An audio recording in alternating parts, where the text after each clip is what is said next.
गोशाही मरहबा सईदी जी, கோஷாய் மரபா சாரே MFI team K மெம்பர்ஸ்க்கு எல்லா நண்பர்களுக்கும் அஸ்ஸலாமு அலைக்கும்.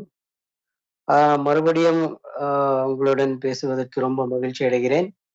இந்த சந்தர்ப்பத்தை ஏற்கொடுத்த நம்ம அல்ரா டிவிக்கும் செய்தி யூனுஸ் அவர்களுக்கும் எல்லோருக்கும் நன்றி தெரிவித்துக் கொள்கிறேன். போன தடவை நம்ம வந்து சர்க்கார் கோஷாய் இமாம் மேதி அலைஹிஸ்ஸலாம் என்று நாம் தெரிஞ்சுக்கிட்டோம். இப்போ வந்து இமாம் மேதி அலைஹிஸ்ஸலாம் அப்படின்னு சொன்னா நிறைய பேர் என்ன நினைச்சுக்கிறாங்கன்னா, இது வந்து ஒரு தவறான வழிமுறை அப்படின்னு நினைச்சுக்கிறாங்க. இதுக்கு வந்து சரியான இமாம் மேதி வருவாரு அப்படின்ட்டு யாருக்குமே என்ன சரியான வழி யாரும் சொல்லி தர்றவரு யாரும் இல்ல. இதுக்கு வந்து பாத்தினி தாலீம் இல்லைன்னா நீங்க வந்து கண்டுபிடிக்கவே முடியாது. பாத்தினி தாலீம் எது வரைக்கும் உங்ககிட்ட வராதோ, பாத்தினி உங்ககிட்ட சக்திகள் எதுவரைக்கும் உங்ககிட்ட வராதோ, அதுவரைக்கும் நீங்க வந்து இமாம் மேதி அலைஹிஸ்ஸலாம கண்டுபிடிக்க முடியாது. அதுக்கு தலை சிறந்த ஒரு நல்ல வழி சர்க்கார் கோஷாய் நம்மளுக்கு சொல்லி தந்திருக்காரு.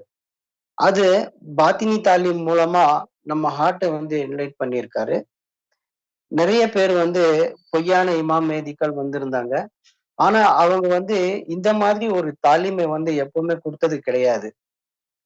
தாலீம் வந்து ஸாஹிரி தாலீம், ஒரு பாத்தினி தாலீம் அப்படின்னு 2 விதமா இருக்கு. இந்த ஸாஹிரி தாலீமை வச்சு என்ன பண்ணாங்க, நிறைய பேரு நிறைய விதமா பேசியிருக்காங்க. இப்போ சில பேர் என்ன பண்றாங்கன்னா, நம்ம நிறைய அ சூஃபி ஸ்காலர்ஸ் ஆகட்டும், இஸ்லாமை பத்தி பேசுறவங்களாகட்டும், அவங்க எல்லாம் என்ன பண்றாங்கன்னா, நிறைய இஸ்லாமிய புக்குகளை படிக்கிறாங்க. நிறைய இஸ்லாமிய புக்குகளை படிச்சு, அப்புறம் நிறைய வீடியோஸை பார்த்து, அவங்க மனசுக்கு பிடிச்சத அவங்க வந்து அ அவங்களுக்கு வந்து சொல்றாங்க. என்ன சொல்றாங்கன்னா, "ஆ எல்லாம் சரிதான். ஆனா என் அபிப்பிராயம் இப்படி" அப்படின்னு சொல்றாங்க. சர்க்கார் கோஷாய் என்ன சொல்றாரு, "எதுவரைக்கும் நீங்க வந்து மூமின் ஆக மாட்டீங்களோ, எதுவரைக்கும் உங்க தாலுக் காமில் முர்ஷித் கூட இல்லையோ, எதுவரைக்கும் உங்க ரசாய் நபிகள் நாயகம் ஸல்லல்லாஹு அலைஹி வஸல்லம் வரைக்கும் உங்க ரசாய் இல்லையோ, அதுவரைக்கும் நீங்க வந்து சரியான உங்களுக்கு வந்து தாலீம் வந்து கிடைக்காது. ஏன்னா, நீங்க மூமின் ஆகலைன்னா, நீங்க சாதாரண முஸ்லீமா இருந்திருந்தீங்கன்னா, நீங்க வந்து ஷைத்தான் உங்க கல்பிலயும், உங்க உங்க புத்தியிலயும் அவன் வந்து பதிஞ்சிருக்கான். அவன் வந்து என்ன சொல்றானோ, அதையே தான் நீங்க வந்து கேட்டுட்டு இருக்கீங்க. ஆ இதுக்கு வந்து இந்த பாத்தினி தாலீமுக்கு வந்து ஒரு சரியான ஒரு உஸ்தாது தேவை. உஸ்தாத் அப்படின்னா, இப்போ ஷேக் அப்படின்னு சொல்றாங்க. காமில் முர்ஷித் அப்படின்னு சொல்றாங்க. நீங்க காமில் முர்ஷித் இல்லைன்னா, நீங்க மூமின் ஆகுறதுக்கு சான்ஸே கிடையாது. இப்போ காமில் முர்ஷிது இந்த காலத்துல எங்கே கிடைப்பாங்க அப்படின்ட்டு நெறைய பேரு தேடுறாங்க. தேடி ஏதோ இடத்துல போய் மாட்டிக்கிறாங்க. அங்க வந்து ஃபைஸ் கிடைக்குதா? இல்லையா? அவங்களுக்கு தெரியல. ஆனா அவங்க வந்து என்ன சொல்றாங்கன்னா, முர்ஷிதை ரொம்ப நேசிக்கணும். முர்ஷித குலாமி பண்ணணும். முர்ஷிதுக்கு வந்து ஹித்மத் பண்ணணும் அப்படின்னு சொல்லி, அவங்களுக்கு என்ன கிடைக்குதுன்னே தெரியல. அது ஃபைஸ் கிடைச்சுதா? இல்லையா? அப்படின்னும் தெரியல. அவங்க வந்து ஆ வாழ்நாள் முழுவதும் அவங்க கூட அவங்க குலாமியா இருந்து போயிடுறாங்க. ஆனா கடைசி நேரத்துல தான் அவங்களுக்கு தெரியறது, நாங்க வந்து தப்பான இடத்துல இருக்கிறோம் அப்படின்ட்டு. சர்க்கார் கோஷாய் என்ன சொல்றாருன்னா, முதல்ல இதயத்துக்குள்ள அல்லமுல் இஸ்மா என்ற பெயரை தாஹில் செய்துக்கோ. அதுக்கப்புறம் தான் உனக்கு வந்து மூமின் என்கிற அந்தஸ்தே கிடைக்குது. நீ வந்து மூமின் ஆயிட்டீன்னா, உனக்கு வந்து கண்டிப்பா உனக்கே தெரிஞ்சிட போகுது. இப்போ அல்லாஹ்வின் பேரு நம்ம நாவு எப்படி உச்சரிக்குதோ, அதே மாரி நம்ம கல்பு உச்சரிக்கும்போது, நமக்கு அது கேட்குது. அந்த கல்புக்கு உச்சரிக்கும்போது, நம்ம கேட்கும்போது, நம்மளுக்கு கேரண்டி ஆயிடுது. ஆமா, நான் மூமின்ல தாখিল ஆயிட்டேன் அப்படின்ட்டு. அதுக்கப்புறம் என்ன ஆகுது? ச காமில் முர்ஷித் என்ன பண்றாரு? படிப்படியா நம்ம ம ரூஹானி தர்பியத்தை அப்படியே படிப்படியா ஏத்திட்டு போறாரு. இதுக்கு ஒரு உஸ்தாத் இல்லைன்னா, நம்ம கண்டிப்பா வந்து முன்னேறவே முடியாது. ஆ எத்தனையோ பேர் என்ன பண்ணியிருக்காங்க, தாலிமை அடைகிறோம். நாங்களே வந்து அல்லாஹ்வை அ அடைஞ்சுக்க எங்களுக்கும் தெரியும். நாங்க வந்து பண்ணிக்கிறோம் அப்படின்ட்டு அவங்களே என்ன பண்ணாங்க, மலை அடர்ந்த காட்டுக்குள்ள போய் ரியாசத், சில்லா, முஜாஹிதா எல்லாம் இருந்தாங்க. ஆனா அவங்க திரும்பி வந்தது கிடையாது. அவங்க மூமின் ஆனதும் கிடையாது. நெறைய பேரு வந்து திரும்பி வரல. சில பேர் திரும்பி வந்தாலுமே ஒரு ஆ டிப்ரஷன்ல போயி, பைத்தியமாகி அப்படிதான் வந்திருக்கு. யாருமே சரியா வரல. ஏன்னா ஷைத்தான் வந்து அவங்கள வந்து அட்டாக் பண்றான். அந்த அட்டாக் பண்ணும்போது அவங்கள காப்பாத்துறதுக்கு யாருமே இல்ல. முர்ஷிது, காமில் முர்ஷித் அப்படின்னு யாராச்சும் ஒருத்தர் இருந்தாங்கன்னா, அவங்க என்ன பண்ணுவாங்க, ஒரு தாயரா போடுவாங்க.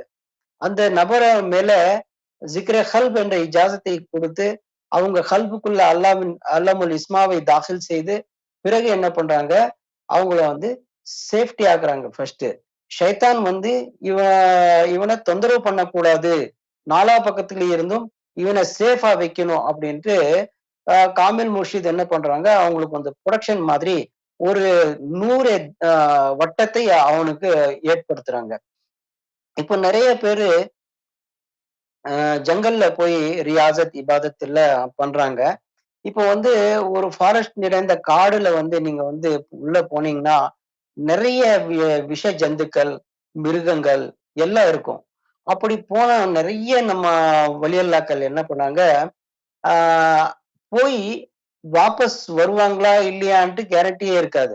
இருந்தாலும் அல்லாஹ் அவருடைய இஜாசத்தால அந்த காட்டுக்குள்ள போகும்போது அல்லாஹ் தாலா காமில் முர்ஷித் மூலியமா அவருக்கு ஹிஃபாசத் பண்றான். இப்ப யார் மூமின் இருக்காங்களோ, அவங்களுக்கு மட்டும் தான் இந்த சலுகையை அல்லாஹ் தாலா தர்றாங்க. இப்ப மூமின் இல்லாதவங்களே வந்து அல்லாஹ் என்ன பண்றாங்கன்னா, அவங்க எதிர்த்தே சக்தாக பண்ணிடுறாங்க. பண்ணிடுறான். அவங்க வந்து கல்லு மாதிரி ஆயிடுது அவங்க இதயம். என்ன பேசினாலும் வந்து அவங்க கல்புக்குள்ள போறதில்ல. கல்புன்னா அ கல்புக்குள்ள போனா தான் புத்திக்கு போகும். அறிவுக்கு வரும். அறிவுக்கு வந்தா தான் சரியான வழி புரியும். இப்ப வந்து நெறைய பேர் என்ன பண்றாங்கன்னா, சய்யிதி யூனுஸ் அல்கோஹர பார்த்த உடனே ரொம்ப தவறாக பேசுறாங்க. என்னடா இவருக்கு வந்து தாடி இல்ல, தொப்பி இல்ல, அப்படியே பேசுறாரு அப்படின்னு சொல்லிட்டு. சய்யிதி யூனுஸ் அல்கோஹர் சொல்றாரு, யார் என் வெளிய என்ன ஃபேஸ பார்த்து வர்றாங்களோ, அவங்களுக்கு வந்து இந்த வழி கிடையாது அப்படின்னு சொல்றாங்க. சரி இத பத்தி வந்து ஆ நம்ம என்ன பண்றோம்னா, நெறைய பேரு இந்த மாரி காமில் முர்ஷிதுகள தேடி நெறைய தப்பான இடத்துல மாட்டிக்கிறாங்க. அப்படி மாட்டிட்டு இருக்கும்போது, அவங்களுக்கு சரியான வழிமுறை புரியாதனால அவங்க மாட்டியிருக்காங்க. இப்போ சர்க்கார் கோஷாயி நம்மளுக்கு வந்து ஆ இமாம் மெஹதி அலைஹிஸ்ஸலாம் என்று ஆ சையதி யூனுஸ் அல்கோர் அவங்க வந்து சொல்லியிருக்காங்க. இதுக்கு போன தடவ நாங்க வந்து இத பத்தி அல்லாஹ்வினுடைய நிஷானிகளை பத்தி நான் வந்து உங்களுக்கு பேசினேன். அல்லாஹ் தஆலா சொல்றாரு, வருங்காலத்துல யா அய்யுஹல்லஸீன ஆமனு மன் யர்தத்த மின்கும் அன் தீனிஹி ஃபஸௌஃப யாத்தி அல்லாஹி பிகௌம் அப்படின்னு அல்லாஹ் தஆலா குர்ஆன் மஜீத்ல சொல்றாரு. இதுக்கு அர்த்தம் என்னன்னா, மூமின்களே நீங்கள் உங்களுடைய தீனிலிருந்து வேறுபடும்போது, நான் என்னுடைய கௌமை கொண்டு வருவேன். அல்லாஹ் சொல்லியிருக்காங்க. அல்லாஹ் தஆலா தன்னுடைய கௌமை இந்த பூமிக்குள்ள வருவாராம். அந்த ஆயத்துல அல்லாஹ் தஆலா சொல்றாரு. அந்த ஆயத்த பார்த்தோனே இந்த ஃபியூச்சர்ல இந்த ஆயத்த பத்தி ஃபியூச்சருக்காகத்தான் இந்த ஆயத்த குடுத்திருக்காங்க. ஏன்னா அல்லாஹ் தஆலா அ இன்னொரு ஆயத்துல சொல்றாங்க, "சனூரிஹிம் ஆயாத்தினா ஃபி ஆஃபாகிஹிம் ஹத்தா யதபய்யன லஹு இன்னஹுல் ஹக்" அப்படின்னு சொல்றாங்க ஒரு ஆயத்துல. கூடிய சீக்கிரத்துல நான் உங்களுக்கு வந்து ஆகாயத்துல என்னுடைய அந்தாட்சிகளை நான் உங்களுக்கு காட்டப் போறேன். எது வரைக்கும்னா, உங்க கல்புக்குள்ள, உங்க நஃப்ஸுக்குள்ள இது பதியணும். அதுவரைக்கும் நான் வந்து உங்கள வந்து இந்த நிஷானிகளை காட்டப் போறேன் அப்படின்னு அல்லாஹ் தஆலா சொல்றாங்க. சரி இந்த நிஷானிகள் யாருடையது அப்படின்னு பார்த்தோம்னா, நபிகள் நாயகம் ஸல்லல்லாஹு அலைஹி வஸல்லம் ஒரு முறை சஹாபா கூட பேசிட்டு இருக்கும்போது, ஆ நபிகள் நாயகம் சொன்னாரு, ஆ சந்திரன்ல வந்து ஆ அல்லாஹ்வின் ஒரு நினைவு சின்னங்கள் தோன்றும். அப்போது யார் அந்த நினைவு சின்னங்களை அந்த அத்தாட்சிகளை பார்த்து ஈமான் கொள்கிறார்களோ, அவங்களுடைய ஈமான் ம மிகவும் மஸ்பூத்தாக இருக்கும் அப்படின்னு சொல்றாங்க. ம நம்ம சர்க்கார் கோஷை அவரு என்ன சொல்றாருன்னா, இத பத்தி தான் அவர் வந்து சொல்றாங்க. ஆ நிலாவுல வந்து அவருடைய திரு உருவம் இருக்கு அப்படின்ட்டு, அவங்க சொந்தமான சீடருக்கு சில அ விஷயங்களை அவர் சொன்னாங்க. ஆனா நான் தான் இமாம் மெஹதி அப்படின்னு சர்க்கார் கோஷாயி சொல்லல.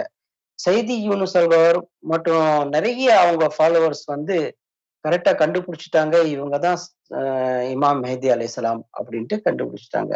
இத பத்தி தான் நம்ம ப ம நபிகள் நாயகம் ஸல்லல்லாஹு அலைஹி வஸல்லம் சொல்றாங்க, சஹாபாக்கு முன்னாடி, "அ என்னுடைய சகோதரர் ஒருத்தரு அ கடைசி காலத்துல வரப்போறாரு. அவரு இமாம் மெஹதி அலைஹிஸ்ஸலாம். அவருடைய ஃபாலோவர் வந்து ரொம்ப சக்திசாலியா இருப்பாங்க."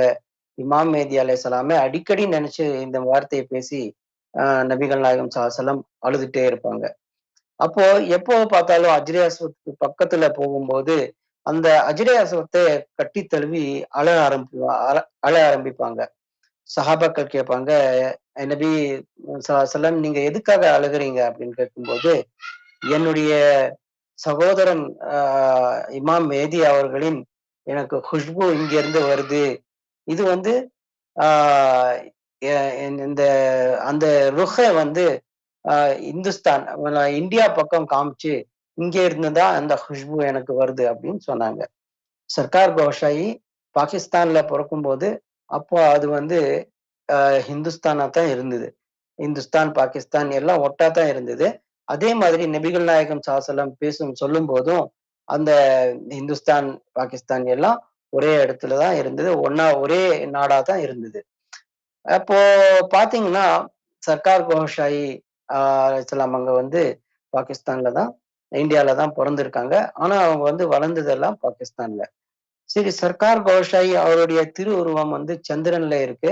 இவர் தான் இமாம் மெஹதி அலைஹிஸ்ஸலாம் அப்படின்னு அவங்களுடைய ஃபாலோவர்ஸ் நம்ம சர்க்கார் சையத் யூனுஸ் அல்கோஹர் மற்றும் நெறைய ஃபாலோவர்ஸ் வந்து தெரிஞ்சுக்கிட்டாங்க. அதுக்கு நான் போன தடவ சொன்னேன். மெஹதிய ஆ அ இது அப்படின்ட்டு. மொஹரே மெஹதியத் அப்படின்னு சொன்னேன். அந்த மொஹரே மெஹதியத்த யார் பார்த்தாங்களோ, அவங்க எல்லாம் ஆ ஒத்துக்கிட்டாங்க. சர்க்கார் கோஹஷை தான் இமாம் மெஹதி அலைஹிஸ்ஸலாம் அப்படின்ட்டு. நெறைய பேர சர்க்கார் கோஹஷாயி கஷ்ஃப வந்து ஓப்பன் பண்ணியிருந்தாரு. அதன் மூலியமா சில பேர் தெரிஞ்சுக்கிட்டாங்க. ஆனா, சையதி யூனுஸ் அல்கோஹர் அவர்கள வந்து ரொம்ப ம ஸ்பெஷலா அவருக்கு வந்து தாலீம் குடுத்தாங்க. அவங்க வந்து நெறைய விஷயத்தை தெரிஞ்சுக்கிட்டாங்க. ஆலமே அஹதியத்துல இருந்து எல்லா ஒரு ஆலம்களையும் சையதி யூனுஸ் அல்கோஹர் பார்த்துட்டு வந்தாரு. இப்போ வந்து ஆ இந்த இதே காலத்துல தான் இந்த தெஹ்திர் ரிஜால் என்ற காலத்துல தான் தஜ்ஜாலும் வரப்போறான். சரி, இந்த இமாம் மெஹதி அலைஹிஸ்ஸலாம கண்டுபிடிக்கிறதுக்கு நம்மகிட்ட அவ்வளோ சக்தி கிடையாது. அது அந்த சக்தி வரணும்னா, நம்ம முதல்ல மூமினா ஆகணும். மூமின் ஆகணும்னா, அதுக்கு ஒரு சரியான வழிமுறை தேவை. அந்த வழிமுறையத்தான் சர்க்கார் கோஷாயி நம்மளுக்கு வந்து சொல்லிக் குடுத்திருக்காரு. சர்க்கார் கோஷாயி சையது யூனுஸ் அல்கோஹர் மூலமா எல்லாருடைய இதயத்திலும் அல்லாஹ் பேரை அல்லாஹ், அல்லாஹ் என்று உச்சரிக்குமாறு அவர் வந்து ஏற்படுத்தினார். இது வந்து நம்மளுக்கு வந்து ஒரு பெரிய பாக்கியமா திகழ்கிறது. இப்போ வந்து ஆ ஈமானே முஜம்மில், ஈமானே முஃபஸ்ஸில் அப்படின்னு நம்ம படிக்கிறோம். மதரசாலயும் படிக்கிறோம். அத பத்தி ஆ பேசுறோம். ஆனா, அதனுடைய பாத்தினி என்ன, அர்த்தம் என்ன அப்படின்னு நம்மளுக்கு வந்து இதுவரைக்கும் தெரியாது. இப்போ நான் ஏற்கனவே சொன்னேன். நம்மளுக்கு வந்து இன்ஃபர்மேஷன் தேவை அப்படின்னா, நம்ம வந்து YouTubeல நெறைய வீடியோஸ் எல்லாம் பார்த்து நம்ம இன்ஃபர்மேஷன் கலெக்ட் பண்றோம். ஆ புக்குகளை படிக்கிறோம். எல்லாம் படிச்சு நம்ம வந்து ஒரு ஸாஹிரி மத்லப தான் நம்ம வந்து தெரிஞ்சுக்கிறோம். பாத்தினி வந்து நம்மளுக்கு வந்து ஒரு இன்ஃபர்மேஷன் கிடைக்குது. பாத்தினி தாலீம் இருக்கு அப்படின்னு கிடைக்குது. ஆனா, அது வந்து எப்படி நம்ம வந்து கரெக்ட்டா நம்ம அத அந்த வழியில போறது? அந்த சிராத்துல் முஸ்தகீம்ங்கிற வழிக்கு நம்ம எப்படி போறது? அப்படின்னு நம்ம தெரியாது. இப்போ நெறைய நம்ம இவங்க வந்து வழிமாற்களை எல்லாம் வந்து நெறைய வழிமாக்கள் புஸ்தகத்தை எல்லாம் எழுதியிருக்காங்க. அவங்க வந்து என்ன எழுதியிருக்காங்கன்னா, நம்ம வந்து இந்த பாத்தினி தாலீமை ஆ வந்தா நம்மகிட்ட என்னென்ன வரும்? என்னென்ன சக்திகள் வரும்? நம்ம எப்படியெல்லாம் ஆகும்? என்னென்ன ஆகும்? அப்படின்ட்டு எல்லாம் சில விஷயம் ஆ மேல்முறமா சொல்லியிருக்காங்க. ஆனா, அது வந்து ரொம்ப டீப்பா சொல்ல கிடையாது. உலகத்துல எந்த புஸ்தகத்திலயும் சர்க்கார் கோஷாயி சொன்ன மாதிரி, ரொம்ப டீப்பா வந்து மனுஷன் வந்து யாரு? மனுஷன் வந்து எப்படி மூமின் ஆகுறான்? மூமின்ல இருந்து முன்னுக்கு போறது எப்படி? அப்படின்ட்டு இதுவரைக்கும் எந்த ஒரு பெரிய வழி அல்லாவும் சொல்ல கிடையாது. ஏன்னா சொல்லியிருக்காங்க. அவங்களோட கான்காலயும், அவங்களுடைய சொந்தமான இடத்துல, அவங்க சொந்தமான முரீதுக்கு மட்டும் இந்த தாலீம் குடுத்தாங்க. ஆனா, அவாமுக்கு இந்த இல்மும் வர கிடையாது. அதுக்கு காரணம் என்னன்னா, சூஃபியாக்கள் மேல நெறைய ஃபத்வாக்கள், குஃப்ரோட ஃபத்வாக்கள் எல்லாம் போட ஆரம்பிச்சாங்க. இப்ப வந்து உதாரணத்துக்கு சொல்றேன். இப்போ சல்தனத்தே உஸ்மானியா இருக்கு. சல்தனத்தே உஸ்மானியா வந்து கிட்டத்தட்ட ஒரு 3/4 பாகத்துக்கும் மேலாக உலகத்தை ஆண்டவங்க. கிட்டத்தட்ட 650 வருடத்துக்கு மேலே அவங்க வந்து இந்த உலகத்தை ஆண்டாங்க. அவங்களுக்கு வந்து ஆ ஸ்டார்ட்டிங்ல வந்து நபிகள் நாயகம் ஸல்லல்லாஹு அலைஹி வஸல்லம் வந்து ஒரு வலி அல்லாஹ்க்கு சொன்னாங்க. இந்த மாரி ஒரு சுல்தான் இருக்கான். அவன் வந்து சல்தனத் உஸ்மானியால இந்த வந்து ஜெயிப்பாங்க. அந்த ஜெயிச்சு அவங்க வந்து சல்தனத் வந்து ரொம்ப பெருசாகும் அப்படின்னு சொல்லியிருக்காங்க. இவங்க வந்து உலகத்தையே ஆளுவாங்க அப்படின்ட்டு நபிகள் நாயகம் சொல்லியிருந்தாங்க கனவுல. அப்போ அந்த சல்தனத் உஸ்மானியாக்காரங்க வந்து வலி அல்லாஹ்வ நம்புனாங்க. வலி அல்லாஹ்வ ரொம்ப நேசிச்சாங்க. வலி அல்லாஹ் யாரு அப்படின்ட்டு அவங்க வந்து தெரிஞ்சுக்கிட்டாங்க. அப்போ வந்து அந்த வலி அல்லாஹ் கூடிய மததும் அவங்ககிட்ட ஷாமிலா இருந்தது. அவங்க வந்து அப்படியே எல்லா சல்தனத்தையும் ஜெயிச்சு அப்படியே உலகத்துல எல்லா ஒரு நாடையும் அந்த யூரோப் கண்ட்ரிய எல்லாம் அவங்க கைக்குள்ள வந்துருச்சு. பெரிய ஒரு சல்தனத் அவங்களுது. கடைசி காலத்துல வந்து அவங்களுக்கு சூஃபிகள் மேல ஒரு வெறுப்பு வந்துருச்சு. இப்ப சூஃபிகள் மேல வெறுப்பு வந்ததுனால, அவங்க சூஃபிகள் எங்க கிடைச்சாலும் கொலை பண்ண ஆரம்பிச்சாங்க. எங்க பார்த்தாலும் சூஃபிகளை தொந்தரவு பண்ண ஆரம்பிச்சாங்க. அவங்கள கொலை பண்ண ஆரம்பிச்சாங்க. இந்த மாதிரி வந்து அவங்க வந்து அல்லாஹ்வுடைய நசர்ல இருந்து விழுந்துட்டாங்க. அல்லாஹ்வுடைய நசர்ல இருந்து விழுந்ததும், அல்லாஹ்வுடைய மதத் அங்கிருந்து விட்டு போயிருச்சு. அதுக்கப்புறம் தான் இந்த அப்துல் வஹாப் நஜத் அப்படின்னு சொல்றவரு என்ன பண்ணா, ஆ அவங்க வந்து சூஃபியா கள்ல வந்து பெரிய கொடுமைய படுத்துனாங்க. இந்த மாரி வழிமுறை நம்மகிட்ட இல்ல. நம்மளுக்கு வந்து ஷரியத் தான் முக்கியம். ஷரியத் இல்லைன்னா, நம்ம வந்து ஒண்ணுமே பண்ண முடியாது. இதுதான் தௌஹீது. அல்லாஹ்வின் மேல் ஈமான் கொள்ளுங்கள். அதுதான் தௌஹீத் அப்படின்னு அவன் வந்து தவறா சொல்லிக் குடுத்துட்டான். சரி இந்த பாத்தினி தாலீம் வந்து புதுசா அப்படின்னு நெறைய பேர் கேட்கறாங்க. இந்த பாத்தினி தாலீம் புதுசு கிடையாது. நபிகள் நாயகம் ஸல்லல்லாஹு அலைஹி வஸல்லம் எப்போ நம்ம ஒரு இஸ்லாம இன்ட்ரோடியூஸ் பண்ணாங்களோ, அதே போல வந்து சில சொந்தமான சஹாபாக்களுக்கு வந்து இந்த பாத்தினி தாலீமை குடுத்தாங்க. சரி ஏன் இது எல்லாத்துக்கும் தரல அப்படின்னா, எல்லாருடைய முகத்திலயும் ஈமான் அல்லாஹ் தஆலா எழுதி இருக்கல. இப்போ 1,25,000 சஹாபாக்கள்ல வந்து இஸ்மிசாத் உள்ள சஹாபாக்கள் 9 மட்டும் தான் இருந்தாங்க. இந்த 9 சஹாபாக்கள்ல இருந்து தான் 9 சில்சிலாக்கள் ஆரம்பமாச்சு. 9 சில்சிலாக்கள் ஆரம்பமாயி, அதுல கடைசியா வந்து 4 வரைக்கும் நின்னது. 4ல இருந்து 3க்கு வந்தது. இப்போ வந்து எல் எந்த ஒரு சில்சிலாவையும் ஃபைஸ் கிடையாது. ஏன்னா, நம்ம இமாம் மேதி அலைஹிஸ்ஸலாம் வந்து ஹாத்திமுல் அவுலியா. இப்போ நபிகள் நாயகம் ஸல்லல்லாஹு ஹாத்திமுன் நபி இருக்கிற மாதிரி, இமாம் மேதி அலைஹிஸ்ஸலாம் ஹாத்திமுல் அவுலியாவாக வந்திருக்காங்க. இமாம் மேதி அலைஹிஸ்ஸலாம் வந்த உடனே இந்த அவுலியாக்களோட அந்த காமில் முர்ஷித் இருக்கிறாங்கல்ல, அந்த மாதிரி முர்ஷித் இதுவரைக்கும் யாரும் வரமாட்டாங்க. இனிமேல வரமாட்டாங்க. கடைசியா வர்றது வந்து இமாம் மேதி அலைஹிஸ்ஸலாம் தான். இமாம் மேதி அலைஹிஸ்ஸலாம பத்தி ஆ நெறைய ஹதீஸ்களும் இருக்கு. இப்போ இமாம் ஜாஃபர் சாதிக் ரஹ்மத்துல்லாஹி அவங்க வந்து சொல்றாங்க, இமாம் மேதி அலைஹிஸ்ஸலாம் அவருடைய திருவுருவம் வந்து சந்திரன்ல ஜொலிக்கும் அப்படின்னு சொல்லியிருக்காங்க. இப்போ வந்து சில பேரு இத தவறா யூஸ் பண்ணி, இமாம் மேதி அலைஹிஸ்ஸலாம் ஆ அ மெஹத் அப்படின்னு சொன்னா சந்திரன். மெஹதி அப்படின்னு இவங்க வந்து தவறா வந்து வேற ஒரு அர்த்தத்தை இவங்க வந்து சொல்றாங்க. மெஹத் அப்படின்னா சந்திரன்ல அவருடைய திருவுருவம் பார்க்கலாம் அப்படின்னு சொல்லியிருக்காங்க. அ இந்த ஹஸ்ரத் அலி ரலியல்லாஹு தஆலா அன்ஹு அவரும் சொல்றாங்க, எனக்கு வந்து இமாம் மேதி அலைஹிஸ்ஸலாம் அவருடைய காலம் கிடைச்சிருந்தா, நான் என் வாழ்நாள் முழுவதும் நான் அவங்களுக்கு வந்து என்னுடைய அ என்னுடைய நான் அவருடைய குலாமாவே இருந்து போயிருவேன் அப்படின்ட்டு அவங்க ச ஹஸ்ரத் அலி ரலியல்லாஹு தஆலா அன்ஹு சொல்றாங்க. இதே மாதிரி வந்து நெறைய ஒரு ஹதீஸ்கள் வந்து நம்மளுக்கு வந்து கிடைக்குது. ஆ இமாம் ஜாஃபர் சாதிக் ரஹ்மத்துல்லாஹி அலைஹ் நெறைய ஒரு அவங்களுடைய ரிவாயத்துல சொல்லியிருக்காங்க. நபிகள் நாயகம் ஸல்லல்லாஹு அலைஹி வஸல்லம் ஆ ஒரு சமயம் சஹாபாக்களோட உட்கார்ந்து இருக்கும்போது அவங்க சொல்றாங்க,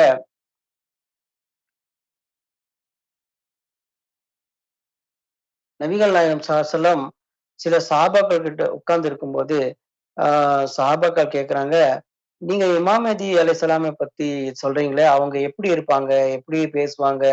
எப்படி உட்காருவாங்க?" அப்படின்ட்டு எல்லாம் சஹாபா ரலியல்லாஹு தஆலா அன்ஹு கேட்டாங்க. கேட்க இருக்கும்போது, நபிகள் நாயகம் ஸல்லல்லாஹு அலைஹி வஸல்லம் எல்லாமே அவருடைய ஆ அவரைப் பத்தியே சொல்ல ஆரம்பிச்சாரு. அவருடைய கால் இப்படி இருக்கும், கை இப்படி இருக்கும், ஃபேஸ் இப்படி இருக்கும், அப்படின்னு எல்லா விஷயத்தையும் சொல்ல ஆரம்பிச்சாங்க.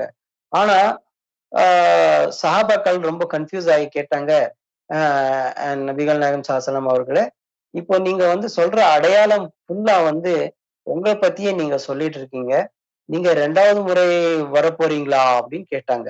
அதுக்கு நபிகள் நாயகம் ஸல்லல்லாஹு அலைஹி வஸல்லம் ஆ ரொம்ப அழகா சிரிச்சு பதில் சொல்லல. அதுக்கு அர்த்தம் என்ன அப்படின்னு சொன்னீங்கன்னா, இப்போ வந்து ஆ நான் போன தடவையும் இத பத்தி சொன்னேன். அர்சி அர்வாங்கிற ஒரு ஆ நம்ம உடம்புல ஒரு அர்வா இருக்கு. அது வந்து 3 விதமா இருக்கு. எலும்புல இருக்கு, ரத்தத்திலயும் இருக்கு. ஆ அ நம்ம வந்து இந்த ம் அ இதுலயும் உடம்புலயும் இருக்கு. எலும்புலயும் இருக்கு. இது ஜமாதி ரூ, நபாதி ரூ, ஹைவானி ரூ அப்படின்னு 3 விதமான ரூக்கள் இருக்கு. இத வந்து ஒருத்தர் வந்து செத்து போயிட்டாருன்னா, அந்த ஜமாதி ரூவ இன்னொருத்தருக்காக அத வந்து இஸ்தமால் பண்றாங்க. இத வந்து ஹிந்துக்கள் என்ன சொல்றாங்கன்னா, இத வந்து புனர்ஜென்மம் அப்படின்னு சொல்றாங்க. ஆனா, இது புனர்ஜென்மம் கிடையாது. ஏன்னா, ஒருத்தர் வந்து இந்த உலகத்தை விட்டு போயிட்டாருன்னா, அவருடைய ரூ வந்து இல்லியின், சிஜின்ங்கிற 2 இடத்துல நல்லவர் இருந்தாருன்னா இல்லியின், கெட்டவரா இருந்தாருன்னா சிஜியின் போய் அங்க தான் அவருடைய ரூஹ் இருக்கும். எதுவரைக்கும் கியாமத் வராதோ, எதுவரைக்கும் ஆ அ யௌம மேஷர் நடக்காதோ, அதுவரைக்கும் வந்து அந்த ரூஹ்கள் அங்க தான் இருக்கும். அதுக்கப்புறம் தான் ஜன்னத்து, ஜஹன்னம் அப்படின்ட்டு 2 விதமான இதுக்கு அவங்க வந்து போயிருவாங்க. சரி. இந்த அ அர்ஸி அர்வாவ வந்து நபிகள் நாயகம் ஸல்லல்லாஹு அலைஹி வஸல்லமோட அர்ஸி அர்வா வருங்காலத்துல இமாம் மேதி அலைஹிஸ்ஸலாம் வரும்போது, அந்த அர்ஸி அல்வாவை அவருடைய இமாம் மெஹ்தி அலைஹிஸ்ஸலாம் அவருடைய உடம்புல பயன்படுத்தப்படும் அப்படின்ட்டு சர்க்கார் கோஷை தான் முதல் முறையாக இந்த இன்ஃபர்மேஷன குடுத்தாரு.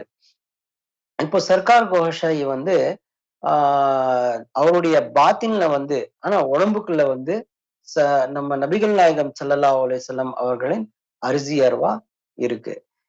அத இப்போ அரிசி அல்வா வந்த உடனே சில பேர் என்ன சொல்றாங்க, புனர்ஜென்மம் அப்படின்னு சொல்றாங்க. ஒரு விதத்துல ஆ அந்த உடம்புக்குள்ள இருக்கிற உறுப்புக்கள் எல்லாம் ஆ அ அரிசி அந்த பிளட்ல, அந்த நம்ம உடம்புல, அப்புறம் இந்த எலும்புல இருக்கிற 3 விதமான உறுப்புக்கள் இப்போ வந்தா தான் அங்க வந்து குழந்தைக்குள்ள அந்த இதாகுது.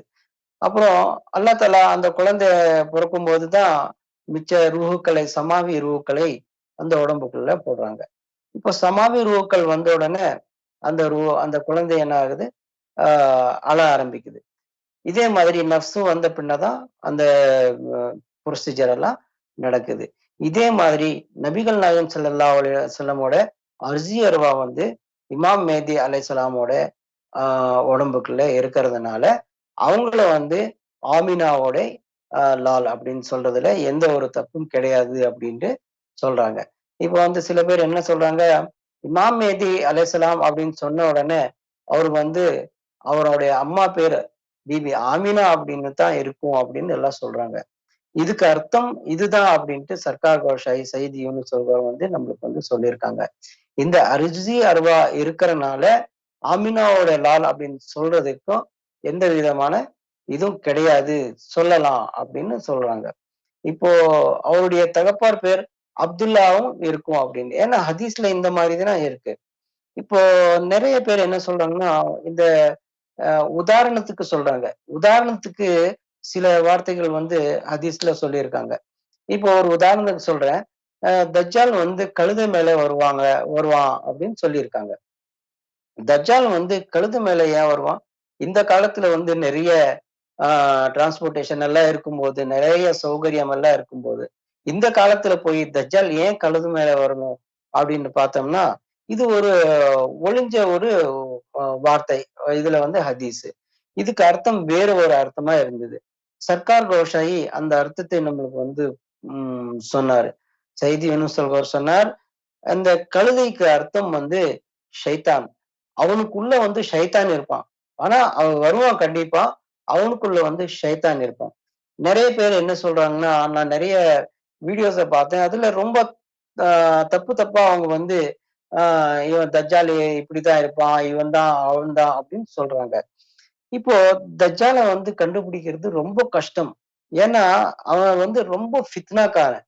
அவன்கிட்ட இருக்கிற ஃபித்னா, இந்த உலகத்துல இதுவரைக்கும் எவன்கிட்டயுமே இல்ல. ஏன்னா, அவனுக்குள்ள வந்து இப்லீஸ் ஷைத்தான் இருப்பான். இப்போ ஒரு பெரிய வலியெல்லாம் செய்யற கராமத்தை எல்லாம் அவன் செய்வான். யாரு? தஜ்ஜால் செய்வான். அந்த கராமத்த எல்லாம் பார்த்து ஏமாந்துருவாங்க. இப்போ அந்த தஜ்ஜால் வரும்போது, ஹதீஸ்ல எல்லாம் வந்திருக்கு. தஜ்ஜாலுடைய நெத்தியில வந்து இங்க தஜ்ஜால் அப்படின்னு எழுதியிருக்கும் அப்படின்ட்டு இருக்கு. அது நிஜம்தான். இப்போ யாராச்சும் நெத்தியில வந்து தஜ்ஜால் அப்படின்னு எழுதி, ஒரு ஒற்றை கண்ணால யாராச்சும் வந்தான்னா, ஜனங்கள் எல்லாம் என்ன பண்ணுவாங்க? நம்ம முஸ்லீம் கண்ட்ரில இருக்கிறவங்க எல்லாம் சேர்ந்து அவன கொன்னுடுவாங்க. "ஓ! இவன் தான் தஜ்ஜாலு. இவன ஃபர்ஸ்ட்டு கொல்லுங்கடா" அப்படின்ட்டு கொல்லுருவாங்க. ஆனா, அது வந்து ஒரு ஒளிஞ்ச ஒரு வ இது ம் பாத்தினி மத்லப் இருக்கு அதுக்கு. அந்த பாத்தினி மத்லப் எப்படி அப்படின்னா, இப்போ தஜ்ஜால் அப்படின்னு நெத்தியில எழுதியிருக்கும். அது யாருக்கு தெரியுதுன்னா, யாரு மூமினுங்க இருக்கிறாங்களோ, யாரு வலி அல்லாக்கள் இருக்காங்களோ, யாரு வந்து அந்த ரசாயி இருக்கோ யாருக்கு, அவங்க மட்டும் தான் அந்த தஜ்ஜால் அப்படின்னு எழுதியிருப்பத அவங்க வந்து பார்த்துக்குவாங்க. அதிலிருந்து அவங்க வந்து கண்டுபிடிச்சுக்குவாங்க. இதே மாதிரி இமாம் மெஹ்தி அலைஹிஸ்ஸலாமையும் இதே மாதிரி தான் கண்டுபிடிக்கிறாங்க. இவங்க தான் இமாம் மெஹ்தி அலைஹிஸ்ஸலாம் அப்படின்ட்டு. இதுக்கெல்லாம் காரணம் என்ன அப்படின்னு கேட்டீங்கன்னா, நூறு தான். நூறு இல்லைன்னா நம்ம வந்து ஒண்ணுமே செய்ய முடியாது. நம்ம மூமின் ஆகவும் முடியாது. நம்ம வலியல்லாக்கவும் ஆகவும் முடியாது. அல்லாஹ் தஆலா குர்ஆன் மஜீத்ல நெறைய இடத்துல சொல்லியிருக்கான். இப்ப வந்து அ குர்ஆன் மஜீத்ல ஒரு ஆயத்துல அல்லாஹ் தஆலா சொல்றாங்க, "மூமின்களே நீங்க வந்து அல்லாஹ்வின் மேல ஈமான் கொண்டு வந்து அமலே சாலிஹா செஞ்சீங்கன்னா, நான் வந்து உங்கள சாலிஹீன் ஆக்குறேன்" அப்படின்னு ஒரு ஆயத்துல சொல்லியிருக்கான் அல்லாஹ் தஆலா. இப்போ வந்து அந்த ஆயத்த பார்த்தீங்கன்னா, அ ஈமான் கொண்டு வர்றது சரி. இப்ப அமலே சாலிஹா அப்படின்னு என்னன்னு கேட்டீங்கன்னா, ஒரு நல்ல விஷயம், அ சிலருக்கு உதவுவது, ஆ சோசியல் ஒர்க்கு அப்படின்ட்டு எல்லாம் சொல்றாங்க. அம்லே சாலிஹா என்பது ஒரு பாத்தினி மத்லப். அதுக்கு அர்த்தமே வேற இருக்கு. இந்த அர்த்தத்தை வந்து யார் சொல்றாங்கன்னா, நம்மளுக்கு வந்து ஒரு காமில் முர்ஷித்ங்கிற வந்து தான் இந்த அர்த்தத்த சொல்றாங்க. இப்போ இந்த விஷயத்த தெரியாதனால, அ சாதாரணமான முஸ்லிம்கள் என்ன ஆறாங்க, இந்த தஜ்ஜால் கிட்ட மாட்டிக்கிறாங்க. ஏன்னா தஜ்ஜால் வந்து நெறைய ஃபித்னாக்காரன். உங்க மைண்ட வந்து அப்படியே அவன் வந்து ஹிப்னோட்டிசம் பண்ணிருவான். ஹிப்னோட்டிசம் மாதிரி பண்ண உடனே, நீங்க வந்து அவங்க என்ன சொல்றானோ, அத பத்தி நீங்க வந்து கேட்பீங்க. அவன் சொல்றது தான் நிஜம் அப்படின்னு நம்புவீங்க. அவன் வந்து எல்லாம் என்ன சொல்றாங்கன்னா, அவன் தஜ்ஜால் வந்து யஹூதியில தான் வருவான். யஹூதியில இருந்து தான் அவன் வந்து அவனுடைய உருஜ் ஆகும் அப்படின்னு சொல்றாங்க. இது ரொம்ப தவறான விஷயம் அப்படின்னு சையது யூனுஸ் அல்கோர் சொல்றாரு. அப்புறம் வந்து அதுக்கு விளக்கமும் தர்றாரு. அந்த அதுக்கு என்ன விளக்கம் தர்றாருன்னா, தஜ்ஜால் கையில 70,000 உலமாக்கள் பையத் எடுப்பாங்களாமா. இப்போ ஹதீஸ்ல பார்த்தீங்கன்னா, யஹூதிகள் அப்படின்ட்டு இருக்கு. சில ஹதீஸ்ல உலமாக்கல் அப்படின்ட்டு இருக்கு. ஆ இதுக்கு காரணம் என்ன அப்படின்னா, ஏன் இந்த மாரி ஹதீஸ்கள் எல்லாம் இப்படி வருது அப்படின்னா, ரொம்ப தவறுதலா வந்து தப்பு தப்பான ஹதீஸ்கள வந்து பொய்யான ஹதீஸ்கள வந்து நெறையவே லட்சக்கணக்கான ஹதீஸ்களை வந்து சேர்த்திருக்காங்க. அந்த ஹதீஸ்களை சேர்த்திருக்கிறதுனால, நம்மளுக்கு வந்து சரியான வழி கிடைக்க மாட்டேங்குது. இப்போ ஒரு ஹதீஸ்ல இந்த மாரி அர்த்தம் இருக்கு. இன்னொரு ஹதீஸ்ல வந்து இந்த மாரி அர்த்தம் இருக்கு. இது யாரு சொல்றாங்க, நிஜம் சொல்றாங்க, யாரு பொய் சொல்றாங்க அப்படின்னு நம்மனால கண்டுபிடிக்க முடியறதில்ல. ஷியா, சுன்னி, வஹாபி, தேவபந்தி, பரேல்வி அப்படின்னு நெறைய ஃபிர்காக்கள் இருக்காங்க. எல்லாமே 5 நேரம் தொழுகுறாங்க. எல்லாமே குரான் திலாவத் பண்றாங்க. ஏன் எல்லாருமே ஜன்னத்துக்கு போயிருவாங்களா அப்படின்னு பார்த்தா, அது மட்டும் தான் கண்டிப்பா கிடையாது. நபிகள் நாயகம் ஸல்லல்லாஹு அலைஹி வஸல்லம் சொன்னாரு, என் உம்மத்துல வந்து 73 ஃபிர்கா இருக்கும். அதுல 1 மட்டும் தான் நாஜியா இருக்கும். மித்ததெல்லாம் ஜஹன்னமுக்கு போவாங்க அப்படின்னு சொல்லியிருக்காங்க. ஆ இதுக்கு நம்ம வந்து சரியான தாலீம் இல்லாதனால தான் நம்ம வந்து ஆ வெவ்வேறு ஃபிர்கால வந்து மாறிட்டே இருக்கோம். சில சமயம் அந்த ஃபிர்காக்கு போறது, சில சமயம் இந்த ஃபிர்காக்கு வர்றது. எது நிஜம், எது பொய் அப்படின்னு புரிஞ்சுக்கவே முடியறதில்ல. இப்ப குர்ஆன் மஜீத்ல அல்லாஹ் தஆலா சொல்றாரு, "யஹ்தி அல்லாஹி லிநூரிஹி மன் யஷாஉ." நான் யார இஷ்டப்படுறேனோ அவங்கள வந்து நான் நூறால ஹிதாயத் குடுக்குறேன் அப்படின்ட்டு. ஆ மறுபடியும் சொல்றாங்க, "யா அய்யுஹல்லதீன ஆமனு தகுல்லா வ கூனு மாஸாதிகீன்." அப்படின்னு அல்லாஹ் தஆலா சொல்றாங்க. அ மூமின்களே நீங்க அல்லாஹ்வை அச்சப்படுங்க. நீங்க சாதிகீனோட சுஹபத்துல இருங்க. ஏன்னா சாதிகீன் கிட்ட தான் நான் இருக்கேன். அவங்க தான் வந்து உங்களுக்கு வந்து நேர் வழி சொல்லிக் குடுப்பாங்க அப்படின்னு அல்லாஹ் தஆலா குர்ஆன் மஜீத்ல ஒரு இன்ஃபர்மேஷன் தர்றாங்க. இப்போ இந்த இந்த பாத்தினி தாலீம் இல்லாம நம்ம இதுல வந்து போக முடியாது. நம்ம பாத்தினி தாலீம்னு என்னன்னு தெரிஞ்சுக்காம நம்ம வந்து யாரையும் கண்மூடித்தனமா ஃபாலோ பண்ண முடியாது. இப்போ ஆ அ நெறைய பேர் என்ன சொல்றாங்க, ஷரியத்துல மட்டும் நம்ம கன்டினியூவா நம்ம வந்து தொழுதுட்டு, நம்ம இபாதத்கள் செஞ்சுட்டு இருந்துட்டா நம்ம போதும். அது வந்து ஆகிரத்துல அதனுடைய அஜர் வந்து அல்லாஹ் தஆலா குடுப்பாங்க அப்டின்ட்டு. அப்படி இருந்திருந்தா, அந்த 72 ஃபிர்காக்களும் ஜன்னத்துக்கு போயிருக்கும். ஏன் போல அப்படின்னு பார்த்தீங்கன்னா, அவங்களுடைய தொழுகையே கபூல் ஆகல. அவங்க தொழுதது எல்லாம் வேஸ்ட் ஆயிருச்சு. அ ஏன் தொழுதது வேஸ்ட் ஆயிருச்சுன்னா, அந்த தொழுகும்போது ஒரு நூறு உற்பத்தி ஆகுது. அந்த நூறு வந்து அவங்க கல்புக்குள்ள போகாம, அது அப்படியே வீரியமாகுது. அதுக்கு காரணம் என்ன அப்படின்னு கேட்டீங்கன்னா, அவங்க கல்புக்குள்ள அல்லாஹ்வின் அல்லமல் இஸ்மா என்ற பேரு தாஹில் ஆகல. அந்த பேர் தாஹில் ஆகுறதுக்கு வந்து ஒரு காமில் முர்ஷித் தேவை, ஒரு ஷேக் தேவை. அந்த ஷேக் சரியான ஷேக்கும் அவங்களுக்கு கிடைக்கல. அந்த ஷேக் எப்படி அடையணும் அப்படின்ட்டு நம்மளுக்கு வந்து நெறைய பேத்துக்கு தெரியல. இத பத்தி தான் சர்க்கார் கௌஷை சொல்றாரு. காமில் முர்ஷித் இல்லைன்னா, நீங்க வந்து ரப்பை அடையவே முடியாது. எ அப்படியே நீங்க வந்து அடைய நினைச்சீங்கன்னா, கண்டிப்பா வந்து நீங்க இதுல காமியாப் ஆக முடியாது அப்படின்னு சொல்றாங்க. அல்லாஹ் தஆலா சொல்றாங்க, "இன்னல்லாஹ லா யன்சுரு இலா சுவரிக்கும் வ அமாலிக்கும் வலாக்கின் யன்சுரு இலா குலூபிக்கும் வ நிய்யாத்திக்கும்" அப்படின்னு அல்லாஹ் தஆலா சொல்றாங்க. நான் வந்து உங்களுடைய ஃபேஸையும் பார்க்கல, உங்களுடைய அமலையும் பார்க்கல. உங்க கல்பையும், உங்க நிய்யத்தையும் தான் பார்க்கிறேன் அப்படின்னு அல்லாஹ் தஆலா சொல்றாங்க. நீங்க இபாதத்து செய்யறது எல்லாம் வேஸ்ட்டா போகுதுன்னு இதுல தெரியுது. இந்த ஆயத்துல வந்து தெரியுது. அல்லாஹ் தஆலா கல்ப பார்க்குறாங்க. கல்ப பார்க்கும்போது கல்புல நூர் இருக்கா? இல்லையா? அப்படின்னு அதுதான் பார்க்குறான் அல்லாஹ் தஆலா. இப்போ வந்து ஆ அ ஈமான் முஜம்மில் ஈமான் முஃபஸ்ஸில்ங்கிற ஒரு சரியான அர்த்தத்துல வந்து சய்யித் யூனுஸ் அவர்கள் நம்மளுக்கு வந்து விரிவா சொல்லியிருக்காரு. எ ஆமன்து பில்லாஹி வ மலாயிகத்திஹி வ குதுபிஹி வ ரசூலிஹி வல் கதிரி கைரிஹி வ ஷர்ரிஹி மினல்லாஹி தஆலா வல் பாஸி பஅதல் மௌத் அப்படின்ட்டு இந்த ஈமான் முஜம்மில் முஃபஸ்ஸில்ல வந்து நம்ம அ இவ்வளவுதான் தெரிஞ்சிருக்கும். படிக்கிறது மட்டும் தான் தெரிஞ்சிருக்கும். அதனுடைய டீப்புக்கு நம்ம வந்து போகவே கிடையாது. ஆமன்து பில்லாஹி அல்லாஹ்வின் மேல் ஈமான் கொள்ளுங்கள் அப்படின்னு அல்லாஹ் தஆலா இந்த சொல்றாங்க. இப்போ அல்லாஹ்வின் மேல் ஈமான் கொள்வது எப்படி அப்படின்னா, ஆ அல்லாஹ் ஒருவனே நம்மளுடைய ஆ இலாஹ் அப்படின்னு நம்ம சொல்றோம். லா இலாஹ இல்லல்லாஹ் அப்படின்னு நம்ம சொல்லலாம். இப்போ எல்லாருமே சொல்லலாம் இந்த விஷயத்த. லா இலாஹ இல்லல்லாஹ் முஹம்மது ரசூலுல்லாஹ் அப்படின்னு சொல்லலாம். ஆனா அல்லாஹ் தஆலா சொல்றாரு, எந்த விதத்துல நீங்க சொல்லணும் அப்படின்னு சொல்றாங்க. அல்லாஹ் தஆலா ஒரு குர்ஆன் ஆயத்துல சொல்றாங்க, இக்ராரும் பில் லிசான் தஸ்தீகும் பில் கல்ப். சரி இப்போ வாயால ஒத்துக்கிட்டீங்க லா இலாஹ இல்லல்லாஹ் அப்படின்ட்டு. இப்ப கல்பால நீங்க தஸ்தீக் பண்ணுங்க இத அப்படின்னு சொல்றான் அல்லாஹ் தஆலா. ஆனா அல்லாஹ் தஆலா சொல்லும்போது, ஆ இதோடைய வழிமுறைகளை வந்து நபிகள் நாயகம் ஸல்லல்லாஹு அலைஹி வஸல்லம் கிட்ட குடுத்திருக்காங்க. இக்ராரும் பில் லிசான் தஸ்தீகும் பில் கல்ப். நீ வந்து வாயால ஒத்துக்கிட்டு அத கல்பால தஸ்தீக் பண்ணு. இதனுடைய எப்படி பண்ணணும் அப்படின்னா அந்த முறையத்தான் குரான்ல சொல்லல. நிறைய பேர் என்ன சொல்றாங்கன்னா, எல்லா விஷயமும் குரான்ல இருக்குது. குரான விட்டு நம்ம எங்கேயும் போக தேவையில்ல. குரான்ல எல்லாமே நம்மளுக்கு கிடைச்சிரும் அப்படின்ட்டு. சரி நான் உங்கள கேட்கிறேன். இக்ராரும் பில் லிசான் அப்படின்னு சொல்றீங்க. தஸ்தீகும் பில் கல்புக்கு அர்த்தம் என்னன்னு சொல்லுங்க. இத இந்த தஸ்தீக் பண்றதுக்காக, கல்வ தஸ்தீக் பண்றதுக்காக நம்ம என்ன பண்ணணும் அப்படின்னு நீங்க சொல்லிருங்க. சரி, இன்னொரு விஷயம். வஃபி அன்ஃபுசக்கும் அஃபலா துப்சிரூன் அல்லாஹ் தஆலா சொல்றாங்க. நான் உன்னுடைய நஃப்ஸோட பர்தா ஒரு பர்தாக்கு பின்னாடி தான் இருக்கேன். நீ என்ன அடையறதுக்கு அந்த பர்தாவை நீ எடுக்கணும் அப்படின்னு அல்லாஹ் தஆலா ஒளிமயமா சொல்றாங்க. இப்போ இத பண்றது எப்படி? அப்படின்னு நம்ம கேட்டா, இதுக்கு மௌல்விகள் கிட்ட பதிலே கிடையாது.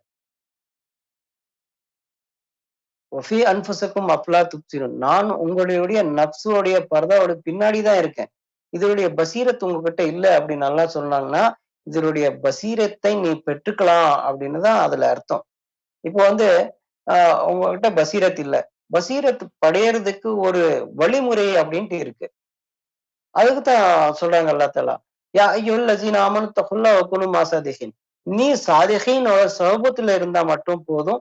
இந்த வழிமுறையை நீ பெற்றுக்கலாம் அப்படின்னு சொல்றாங்க. இதுதான் ஆமன்து பில்லாஹி அல்லாஹ்வின் மேல் மேல் ஈமான் கொள்வது வெறும் லா இலாஹா இல்லல்லாஹ் முஹம்மது ரசூலுல்லாஹ் சொல்றது மட்டும் கிடையாது. லா இலாஹா இல்லல்லாஹ் வாயால சொல்றது மட்டும் கிடையாது. நீங்க கல்பாலயும் நீங்க இத சொல்லணும். கல்பால நீங்க தஸ்தீக் பண்ணணும். இந்த கல்பால தஸ்தீக் பண்ற முறையத்தான் நம்ம சர்க்கார் கோஷாய் நம்மளுக்கு சொல்லி சொல்லிக் குடுத்தாரு சொல்லிக் குடுத்திருக்காங்க. 2வது முறை ஆமன்து பில்லாஹி வ மலாயிகத்திஹி. நம்மளுக்கு எல்லா ஈமானும் எல்லா மவக்கள் மேலயும் நம்மளுக்கு ஈமான் வேணும். இப்ப சில மவக்கல்கள நாம ஒத்துக்க மாட்டேன். இவர் சரியில்ல, அவங்க சரியில்ல. ஆ அ 4 மவக்கள் இருக்காங்க. அந்த 4 பெரிய மவக்கள ஈமான் நம்ம கொண்டிருந்தா தான், நம்ம ஈமான் முக்கம்மல் ஆகும். ஒரு மலக்குகள் மேலயும் நம்மளுக்கு ஒரு கெட்ட எண்ணம் இருந்தா அது நம்ம ஈமானுக்காக அது தடையா இருக்கும். அமன்து பில்லாஹி வ மலாயிகத்திஹி வ குதுபிஹி. அல்லாஹ் அனுப்பிச்ச எல்லா புஸ்தகத்து மேலயும் நம்மளுக்கு ஈமான் கண்டிப்பா தேவை. இப்போ அல்லாஹ்கிட்ட இருந்து நெறைய புஸ்தகம் வந்திருக்கு. இப்போ தௌரேத், இன்ஜீல், ஜபூர், குர்ஆன் அப்படின்னு வந்திருக்கு. இந்த 4 புஸ்தகத்து மேலயும் நம்மளுக்கு ஈமான் கண்டிப்பா வேணும். அ தௌரேத் தாவூத் இப்ராஹிம் அலைஹிஸ்ஸலாம் அப்படின்னு வந்திருக்கு அப்படின்னு சொல்றாங்க. இன்ஜில் ஈசா அலைஹிஸ்ஸலாம். இதே மாதிரி குர்ஆன் நபிகள் நாயகம் ஸல்லல்லாஹு அலைஹி வஸல்லம்க்கு இந்த அ கிடைச்சிருக்கு. ஆனா நம்ம குர்ஆன மட்டும் நம்புறோம். இந்த மிச்ச 3 புஸ்தகத்தையும் தௌரேத், இன்ஜீல், ஜபூர் அப்படின்னு இந்த 3 புஸ்தகத்தையும் நம்ம விட்டுறோம். அல்லாஹ் தஆலா சொல்றாங்க, ஆகாயத்தில் இருந்து வந்த அனைத்து புஸ்தகத்து மேலேயும் உங்களுக்கு ஈமான் தேவை. இந்த 3 ஒரு ஒரு புஸ்தகத்தை பிடிச்சிட்டு நீங்க 3 விட்டுட்டீங்கன்னா, உங்க ஈமான்ல இருந்து நீங்க கை கழுவிக்குவீங்க. அங்க இப்போ இந்த கிதாப் யார்கிட்ட இருக்கு இப்போ? இந்த தௌரேத் யார்கிட்ட இருக்கு? ஜபூர் யார்கிட்ட இருக்கு? அப்படின்னு பார்த்தீங்கன்னா, இங்க யகூதிகள் கிட்ட இருக்கு. ஈசாயிகள் கிட்ட இன்ஜீல் இருக்கு. இப்ப நம்ம வெறுக்கிறதே ஈசாயிக்களையும், யகூதிக்களையும் தான். ஆனா, அந்த மசஹப் அந்த மசஹப்பை நம்ம வெறுக்கக்கூடாது. அந்த மசஹப்ல இருக்கிற முனாஃபிகின்களையே நம்ம வெறுக்கலாம். அதே மாதிரி தீனோர் இஸ்லாம்ல நெறைய முனாஃபிக்குகள் ஷாமில் ஆயிட்டாங்க. அந்த முனாஃபிக்குகளை தான் நம்ம எதிர்க்கணும் ஒழிய, அவங்கள நம்ம எந்த ஒரு மசஹப்பையும் நாம எதிர்க்கக் கூடாது. அதே மாதிரி இந்த 4 புஸ்தகத்து மேலயும் ஆ இப்போ இப்ராஹிம் அலைஹிஸ்ஸலாம் அவங்கள அப்ராஹம் அப்படின்னு சொல்றாங்க. யாரு? யஹூதிங்க. ஆ யூசுப் அலைஹிஸ்ஸலாம ஜேக்கப் அப்படின்னு சொல்றாங்க. ஆ அதே மாதிரி நெறைய நம்ம வ நபிகள்மார்களை அவங்க இதே மாதிரி தனித்தனியா ஒரு பேரு வச்சிருக்காங்க. அ ஈசா அலைஹிஸ்ஸலாம ஜீசஸ் அப்படின்னு சொல்றாங்க. ஆ மூசா அலைஹிஸ்ஸலாம மூசஸ் அப்படின்னு சொல்றாங்க. இத பார்த்தீங்கன்னா, இது எல்லாமே அல்லாஹ்கிட்ட தான் இருந்து வந்தது. இந்த மஸ்ஹப்பையும் 313 மஸ்ஹப்களும் அல்லாஹ்கிட்ட இருந்து தான் வந்தது. இதெல்லாம் அல்லாஹ்வுடைய நிசாம் தான். இந்த 4 புஸ்தகத்துல நம்ம ஒரு புஸ்தகத்தை நம்ம எதிர்த்தாலும், எந்த ஒரு நபியை நம்ம எதிர்த்தாலும் நம்ம ஈமான்ல இருந்து கைய கழுவ வேண்டியது வரும். ஈமான் வந்து நம்மளுக்கு வந்து ஈமானுடைய வழிமுறை நம்மளுக்கு வந்து கிடைக்காது. அல்லாஹ் கிட்ட வந்து ஹிதாயத் வந்து நமக்கு வந்து கிடைக்காது. ஆமன்து பில்லாஹி வ மலாயிகத்திஹி வ குதுபிஹி வ ரசூலிஹி. நம்மளுக்கு வந்து எல்லா ரசூல் மேலயும் நம்மளுக்கு வந்து ஈமான் கண்டிப்பா தேவை. இப்போ ந ஆதம் அலைஹிஸ்ஸலாம்ல இருந்து நபிகள் நாயகம் ஸல்லல்லாஹு அலைஹி வஸல்லம் வரைக்கும் எத்தனை நபிமார்கள் வந்தாங்களோ, அவங்க மேல எல்லாம் நம்மளுக்கு வந்து ஈமான் தேவை. அதுல வந்து ஆ 4 ஊலுல் அஸம் முர்ஸல் இருக்கா 5 ஊலுல் அஸம் முர்ஸல் இருக்காங்க. அதுல வந்து ஒ ஒருத்தர் வந்து ஹதரத் ஆதம் அலைஹிஸ்ஸலாம், ஹதரத் இப்ராஹிம் அலைஹிஸ்ஸலாம், மூசா அலைஹிஸ்ஸலாம், ஈசா அலைஹிஸ்ஸலாம், நபிகள் நாயகம் ஸல்லல்லாஹு அலைஹி வஸல்லம். இவர் யார் மேலயாச்சும் உங்களுக்கு வந்து பகை இருந்ததுன்னா, நீங்க வந்து மூமின் ஆகுறதுக்கு சான்ஸே கிடையாது. இதே மாதிரி வந்து நெறைய விஷயங்கள் வந்து நீங்க வந்து தெரிஞ்சுக்க வேண்டியது வந்து சர்க்கார் கோஷாய் மூலமா நிறைய தாலீம் உங்களுக்கு வந்து சர்க்கார் கோஷாயி, சையது யூனுஸ் அல்கோஹர் மூலமா நம்மளுக்கு வந்து தெரியப்படுத்துறாங்க. இப்போ வல் கத்ரி கைரிஹி வ ஷர்ரிஹி மினல்லாஹி தஆலா. இப்போ நல்ல, கெட்ட விஷயங்கள் மேல நம்மளுக்கு வந்து ஈமான் கிடையாது. இப்போ வந்து வல் கத்ரி கைரிஹி நல்ல விஷயங்கள் வந்தா மட்டும் நம்ம வந்து ரொம்ப சந்தோஷப்படுறோம். குதிக்கிறோம், ஜம்ப் பண்றோம். ஆ ரொம்ப சந்தோஷமா இருக்கோம். ஆ எல்லாம் பண்றோம். ஆனா கெட்டது வரும்போது மட்டும் நம்ம வந்து ஈமான் கொஞ்சம் டுல்முல் ஆயிருது. இப்போ வந்து இந்த உலகத்துல எல்லா இடத்துலயும் வந்து கொரோனா என்ற ஒரு பெரிய ஆ வியாதி வந்து பரவிட்டே வருது. இதனால ரொம்ப பேத்துக்கு ரொம்ப கஷ்டம் வந்திருக்கு. இ இது வந்து அல்லாஹ்வின் அஸ்மாயிஷாவும் இருக்கலாம். இல்ல அல்லாஹ்வினுடைய அஸாபாவும் இருக்கலாம். ஆனா செய்தி அவர் சொல்றாங்க, இது சிலருக்கு அஸாபாகவும் இருக்கும். சிலருக்கு வந்து ஆ ஒரு பாடமாகவும் இருக்கும். சிலருக்கு வந்து ஒரு எச்சரிக்கையாகவும் இருக்கலாம். அப்படின்னு சய்யிது யூனுஸ் அவங்க வந்து சொல்றாங்க. இந்த வபா வந்ததுக்கு காரணம் அல்லாவின் அஸாப் அப்படின்னு சொல்ல முடியாது. ஏன்னா, சில விஷயம் வந்து மனுஷன் வந்து அவன் கையால அவன் பண்ணிக்கிறான். இப்போ சூசைட் பண்ணிக்கிறது வந்து அ மனுஷன் கையால தான் இருக்கு. இப்போ அல்லாஹ் தஆலா அவனுடைய முகத்தர்ல 60 வருஷத்துக்கு தான் இவன் சாவான் அப்படின்ட்டு அல்லாஹ் தஆலா எழுதியிருக்காங்க. ஆனா இவன் வந்து 40 வருஷத்துக்குள்ள சூசைட் பண்றான் அப்படின்னு சொன்னீங்கன்னா, அது வந்து அந்த மனுஷனோட இ ஆ இச்சையின் மேல் ஆகுது அது. சூசைட் வந்து அவன் சொந்தமா டிசைட் பண்ணி சூசைட் செய்றது. ஆனா அவன் சாகறதுக்கு வந்து இன்னும் 20 வருஷம் பாக்கி இருக்கு. அதே மாதிரி சில வியாதிகள், அ சில அஸாபுகள் மாதிரி வர்றது வந்து மனுஷங்கள் மூலியமா வருது. இப்போ ஒருத்தர் வந்து அ போயிட்டு இருக்கும்போது அ ஆக்சிடென்ட் ஆயிடுறாங்க. திடீர்னு ஆக்சிடென்ட் ஆயிடுறாங்க. அவங்க முகத்தர்ல அல்லாஹ் தஆலா எப்பவோ சாவு எழுதியிருக்கான். ஆனா சடனா ஆயிருது. அதுக்கு அர்த்தம் என்னன்னா, அது அவங்க கையால அவங்க பண்ணிக்கிட்டது. அவங்க போற நிலை, அவங்க செய்யற தவறான ஒரு டிரைவிங்கால அவங்களுக்கு வந்து ஆக்சிடென்ட் ஆயிருது. இதுவும் சூசைட்ல தான் போகுது. இதே மாதிரி இந்த வியாதிக்கு காரணம் மனுஷர்களாக இருந்தா, இது வந்து அல்லாஹ்வினுடைய அஸாப் கிடையாது. இது மனுஷர்களாக செய்து கொண்டது அப்படின்னு செய்தி யூனுஸ் அவங்களும் சொல்றாங்க. ஆனா, கண்டிப்பா இதே மாதிரி இருக்கும் அப்படின்னு சொல்ல முடியாது. இது இப்போ வந்து நம்ம என்ன சொல்றோம், அல்லாஹ்வின் இச்சை இல்லாம ஆ மரத்துல இருக்கிற ஒரு இலையும் கூட அசையாது அப்படின்னு நம்ம வந்து நம்ம நம்பிக்கையா நம்ம சொல்றோம். இப்போ அந்த இலைய அசையணும்னா காத்து வேணும். காத்து எங்கேருந்து வந்ததுன்னா, அல்லாஹ்வுடைய ஹுக்கும்ல தான் காத்து வருது. அந்த இலை அசையுது. இதெல்லாம் பார்த்தீங்கன்னா, எல்லாத்துக்கும் காரணம் அல்லாஹ்வின் விருப்பம் இல்லாமயும் ஆகாது. அதே மாதிரி மனுஷர்களால தவறாலயும் சில விஷயங்கள் ஆகலாம் அப்படின்ட்டு செய்தி யூனுஸ் சொல்றவங்க வந்து சொல்றாங்க. இந்த சமயத்துல வந்து நம்ம ரொம்பவே வந்து நம்ம ஒரு தனியான ஒரு டிப்ரஷன்ல போயிடுறோம். என்னடா இப்படி ஆயிடுச்சே அப்படின்னு நம்ம வந்து யோசனை பண்றோம். ஆனா அல்லாஹ்வின் மேல் நமக்கு வந்து தவக்கல் இருக்கிறது இல்ல. அல்லாஹ்வின் நல்லடியார்கள் மேலயும் நமக்கு வந்து தவக்கல் இருக்கிறது இல்ல.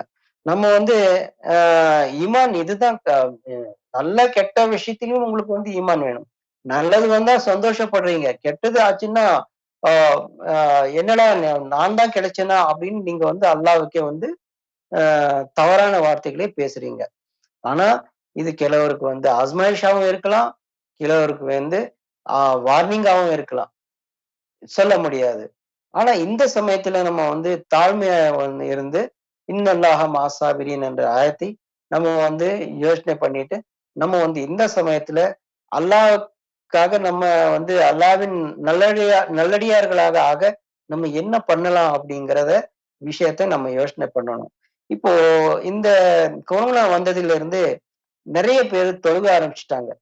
சரி, தொழுதா நல்லதுதான். கெட்டதுன்னு சொல்ல கிடையாது. முதல்ல மூமின்களாக மாறுங்க. முதல்ல மூமின்களாக எதுவரைக்கும் நீங்க மாற மாட்டீங்களோ, உங்க தொழுகைகள் வந்து அல்லாஹ் வரைக்கும் போகாது. உங்க தொழுகைகள் அல்லாஹ் வரைக்கும் எதுவரைக்கும் போகாதோ, அதுவரைக்கும் நீங்க வந்து காமிலாக ஆ நீங்க மூமின்களாக முடியாது. உங்க தொழுகை ஆ கபூல் ஆனா தான், உங்க தொழுகை காயம் ஆனா தான் நீங்க வந்து மூமின் ஆகுவீங்க.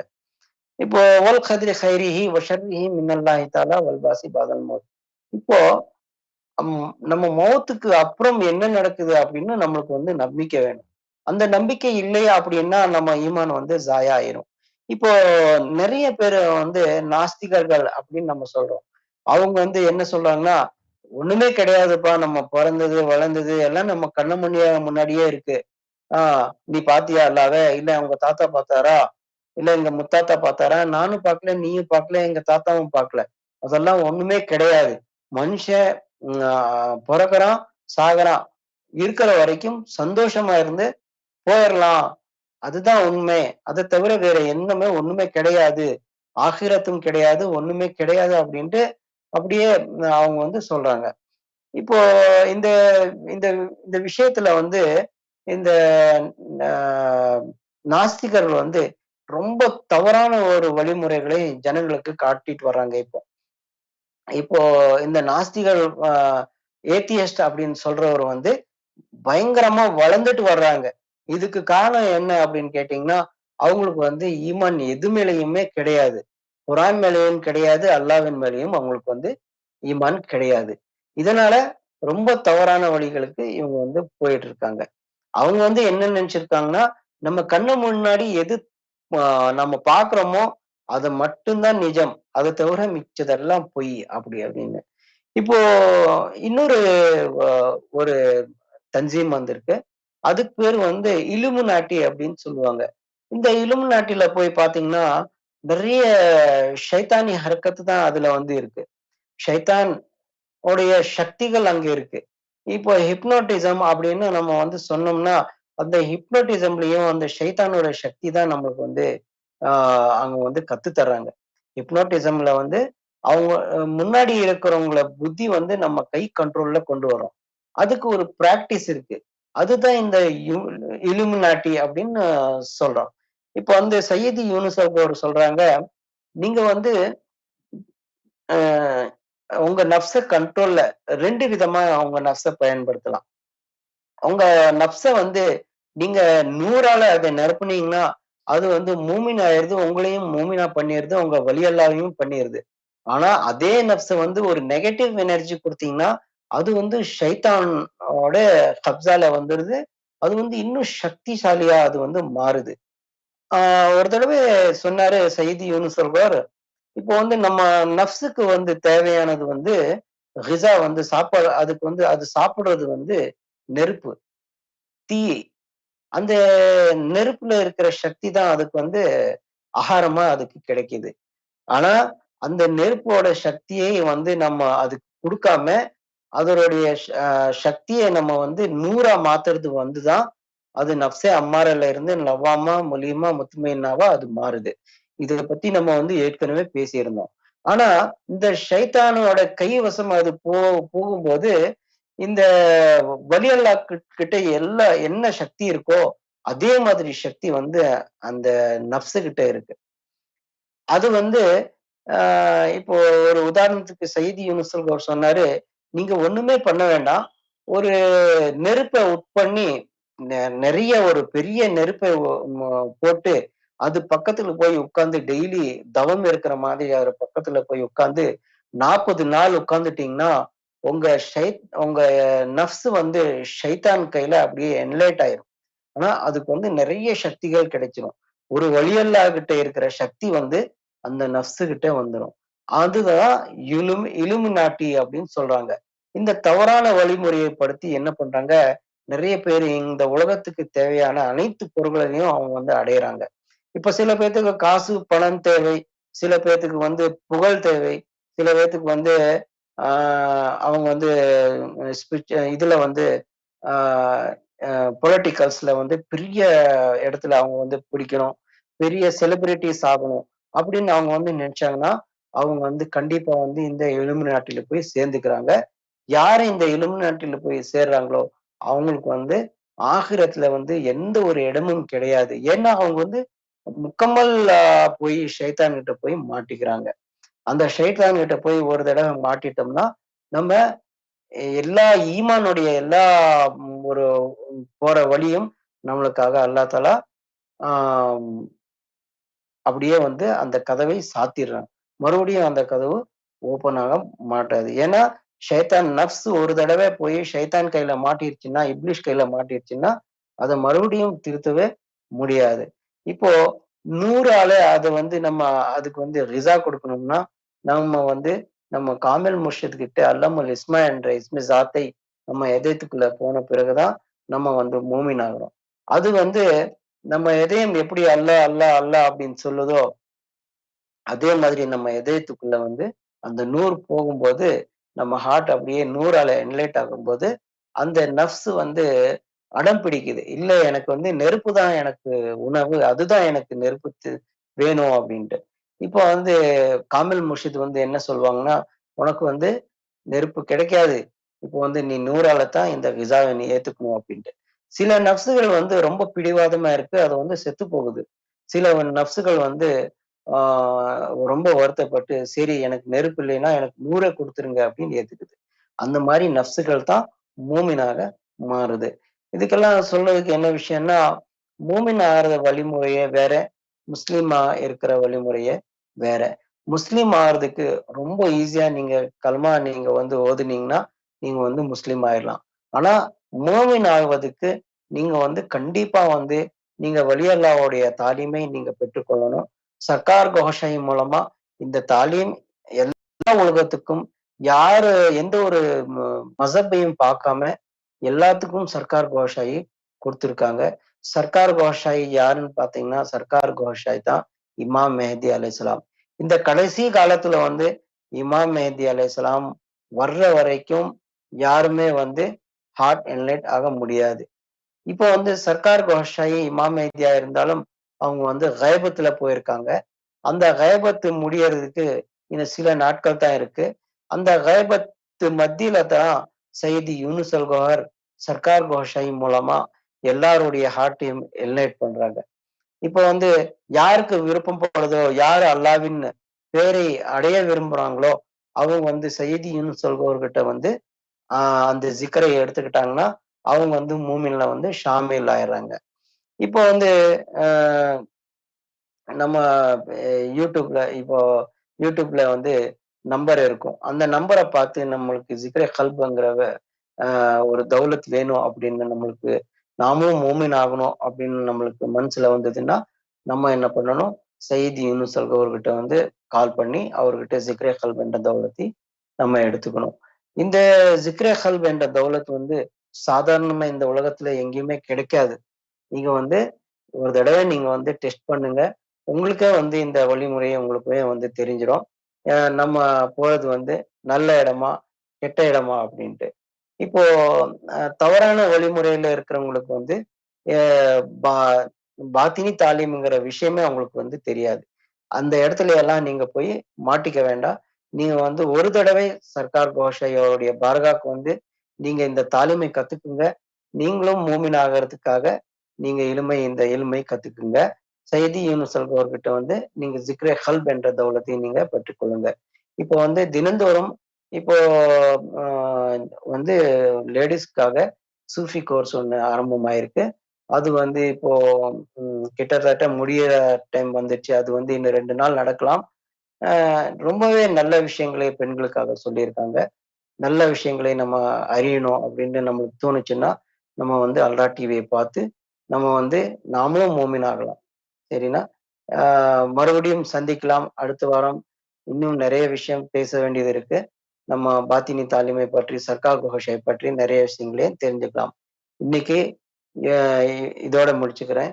எல்லோருக்கும் நன்றி. அஸ்ஸலாமு அலைக்கும் வரஹ்மத்துல்லாஹி வபரகாத்துஹு. கோஷாய் மராபா, Kaur Hafiz.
Alhamdulillahi Rabbil Alameen.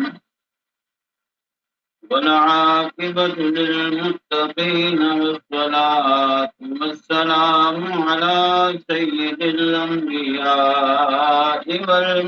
والمرسلين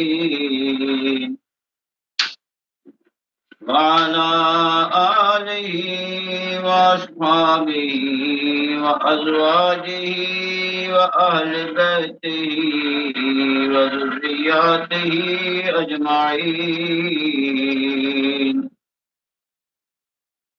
أما بعد فأعوذ بالله من الشيطان الرجيم. بسم الله الرحمن الرحيم. إذا جاء نصر الله والفتح ورأيت الناس يدخلون في دين الله أفواجا فسبح بحمد ربك واستغفره إنه كان توابا. صدق الله مولانا العظيم وبلغنا رسوله النبي الكريم ونحن على ذلك لمن الشاهدين والشاكرين والحمد لله رب العالمين. إن الله وملائكته يصلون على النبي يا أيها الذين آمنوا صلوا عليه وسلموا تسليما. اللهم صل على محمد وعلى آل محمد كما صليت على إبراهيم وعلى آل إبراهيم إنك حميد مجيد. اللهم بارك على محمد وعلى آل محمد كما باركت على إبراهيم وعلى آل إبراهيم إنك حميد مجيد. اللهم صل على سيدنا ومولانا وشفيعنا محمد وعلى آل سيدنا ومولانا محمد وبارك وسلم عليه. الصلاة والسلام عليك يا سيدي يا حبيبي يا رسول الله، وسلم عليك وعلى آلك وأصحابك يا سيدي يا حبيب الله. الصلاة والسلام عليك يا سيدي يا شفيع المذنبين، وسلم عليك وعلى آلك وأصحابك يا سيدي يا خاتم النبيين.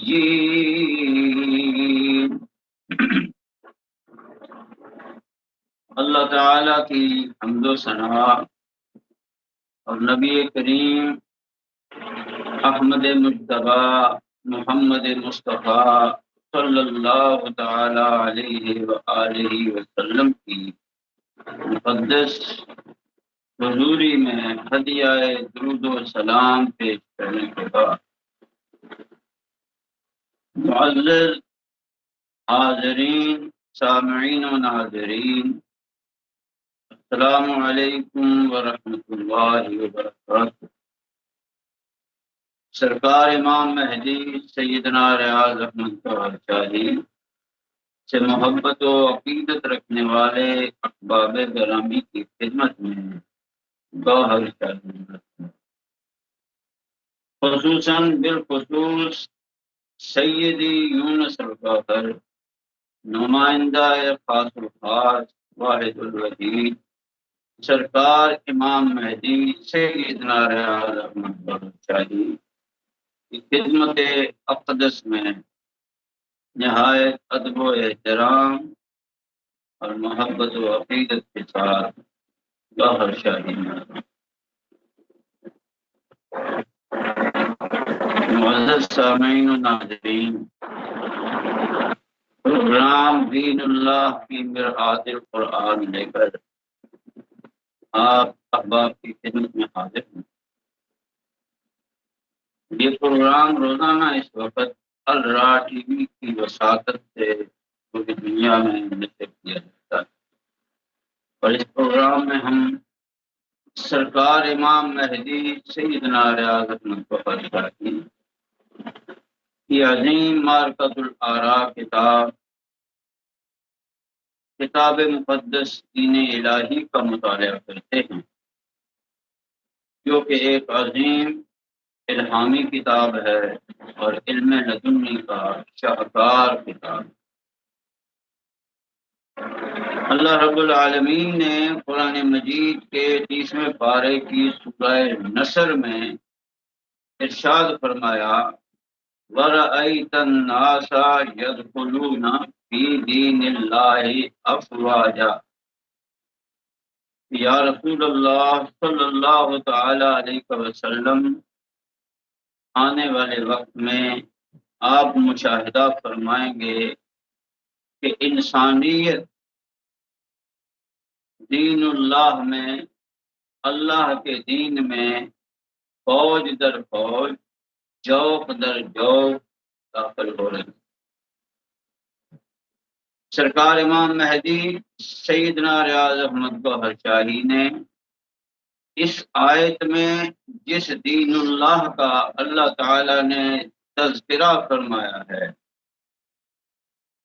کہ جس میں انسان جوق در جوق آنے والے وقت میں داخل ہوں،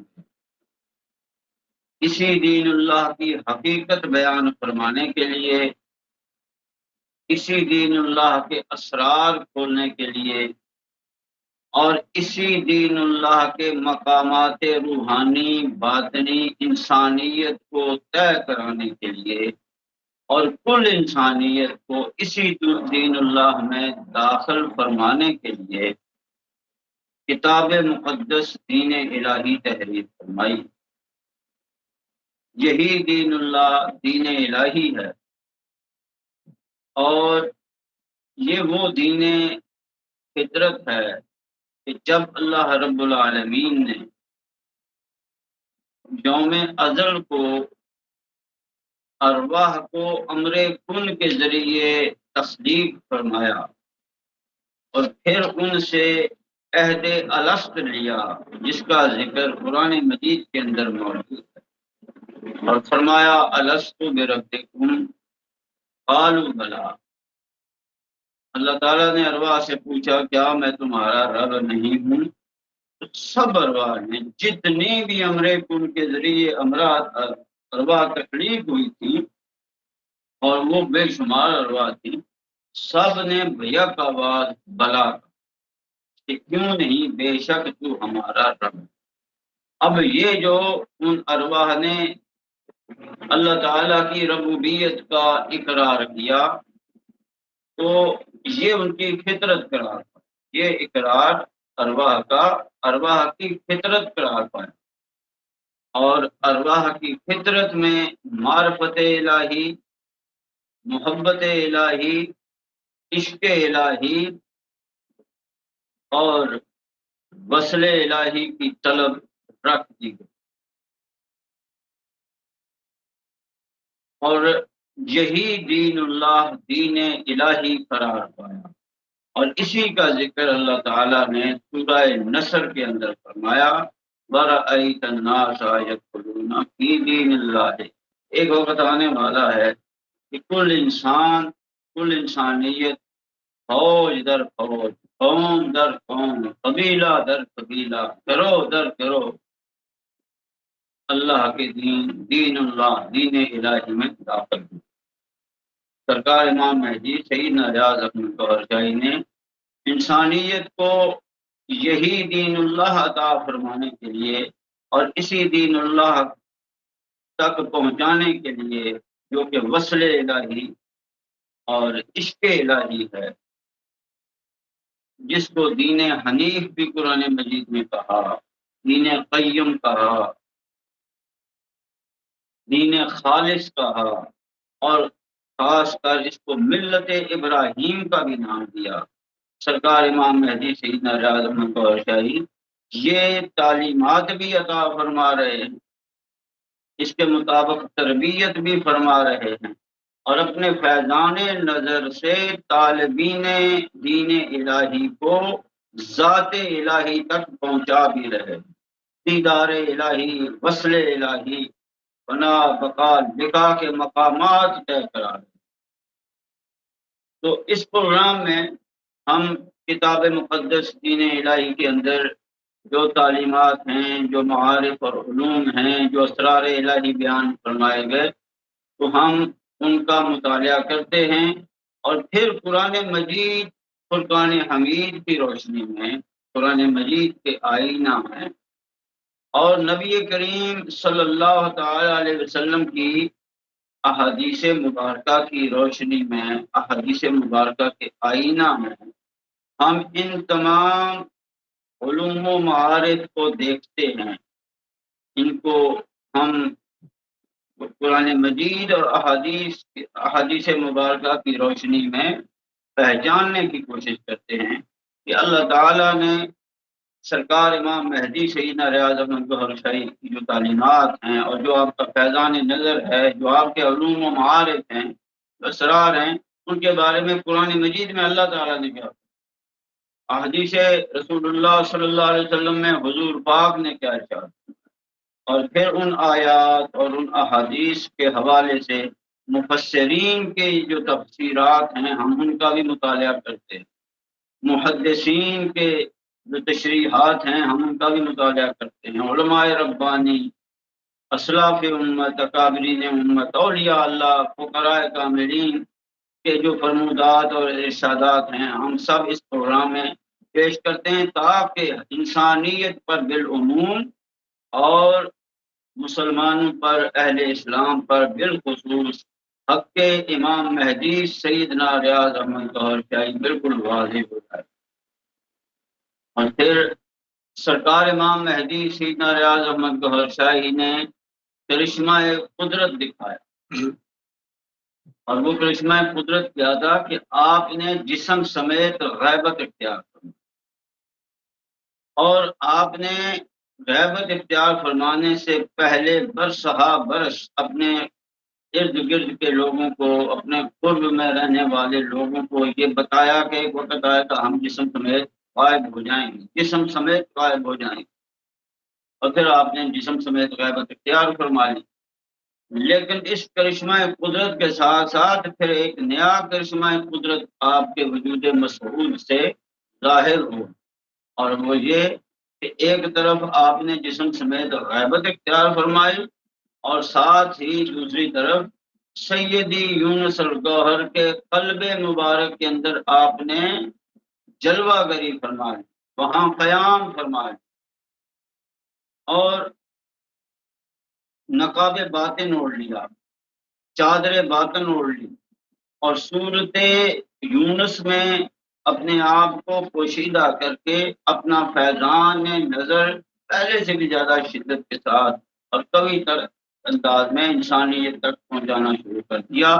اور آج وہ وقت ہے کہ ہر انسان سرکار امام مہدی سیدنا ریاض احمد گوہر شاہی کے فیضان سے سیراب ہو رہا ہے، اور لوگ جوق در جوق دین الہی دین اللہ میں داخل ہو رہے ہیں، اور یہی وہ وقت ہے کہ جس کے بارے میں اللہ تعالیٰ نے محمد رسول اللہ صلی اللہ تعالی علیہ وآلہ وسلم سے فرمایا، وَرَأَيْتَ النَّاسَ يَدْخُلُونَ فِي دِينِ اللَّهِ أَفْوَاجًا۔ ہم ان تمام معاملات کو قرآن و حدیث کے آئینے میں دیکھتے ہیں اس پروگرام میں، اور آج تک ہم نے بہت کچھ قرآن مجید سے سیکھا ہے، پڑھا ہے، دیکھا ہے، احادیث مبارکہ میں دیکھا ہے، اور سرکار امام مہدی سیدنا ریاض احمد گوہر شاہی کے جتنے معاملات ہیں، آپ کے جو فیوز و برکات ہیں، ہم نے ان کو قرآن و حدیث کی روشنی میں آپ کے سامنے پیش کیا ہے، اور ہم سرکار امام مہدی سیدنا ریاض احمد گوہر شاہی کی جو کتاب مقدس دین الہی ہے اس کے سر ورق کی عبارات پر ابھی گفتگو کر رہے ہیں، چند عبارات ہیں، ان کے حوالے سے ہم گفتگو کر رہے ہیں۔ ایک عبارت ہے کہ جس میں آپ نے ارشاد فرمایا، یہ کتاب اللہ کے متلاشیوں اور اللہ سے محبت کرنے والوں کے لیے ایک تحفہ۔ تو ہم اس بات پر غور و فکر کر رہے ہیں کہ اللہ کے متلاشی کون ہوتے ہیں، اور طالبین حق کے بارے میں، طالبین الہی کے بارے میں اللہ تعالیٰ نے قرآن مجید میں کیا فرمایا ہے، کیا کچھ ارشاد فرمایا، اور کس کس انداز سے اور کس کس طریقے سے بیان فرمایا ہے، اور احادیث مبارکہ میں اس حوالے سے کیا پوچھا ہے۔ تو بہت کچھ ہم نے اس بارے میں پڑھا ہے، اور اب ہم علامہ ڈاکٹر محمد اقبال رحمۃ اللہ علیہ جو نقیب امام مہدی ہیں ان کا کلام پیش کر رہے ہیں، اور جو کچھ انہوں نے امام مہدی سرکار ریاض احمد گوہر شاہی کے حوالے سے، سیدی یونس الگوہر کے حوالے سے، دین الہی ملت ابراہیم کے حوالے سے، اور اسرار باطن کے حوالے سے، اس زمانے کے حوالے سے جو کچھ آپ نے کہا ہے، ہم اس کا مطالعہ کر رہے ہیں، اور اس کو بھی پھر ہم کلام اقبال کو بھی ہم قرآن مجید اور احادیث مبارکہ کی روشنی میں دیکھ رہے ہیں۔ تو چلتے چلتے ہم اس مقام پر پہنچ گئے تھے کہ حرم رسوا ہو، نظم طلوع اسلام کے اندر علامہ ڈاکٹر محمد اقبال رحمۃ اللہ علیہ فرماتے ہیں کہ حرم رسوا ہوا پیر حرم کی کم نگاہی سے، جوانان تاتاری کس قدر صاحب نظر نکلے۔ تو اس کے حوالے سے میں نے حرم کے بارے میں تھوڑی گفتگو کی ہے۔ قرآن مجید کی آیات کے میں سے ہم نے یہ جانا کہ حرم کی ابتدا کیسے ہوئی، حرم کی تعمیر کیسے ہوئی، کعبۃ اللہ شریف کی بنیاد کس نے رکھی، کب رکھی، اور کس طریقے سے رکھی گئی، اور اسی طریقے سے کعبۃ اللہ کے جو اسرار ہیں اس میں جو برکتیں رکھی گئی ہیں، اور اس میں جو اللہ تعالیٰ کی نشانیاں ہیں، اور عالمین کے لیے جو ان کے اندر کعبۃ اللہ کے اندر ہدایت رکھی گئی ہے، جس کا ذکر قرآن مجید میں اللہ تعالیٰ فرماتا ہے، تو ہم نے اس کے بارے میں جانا۔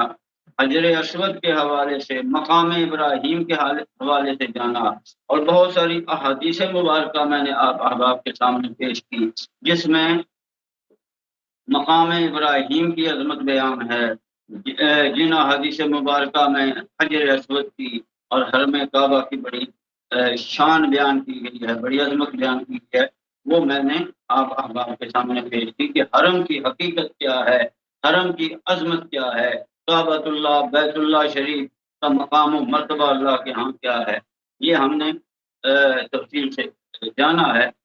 تو اب مزید تھوڑی سی گفتگو میں حرم کے حوالے سے کر رہا تھا کل، اور وہ یہ تھی کہ سلطان العارفین سلطان باہو رحمۃ اللہ علیہ فرمایا کہ حاجی دو قسم کے ہوتے، ایک ہوتا ہے حاجی اہل وطن اور ایک ہوتا ہے حاجی اہل باطن۔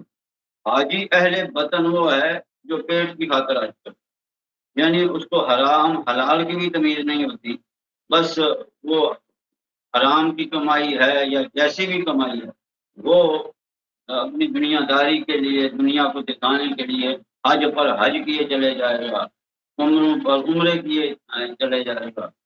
تو اس طرح پھر ایسے بھی حاجی ہیں کہ جو جاتے ہیں، بظاہر حج کرنے جاتے ہیں، لیکن وہاں جا کر لوگوں کی جیبیں کاٹنے شروع کرتے ہیں، الٹے سیدھے کام کرتے ہیں، وہاں جا کر بزنس اپنا سنوارنے کی کوشش کرتے ہیں۔ تو بہت سارے ایسے لوگ ہیں جو ہوتے دنیا دار ہیں، لیکن وہ رسمی طور پر حج ادا کرتے ہیں، اور اس حج کے ذریعے بھی دنیاوی منافع اور دنیاوی منفعت حاصل کرتے ہیں۔ تو ایسے لوگ جو اللہ کے ہاں ان کا شمار حاجیوں میں نہیں ہوتا، وہ حاجی اہل وطن ہوتے ہیں جو اپنے پیٹ کی خاطر حج کرتے ہیں، اور اکثریت ایسے لوگوں کی ہوتی ہے، کیونکہ اہل باطن ہونا تو ہر ایک کی قسمت میں نہیں ہے، ہر ایک کو یہ چیز نصیب نہیں ہوتی ہے۔ لیکن سلطان العارفین سلطان باہو رحمۃ اللہ علیہ نے فرمایا کہ حاجی اہل وطن ہے ایک، اور ایک حاجی اہل باطن ہے۔ حاجی اہل باطن کون ہے؟ کہ جو باطنی حج کرنے، ان کی پھر دو کیٹیگریز ہیں، کچھ ایسے ہوتے ہیں کہ جو باطنی حج کرتے ہیں اور وہ حاجی کہلاتے ہیں، اور کچھ ایسے ہوتے ہیں کہ جن کے وہ جو باطنی حج کرنے والے حاجی ہوتے ہیں وہ خانہ کعبہ کا طواف کرتے ہیں، حجر اسود کا طواف کرتے ہیں، لیکن کچھ ایسے بھی ہوتے ہیں کہ جن کا خانہ کعبہ خود طواف کرتا ہے، ان کی عظمت اور حرمت اللہ کے ہاں خانہ کعبہ سے بھی بڑھ کر ہوتی ہے۔ تو یہ دو قسم کے حاجی ہوتے ہیں۔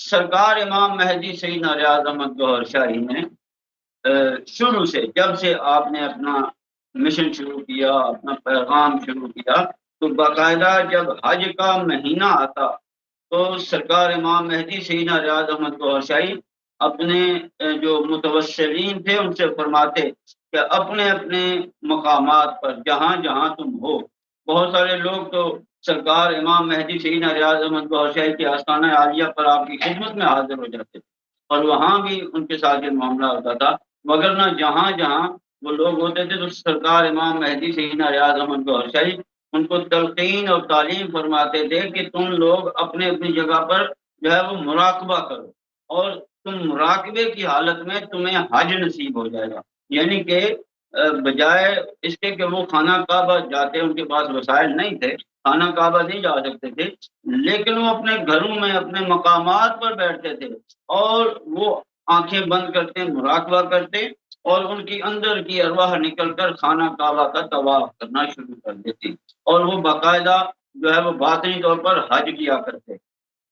اور سرکار امام مہدی سیدنا ریاض احمد گوہر شاہی بذات خود ظاہری طور پر جو ہے وہ کبھی مکہ شریف یا مدینہ شریف تشریف لے کر نہیں گئے، لیکن ایسی متعدد شہادتیں اور ایسے متعدد لوگ موجود ہیں جو یہ بتاتے ہیں کہ انہوں نے سرکار امام مہدی سیدنا ریاض احمد گوہر شاہی کو خانہ کعبہ میں دیکھا ہے، مسجد الحرام میں دیکھا ہے، یا مسجد نبوی میں دیکھا ہے، روضہ رسول کے پاس دیکھا ہے، اور اس قسم کے بہت سارے واقعات بھی موجود ہیں۔ یعنی سرکار امام مہدی سیدنا ریاض احمد گوہر شاہی کا وجود مبارک بظاہر جو ہے وہ حدود عرب میں داخل نہیں ہوا، ان کی سرزمین حجاز میں تشریف لے کر نہیں گئے آپ ظاہری طور پر، لیکن اس کے باوجود آپ وہاں موجود ہوتے تھے۔ تو یہ ایسی ہستیاں سرکار امام مہدی سیدنا ریاض احمد گوہر صاحب کی ہستی تو بہت ہی انسان کی عقل سے بھرا اور بھرا ہے، لیکن اصل میں آپ وہاں جن لوگوں سے ملتے تھے ان کو نوازنا مقصود ہوتا، اور ایسے لوگوں نے پھر بتایا کہ ہم نے وہاں خانہ کعبہ کے اندر سرکار امام مہدی سیدنا ریاض احمد گوہر صاحب سے فیضان حاصل کیا ہے، مدینہ شریف میں آپ سے فیضان حاصل کیا ہے۔ تو یہ بڑا زبردست قسم کا ایک سلسلہ سرکار امام مہدی سیدنا ریاض احمد گوہر صاحب کا ہے کہ جو آپ اپنے متوسلین کو عطا فرماتے ہیں۔ تو حرم کی حقیقت اگر پوچھنی ہے، حرم کی عظمت اگر پوچھنی ہے، تو پھر سرکار امام مہدی سیدنا ریاض احمد گوہر صاحب کے غلاموں سے پوچھیے، کیونکہ سرکار امام مہدی سیدنا ریاض احمد گوہر صاحب نے ان کو حرم کی حقیقت، عظمت اور مقام و مرتبہ ان کی باطن کی آنکھوں سے دکھایا۔ اب میں آپ کو ایک حدیث ہی سناتا ہوں۔ حضرت عبداللہ ابن عمر رضی اللہ تعالی عنہ سے روایت ہے، آپ فرماتے ہیں کہ رسول اللہ صلی اللہ تعالی علیہ وسلم منبر پر تشریف فرما ہوئے اور آپ نے خطبہ ارشاد فرمایا۔ آپ نے فرمایا، یا معاشر من اسلم بلسانہ ولم یفض الایمان الی قلبہ۔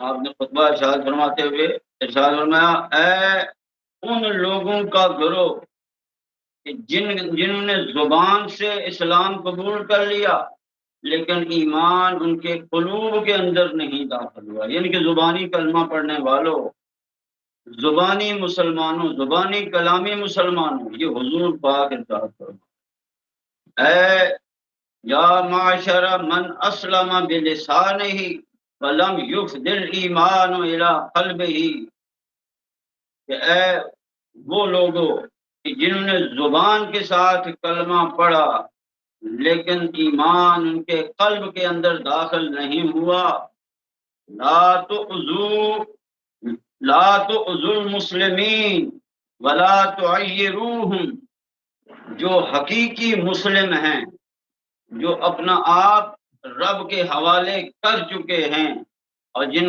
کا ظاہر و باطن اللہ کے سپرد ہو چکا ہے، جو اللہ کے مکمل فرما بردار بندے ہیں، جو حقیقی مسلمین ہیں، تم لوگ ان کو آر مت دلاؤ، ان کے عیوب عیاں کرنے کی کوشش مت کرو، ان کو ننگا کرنے کی اور ننگا دیکھنے کی کوشش مت کرو، ولا تتبعوا عوراتہم، اور تم ان کی شرمگاہوں کا پیچھا مت کرو، جو چھپانے کے مقامات ہیں تم ان کو دیکھنے کی کوشش نہ کرو۔ فرمایا، فَإِنَّهُ مَن تَتَبَّعَ عَوْرَةَ أَخِيهِ الْمُسْلِمِ، بے شک جس نے اپنے مسلمان بھائی کی شرمگاہ کو دیکھنے کی کوشش کی، اس کی طرف توجہ کی، اس کی پیروی کی، اتباع کی، تتبع اللہ عورتہ، اللہ تعالیٰ اس کی شرمگاہ پر لوگوں کو مطلع کر دے گا، یفضحہ ولو فی جوف رحلہ، اللہ تعالیٰ اس کا پردہ فاش کر دے گا اگرچہ وہ اپنی سواری کے اندر چھپا ہوا ہو۔ قال، تو حضرت عبداللہ ابن عمر فرماتے ہیں، وہ نظر، یہ فرماتے ہوئے، نظر ابن عمر یومن الی البیت او الکعبہ، کہ حضرت عبداللہ ابن عمر نے فرمایا اور یہ فرماتے ہوئے آپ نے خانہ کعبہ کی طرف دیکھا، بیت اللہ شریف کی طرف دیکھا، جس کے لیے میں نے یہ حدیث آپ کے سامنے پیش کی کہ کچھ لوگ ایسے ہوتے ہیں کہ جن کا مقام کعبہ سے بھی بڑا ہوتا ہے، کعبہ سے بھی بلند، تو اس حدیث میں نبی کریم صلی اللہ علیہ وسلم ارشاد فرما رہے ہیں، ٹھیک ہے۔ حاجی اہل باطن کچھ ایسے ہوتے ہیں جو جا کر کعبہ کا طواف کرتے ہیں، باطنی طواف کرتے ہیں، اور کچھ ایسے بھی ہوتے ہیں جن کا کعبہ طواف کرتا ہے۔ وہ ایسی ہستیاں ہوتی ہیں کہ جن کا مقام اللہ کے ہاں کعبۃ اللہ سے بھی بڑھ کر ہوتا ہے۔ ابن عمر نے بیت اللہ شریف کی طرف دیکھا، کعبہ شریف کی طرف دیکھا، پھر کہا، ما اعظم کے وما اعظم حرمت کے، اے بیت اللہ، اے کعبۃ اللہ، کیا عظمت ہے تیری اور کیا تیری حرمت ہے، اللہ کے ہاں کیا تیرا مقام و مرتبہ ہے، بہت مرتبہ ہے تیرا۔ والمؤمن اعظم حرمتا عند اللہ من، لیکن یہ یاد رکھنا مومن اللہ کے ہاں تجھ سے زیادہ عظمت رکھتا۔ یہ پتہ یہ چلا کہ جو صاحب ایمان ہوتا ہے اس کا مقام و مرتبہ بیت اللہ سے بھی بڑھ کر ہوتا ہے۔ تو حرم رسوا ہوا کا مطلب یہ ہے کہ ایسے لوگ ناپید ہو گئے کہ جن کے اندر کعبۃ اللہ سے زیادہ عظمت پائی جاتی ہے۔ خیر یہ آگے بات ہوگی، لیکن میں یہ بتانا چاہ رہا ہوں وہ یہ ہے کہ ایسے لوگ بھی ہیں، ایسے صاحب ایمان کامل بھی ہیں کہ جن کا مقام و مرتبہ حرم کعبہ سے بھی بڑھ کر۔ اور یہ حدیث شریف جو میں نے آپ احباب کے سامنے پیش کی ہے یہ ترمذی نے روایت کی ہے۔ اس کے بعد عبداللہ ابن عمر کی ایک اور روایت ہے، وہ فرماتے ہیں رأیت رسول اللہ صلی اللہ علیہ وسلم یطوف بالکعبہ، میں نے دیکھا کہ رسول اللہ صلی اللہ علیہ وسلم کعبہ کا طواف فرما رہے ہیں، ویقول، اور ساتھ آپ یہ بھی فرما رہے ہیں ما اطیبک واطیب ریحک، اے کعبۃ اللہ تو کتنا پاکیزہ ہے اور تیری خوشبو کتنی پاکیزہ ہے، تیری ہوا کتنی معطر ہے، تیری فضا کتنی معطر ہے، تو کتنا پاکیزہ ہے، کتنا طیب ہے تو۔ وما اعظم کے، اور اے کعبۃ اللہ تیری کیا ہی عظمت ہے، وما واعظم حرمت کے، اور تیری حرمت کیا ہی عظیم ہے۔ یہ ساری بات کر کے حضور نبی کریم صلی اللہ علیہ وسلم کعبہ کی حرمت، کعبہ کی عظمت اور کعبہ کی پاکیزگی اور اس کی فضا کی جو خوشبو ہے اس کا ذکر فرمانے کے بعد نبی کریم صلی اللہ علیہ وسلم ارشاد فرماتے ہیں والذی نفس محمد بیدہ، قسم ہے اس ذات والا صفات کی جس کے قبضہ قدرت میں مجھ محمد کی جان ہے، لحرمت المؤمن اعظم عند اللہ حرمتا من کے مالہ و دمہ، کہ حرمت مومن کی عظمت، مومن کی حرمت اللہ تعالیٰ کے ہاں تیری حرمت اور تیری عظمت سے بہت زیادہ ہے۔ اس کا مال بھی اللہ کے ہاں بہت عظمت والا ہے، حرمت والا ہے، اس کا خون بھی، مومن کا خون اور مال بھی اللہ کے ہاں بہت زیادہ حرمت اور عظمت والا ہے۔ وَأَن نَظُنَّ بِهِ إِلَّا خَيْرًا، اور یہ کہ ہمیں مومن کے بارے میں ہمیشہ اچھا گمان کرنا چاہیے۔ یہ بھی اسی حوالے سے حدیث شریف ہے کہ ایک مومن کا جو مقام، اب مومن کے بارے میں نے بڑا تفصیل کے ساتھ عرض کیا ہوا ہے کہ مومن وہ ہوتا ہے جس کے قلب کے اندر اللہ کا نور داخل ہو گیا، اس میں اللہ داخل ہو گیا اور جس کا قلب اللہ اللہ کرنا شروع ہو گیا۔ تو جب انسان کو یہ باطنی تعلیم ملتی ہے، باطنی تطہیر ملتی ہے، باطنی تربیت ملتی ہے، باطنی لطائف بیدار ہوتے ہیں، شرح صدر ہوتی ہے، اور پھر جب بندہ رب کے دیدار کی تعلیم حاصل کر کے طریقت کے رستے پر چلنا شروع ہوتا ہے، اور جب وہ قلب سے رب کی ذات کی طرف سفر شروع کرتا ہے، تو یہ جو مقامات ہیں جب انسان طے کرنا شروع کر دیتے ہیں تو اس کا مرتبہ پھر کعبۃ اللہ سے بڑھ جاتا ہے احادیث مبارکہ کی صورت میں۔ اور سرکار امام مہدی سیدنا ریاض احمد گوہر شاہی اور سیدی یونس الگوہر یہی تعلیم، یہی تربیت اور یہی فیضان نظر عطا فرما رہے ہیں۔ اور دین الہی میں جب بندہ داخل ہو جاتا ہے، جو کہ سرکار امام مہدی انسانیت کو اس میں داخل کر رہے ہیں، اہل اسلام کو اس میں داخل کر رہے ہیں، سیدی یونس الگوہر انسانیت کو دین الہی کا فیضان عطا فرما رہے ہیں، جب انسان اس مقام پر آ جاتا ہے تو اس کا مقام و مرتبہ اللہ کے ہاں کعبۃ اللہ سے بھی بڑھ کر ہوتا ہے۔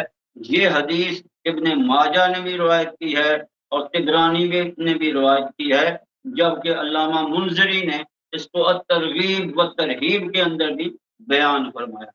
تو اب میں نے دو چیزیں آپ کے سامنے رکھ دی، ایک حرم کی عظمت کیا ہے، کعبۃ اللہ کی عظمت کیا ہے، بیت اللہ کی عظمت کیا ہے، اور پھر بیت اللہ کے اسرار کے بارے میں نے آپ کو بتایا اور حجر اسود کی عظمت آپ کو بتائی، مقام ابراہیم کی عظمت آپ کو بتائی، اور اللہ نے جو مبارک اس کعبۃ اللہ کو بنایا، اس میں جو برکتیں رکھی وہ بھی میں نے آپ کو بتائی، اس میں جو ہدایت رکھی ہے، ہدایت مہدی کس طریقے سے خانہ کعبہ سے متعلق ہے، یہ بھی میں نے آپ احباب کے سامنے قرآن و حدیث کی روشنی میں بڑی تفصیل کے ساتھ بیان کیا ہے۔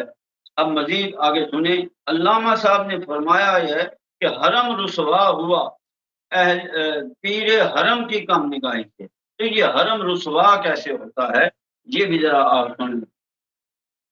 حرم اتنی عظیم جگہ ہے، اتنا عظیم مقام ہے، لیکن جو اہل حرم ہیں، اب اہل حرم وہ بھی ہیں جو وہاں کے رہنے والے، جو خانہ کعبہ کے متولی ہیں، جو خانہ کعبہ کے منتظمین ہیں، وہ بھی اہل حرم ہیں، اور تمام عالم اسلام اہل حرم کہلاتے ہیں، کیونکہ یہ حرم کی عزت کرنے والے ہیں، اور طواف کعبہ کرنے والے، حج و عمرہ کرنے والے ہیں، کعبۃ اللہ کی طرف منہ کر کے صلاۃ ادا کرنے والے، تو یہ سب اہل حرم کہلاتے ہیں، یعنی کہ وہاں کے جو لوگ ہیں مقامی منتظمین وہ بھی اہل حرم ہیں خاص طور پر، اور عمومی طور پر تمام اہل اسلام اہل حرم ہوتے ہیں۔ لیکن حرم کو حرم رسوا کیسے ہوا؟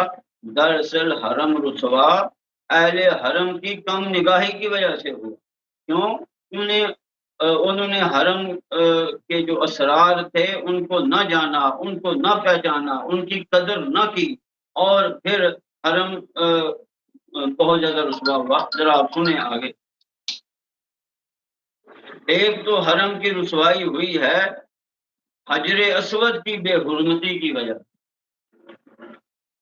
اور دوسری حرم کی رسوائی ہوئی ہے کعبۃ اللہ کی ویرانگی اور بربادی کی وجہ سے، اور یہ کام کرنے والے مختلف ادوار میں مختلف اہل اسلام ہی ہوئے ہیں، اپنے آپ کو مسلمان کہنے والے، اپنے آپ کو اہل حرم کہنے والے، جو حرم کی طرف منہ کر کے نماز ادا کرنے والے ہیں، جو طواف حرم کرنے والے ہیں، جنہوں نے جو ہے وہ عمرے کیے، حج کیے، اور بہت سے اسی مقام سے تعلق رکھنے والے لوگ، اور وہاں سے تھوڑا دور کے مقامات سے تعلق رکھنے والے لوگ، لیکن تھے سارے ہی اہل حرم، اور انہوں نے حرم کی بے حرمتی کی۔ کس طریقے سے کی؟ سب سے پہلے یہ کام یزید بن معاویہ نے کیا۔ جب سانحہ کربلا رونما ہوا، اور اس خبیث انسان نے جب امام عالی مقام امام حسین علیہ السلام اور آپ کے رفقا اور جان نثاروں کو شہید کروا دیا، تو اس کے بعد جو اہل حجاز تھے ان کے اندر ایک بغاوت کی لہر اٹھ گئی، اور انہوں نے یزید کے خلاف علم بغاوت بلند کی، اور انہوں نے امام حسین کی شہادت کی وجہ سے یزید سے برات کا اظہار کیا۔ جب ایسا ہوا تو یزید نے، اور انہوں نے یزید کی بیعت توڑ دی، تو اس نے مدینہ منورہ اور مکہ معظمہ پر حملہ کر دیا۔ یزید بن معاویہ نے پہلے تو امام حسین کو شہید کیا، کربلا کا واقعہ، وہی صدمہ جو ہے ابھی تک اہل اسلام کے لیے بہت زیادہ تکلیف کا باعث تھا، اور وہی ابھی تک برداشت نہ کر پائے تھے کہ اس نے حرمین شریفین پر، مدینہ منورہ پر، مکہ معظمہ پر اور حجاز مقدس پر اس نے حملہ کر دیا، اور واقعہ حرہ پیش آ گیا۔ اور اس کے دوران جب واقعہ حرہ ہوا، جب اس نے خانہ کعبہ پر 3 دن تک چڑھائی کیے رکھی، اور اس نے منجنیقوں کے ذریعے خانہ کعبہ اور مکہ المکرمہ کے اوپر منجنیقوں کے ذریعے پتھروں کی بارش کی، اور خانہ کعبہ کی چھت کو جلا دی، اور ہزارہا لوگوں کو مدینہ شریف میں اور مکہ شریف میں شہید کیا گیا، خواتین کی عصمت دری کی گئی۔ سب سے بڑی حرم کی رسوائی کا باعث بننے والا سب سے پہلا جو خبیث انسان تھا وہ یہ یزید بن معاویہ۔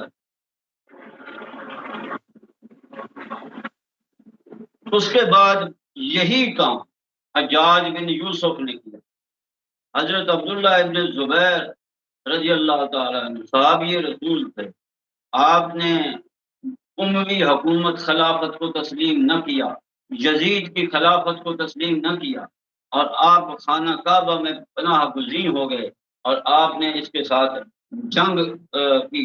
تو حجاج بن یوسف آپ کے ساتھ مقابلے کے لیے نکلا اور اس نے وہی کام کیا جو یزید ابن معاویہ نے کیا، یعنی کہ اس نے بھی خانہ کعبہ کو بہت زیادہ برباد کیا، وہاں عصمت دریاں ہوئیں، لوگ شہید ہوئے، حتیٰ کہ وہاں آب زمزم کا جو کنواں ہے اس کی بھی بے حرمتی ہوئی، خانہ کعبہ کی جو عمارت ہے اس کو بھی نقصان پہنچا۔ یہ کام حجاج بن یوسف نے بھی کیا۔ بتا یہ رہا ہوں کہ اتنی عظیم عمارت، اتنا عظیم مقام بیت اللہ، اور جس کے اندر پتھر جو ہے وہ اللہ تعالیٰ جنت سے بھیج رہا ہے، اور اس جنت کے پتھر کے ساتھ ان لوگوں نے کیا کیا وہ بھی آپ ذرا دیکھیں۔ تو لیکن اہل اسلام نے کتنی قدر کی ہے آپ دیکھ لیں ذرا۔ حجاج بن یوسف کے بعد یہی کام کرامتا نے بھی کیا۔ کرامتا یہ کرامتی وہ لوگ تھے کہ جو بحرین کے اندر اور مصر کے اندر جن کی حکومتیں قائم تھیں، انہوں نے عباسی سلطنت سے بغاوت کی، اور ان کا ایک رہنما تھا ابو طاہر سلمان الجنابی، اس نے مکہ مکرمہ پر حملہ کر دیا۔ یہ بنو عباس کا دور تھا، انہوں نے بنو عباس کے خلاف بغاوت کی، اور یعنی کہ بنو امیہ کے دور میں بھی یہی کام ہوا، اور پھر بنو عباس کے دور میں ان کرامتا نے بھی یہی کام کیا، جنہوں نے مکہ مکرمہ پر حملہ کر دیا اور اس عظیم اور پاک شہر کی بے حرمتی کی، اور بے شمار لوگوں کو اس نے بھی وہاں قتل کیا۔ اس نے خانہ کعبہ سے حجر اسود کو چرا لیا۔ اب ذرا بات تھوڑی سی تفصیل سے ہوگی کہ اس نے حجر اسود کی بے حرمتی کیسے کی۔ اس نے خانہ کعبہ سے حجر اسود کو چرایا، اور 22 سال تک خانہ کعبہ حجر اسود سے محروم رہا، یعنی خانہ کعبہ کے اندر حجر اسود ہی تھا۔ 22 سال اس نے وہ حجر اسود بحرین میں یہ لے گیا، اور وہاں جا کر اس کو اپنے پاس رکھ لیا، اور خانہ کعبہ کو اس سے محروم کر دیا۔ علامہ جلال الدین سیوطی کی روایت کے مطابق 7 ذی الحج 317 ہجری کو بحرین کے حاکم ابو طاہر سلمان کرامتی نے مکہ معظمہ پر قبضہ کر لیا۔ اس سال حج بیت اللہ نہ ہو سکا، کوئی شخص عرفات نہ جا سکا۔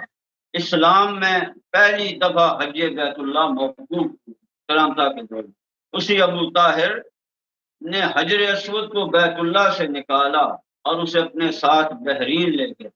پھر بنو عباس کے خلیفہ مقتدر باللہ نے ابو طاہر کے ساتھ معاہدہ کر کے فیصلہ کیا، اور 30,000 دینار دے کر حجر اسود واپس خانہ کعبہ میں لگوایا۔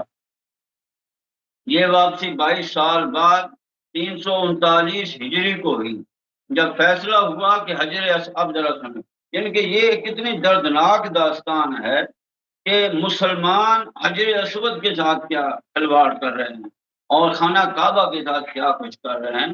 تو یہ حرم کی رسوائی کا باعث تو خود اہل حرم ہی بنے ہیں نا۔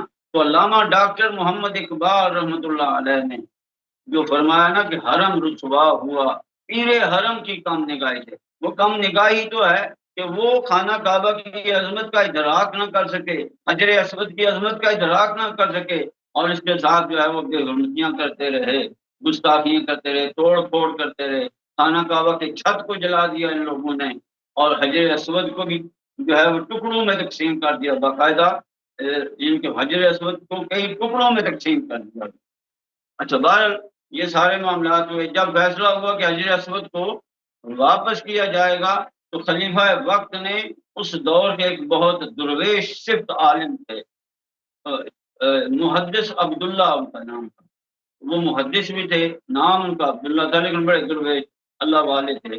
ان کو اس وقت کے خلیفہ مقتدر باللہ نے تیار کیا اور ان کو ایک وفد دیا کہ آپ لوگ جائیں اور حجر اسود کو کرامتا سے واپس لے کر آئیں۔ اور جب یہ حجر اسود کی وصولی کے لیے ایک وفد کے ساتھ وہاں پہنچے تو بحرین کے حاکم نے ایک تقریب کا اہتمام کیا جہاں حجر اسود کو ان کے حوالے کیا جانا، یعنی جب یہ وہاں پہنچے تو جیسے حکومتی معاملات ہوتے ہیں، اب وہ معاہدے وغیرہ تو ان کے آپس میں ہو گئے تھے، اب وفد پہنچا حجر اسود لینے کے لیے، تو وہاں کا جو حاکم تھا اس نے ایک تقریب کا اہتمام کیا کہ چلیں جی ہم ایک تقریب منعقد کر کے حجر اسود باقاعدہ آپ لوگوں کے حوالے کرتے ہیں۔ جب وہ تقریب منعقد ہوئی تو انہوں نے کیا کیا کہ ایک خوشبودار پتھر تھا، اس کو جو ہے وہ غلاف کے اندر لپیٹ کر ان بزرگوں کے حوالے، یعنی حضرت وہ جو حضرت عبداللہ تھے، شیخ عبداللہ، ان کے حوالے کر دیا، اور جب ان کو دینے لگے تو غلاف سے وہ پتھر نکالا، خوشبودار پتھر تھا، اور ان کے حوالے کیا اور کہا کہ آپ لے جائیں۔ تو وہ بڑے سمجھدار بزرگ تھے، انہوں نے کہا کہ نہیں، میں حجر اسود کو ایسے نہیں لے جاؤں گا، بلکہ میں اصل حجر اسود لے کر جاؤں گا، نقل نہیں لے کر جاؤں گا۔ اب وہ حیران ہوئے کہ آپ کو کیسے پتا چلا کہ نقل ہے یا اصل ہے؟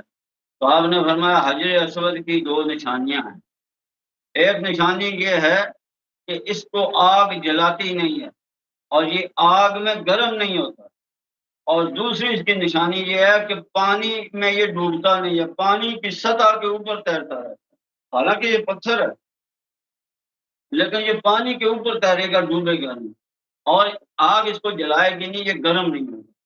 تو اگر یہ پتھر جو تم مجھے دے رہے ہو، اگر اس میں یہ دو خصوصیات ہیں تو پھر ٹھیک ہے، یہ حجر اسود ہے، ورنہ میں اصل حجر اسود لے کر جاؤں گا۔ اب پانی لایا گیا اور اس پتھر کو، وہ جو انہوں نے دیا تھا ان کو، اس کو جب اس پانی میں ڈالا گیا تو وہ ڈوب گیا، اور پھر جب اس کو آگ میں ڈالا گیا تو وہ صرف گرم ہی نہیں ہوا، وہ پھٹ گیا۔ تو آپ نے فرمایا کہ یہ نقل تھا اس لیے ایسے ہوا، اصل حجر اسود وہ ایک اور پتھر لے آئے، انہوں نے اس کے ساتھ بھی وہی معاملہ کیا، وہ بھی ویسا ہی پتھر تھا، یعنی وہ بھی نقلی پتھر تھا، حجر اسود نہیں تھا۔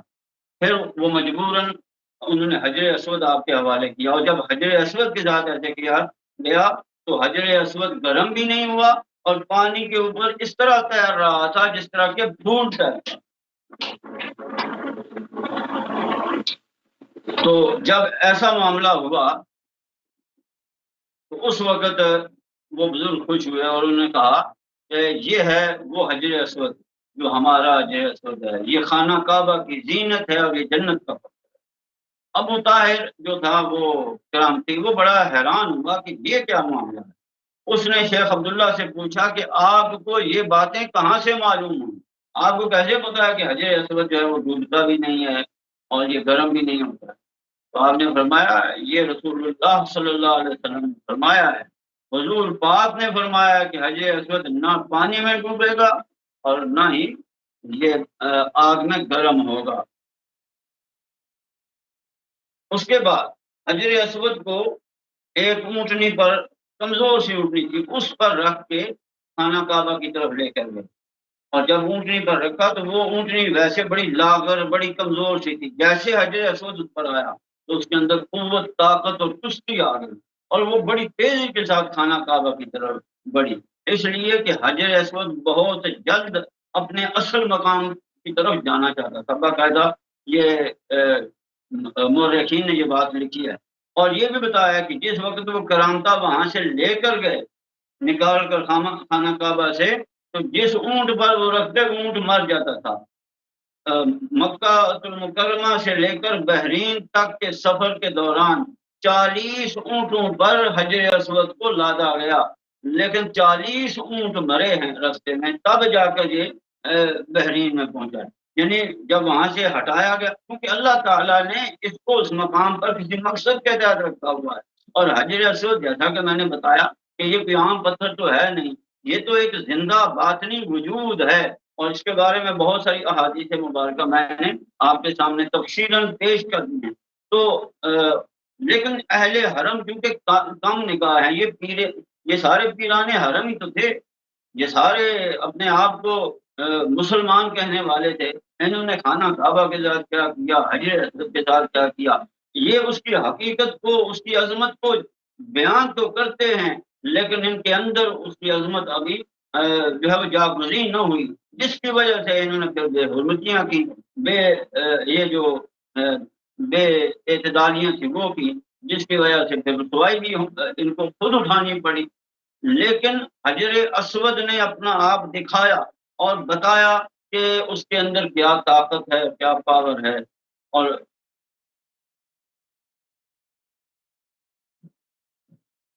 بحرین تک جاتے ہوئے 40 اونٹ مر گئے۔ یہ جو جتنی گفتگو میں نے کی ہے یہ تاریخ مکہ کے اندر علامہ محمد ابن جریر طبری نے تحریر فرمائی، یہ تاریخ مکہ کے اندر۔ اور یہ ابو طاہر وہ بدبخت انسان تھا کہ جس نے انسانوں کو قتل کیا خانہ کعبہ کے اندر، مکہ المکرمہ میں۔ حالانکہ مقام حرمت ہے، وہاں جوں مارنا بھی حرام ہے، لیکن وہاں جا کر لوگوں نے انسانوں کو قتل کیا، شہید کیا، اور پھر ان کی لاشیں اٹھا اٹھا کر زمزم کے کنویں کے اندر پھینک۔ حالانکہ وہ کتنا مقدس کنواں ہے، کتنی تاریخی چیز ہے، اللہ تعالیٰ کی کتنی برکت رکھی گئی ہے اس کے اندر، لیکن ان کو کسی چیز کا کوئی لحاظ نہیں، کسی چیز کا کوئی احساس نہیں ہوا، اور انہوں نے بیر زمزم کے اندر لاشیں پھینکی۔ یہ سب کچھ 930 عیسوی میں حج کے دوران کیا، حج کا موقع تھا، حج ہو رہا تھا، تو ابو طاہر نے یہ سب کچھ کیا، اور حج موقوف ہو گیا اور لوگ عرفات میں جا ہی نہیں سکے۔ اب اور بھی بہت سارے سانحات ہوئے ہیں خانہ کعبہ کے ساتھ، حجر اسود کے ساتھ، بڑی تفصیل موجود ہے، لیکن میں آپ کو بس مختصراً چند واقعات میں نے آپ کو بتائے۔ اور اس دور میں حجر اسود کے ساتھ کیا کچھ ہو رہا ہے، یوٹیوب پر ویڈیوز اپلوڈ ہیں کہ سرکار امام مہدی سیدنا ریاض احمد گوہر شاہی کی تصویر مبارکہ جب حجر اسود میں تھی تو شروع سے، لیکن جب لوگوں کو اس کے بارے میں پتہ چلا، تھی تو حضور پاک کے دور میں بھی، حضور پاک اس تصویر کو چون چون کے روتے تھے۔ مولا علی نے اس کے بارے میں کیا فرمایا، عمر فاروق نے اس کے بارے میں کیا فرمایا، عبداللہ ابن عباس نے اس کے بارے میں کیا فرمایا، کتنی روایات میں نے آپ کے سامنے اس حوالے سے پیش کی ہیں۔ پھر امام جعفر صادق نے کیا کچھ اس کے بارے میں فرمایا، یہ ساری باتیں میں نے آپ کے سامنے پیش کی ہیں۔ تو یہ تصویر مبارکہ ہے تو شروع سے، جب آدم علیہ السلام جنت سے یہ پتھر لے کر آئے تو یہ بے مقصد نہیں لے کر آئے تھے، اسی مقصد کے تحت لائے تھے۔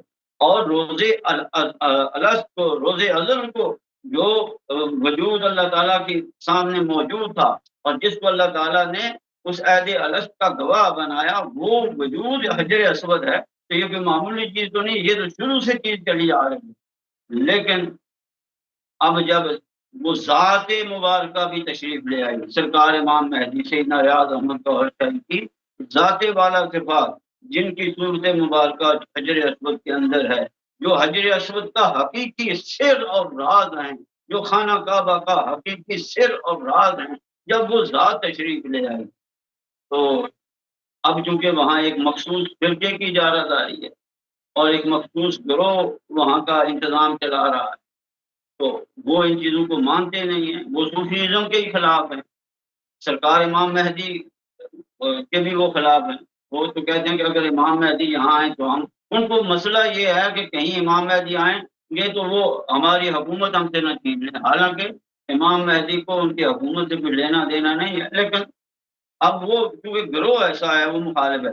جب ان کو پتا چلا کہ حجر اسود میں سرکار امام مہدی سیدنا ریاض احمد گوہر شاہی کی تصویر ہے تو کھرج کے اس تصویر کو مٹانے کی کوشش کرتے ہیں، کبھی اس پر رنگ پھیر دیتے ہیں، کبھی اس پر کور چڑھا دیتے ہیں، کبھی کیا کرتے ہیں، کبھی کیا کرتے ہیں کہ کسی طریقے سے یہ تصویر چھپ جائے۔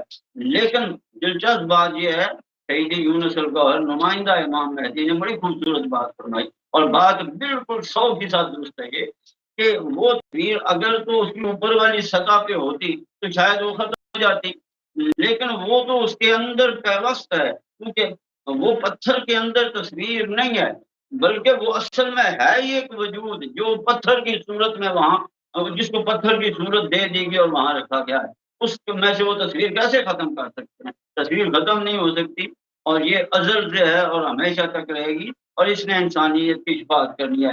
لیکن آج بھی خانہ کعبہ کی کس طریقے سے بے حرمتی ہو رہی ہے، کس طریقے سے اپنے سیاسی مفادات کے لیے اور سیاسی مقاصد کے لیے بھی جو ہے وہ خانہ کعبہ کو استعمال کیا جاتا ہے، اپنی فرقہ واریت کے لیے، اپنے فرقے کو پرموٹ کرنے کے لیے کس طریقے سے حرمین شریفین کو استعمال کیا جاتا ہے۔ کہا جاتا ہے کہ ہم خادم حرمین ہیں، لیکن حقیقت یہ ہے کہ یہ حرمین کی حرمت پر دھبا لگانے والے لوگ ہیں، اور انتظام یہ حرمین کا اس لیے نہیں کر رہے کہ ان کو کوئی اس سے لگاؤ ہے۔ اصل بات یہ ہے کہ وہاں یہ انہوں نے اس کو اپنی آمدنی کا ذریعہ بنایا ہوا ہے۔ لاکھوں لوگ وہاں جاتے ہیں اور وہاں کیا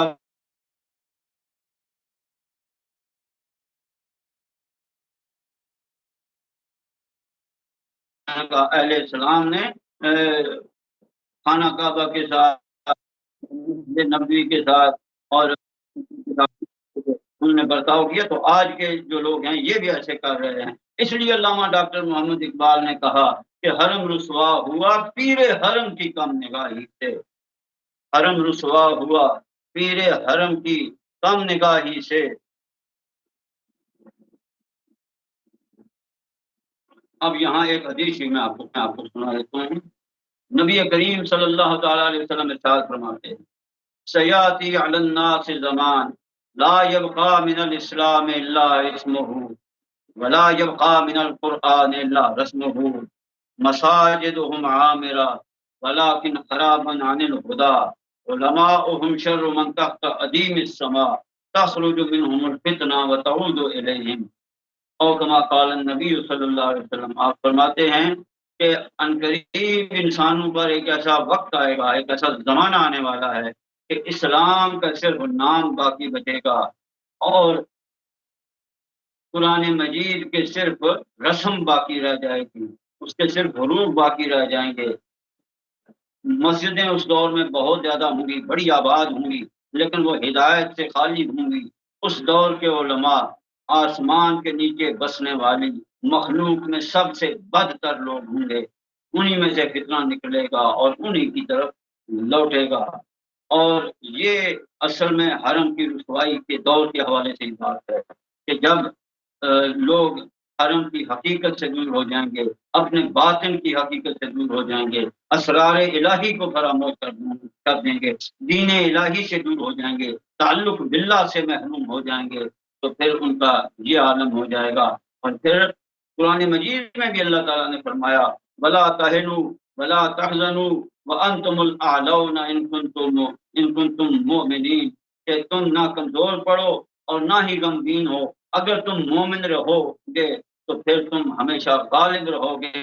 اصل میں پیر حرم جب کم نگاہ ہو گیا اور اہل حرم نے جب حرم کی قدر نہ کی، حرم کے اسرار کی قدر نہ کی، حجر اسود کی قدر نہ کی، امام مہدی سیدنا ریاض احمد گوہر شاہی سیدی یونس الگوہر کی قدر نہ کی، تو پھر انجام وہی ہے جو اس وقت نظر آ رہا ہے کہ واعظ قوم کی وہ پختہ خیالی نہ رہی، برکے طبعی نہ رہی، دولہ مخالی نہ رہی، فلسفہ رہ گیا، تلقین غزالی نہ رہی، رہ گئی رسم اذاں، روح بلالی نہ رہی، مسجدیں مرثیہ خاں ہیں کہ نمازی نہ رہے، یعنی وہ صاحب اوصاف حجازی نہ رہے۔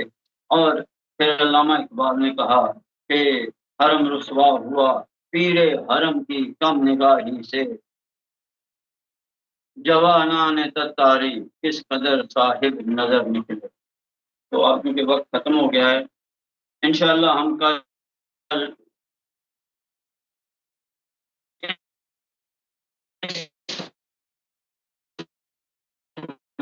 بات پر گفتگو کی بات اور کس طریقے سے اہل حرم نے حرم کی ناقدری کی، حرم کی بے حرمتیاں کی، اور حرم کی عظمت کیا ہے اور حرم کا مقام کیا ہے، اور بیت اللہ شریف کے اندر جو اسرار الہی ہیں وہ کیا ہیں۔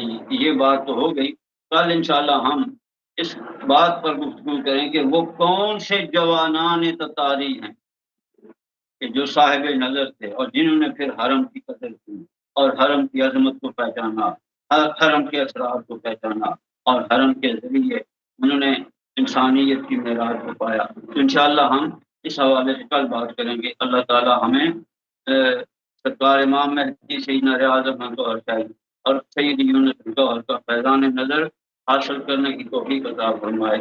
وما علینا الا البلاغ.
بسم اللہ الرحمن الرحیم.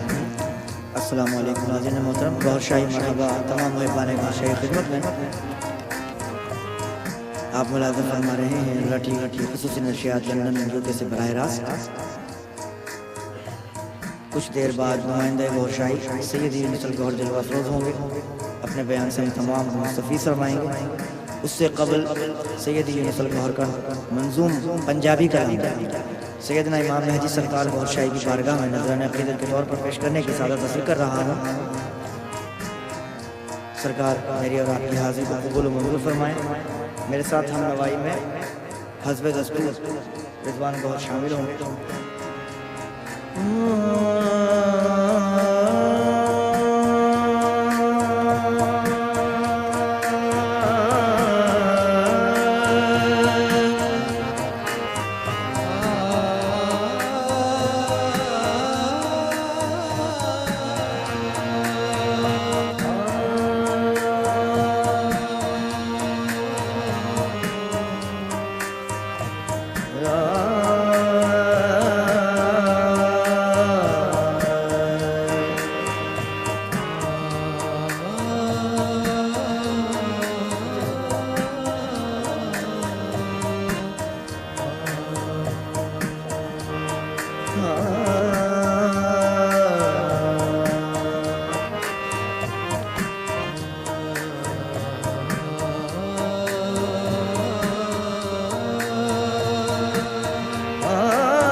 نچ نچ کے رولا آواں گا، نچ نچ کے رولا آواں گا، نچ نچ کے رولا آواں گا، نچ نچ کے رولا آواں گا، نچ نچ کے رولا آواں گا.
جس پریت لگائی نال گوہر جس پریت لگائی نال گوہر جس پریت لگائی نال گوہر جس پریت لگائی نال گوہر میں اس نال ہاتھ ملاواں گا جس پریت لگائی نال گوہر جس پریت لگائی نال گوہر میں اس نال ہاتھ ملاواں گا جس پریت لگائی نال گوہر جس پریت لگائی نال گوہر جس پریت لگائی نال گوہر جس پریت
گوہر دانا لے لے کے میں گوہر دانا لے لے کے میں گوہر دانا لے لے گوہر گوہر گوہر دانا لے گوہر گوہر یا گوہر گوہر گوہر دانا لے گوہر یا گوہر گوہر دانا لے گوہر یا گوہر گوہر دانا لے کے میں گوہر دانا لے لے کے میں نا اپنی پار لگاواں گا گوہر دانا لے لے کے میں گوہر دانا لے لے کے میں نا اپنی پار لگاواں گا گوہر دانا لے لے کے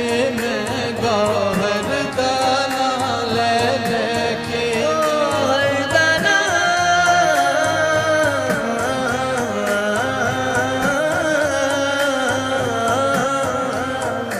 گوہر دانا لے لے کے میں گوہر دانا لے لے کے میں نا اپنی پار لگاواں گا گوہر دانا لے لے کے میں نا لے لے کے میں نا اپنی پار لگاواں گا گوہر دانا لے گوہر گوہر گوہر دانا لے گوہر شاہی گوہر دانا یا گوہر یا گوہر گوہر دانا لے لے کے میں اس مالا جپویا گوہر یا گوہر گوہر یا گوہر اس مالا جپویا گوہر دی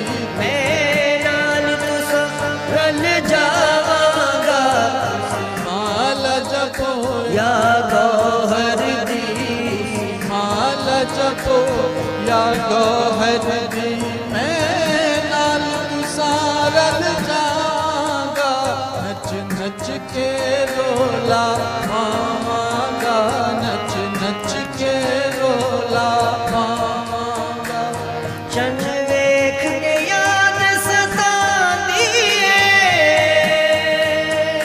چن ویکھ کے یاد ستاندی تینوں ویکھ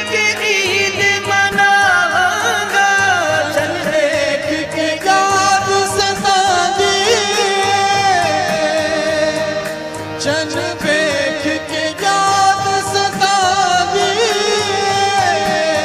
वेख के याद सता दिए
नच नच के रोला आवागा नच नच के रोला आवागा नल अख लड़ागा नच के रोला पावांगा रब रियाज प्रीत न तोड़ दे नहीं रब रियाज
کھیل چو لبیا یار مینوں ہر بازی کھیڈی جاواں گا اس کھیل چو لبیا یار مینوں اس کھیل چو لبیا یار مینوں ہر بازی کھیڈی جاواں گا اس کھیڈ چ لبیا یار مینوں اس کھیل چو لبیا یار مینوں روح ساڈی گوہر تو وکھ نہیں روح ساڈی گوہر تو وکھ نہیں بن گوہر دل وچ ککھ نہیں روح ساڈی گوہر تو وکھ نہیں بن گوہر دل وچ ککھ نہیں روح ساڈی گوہر تو وکھ نہیں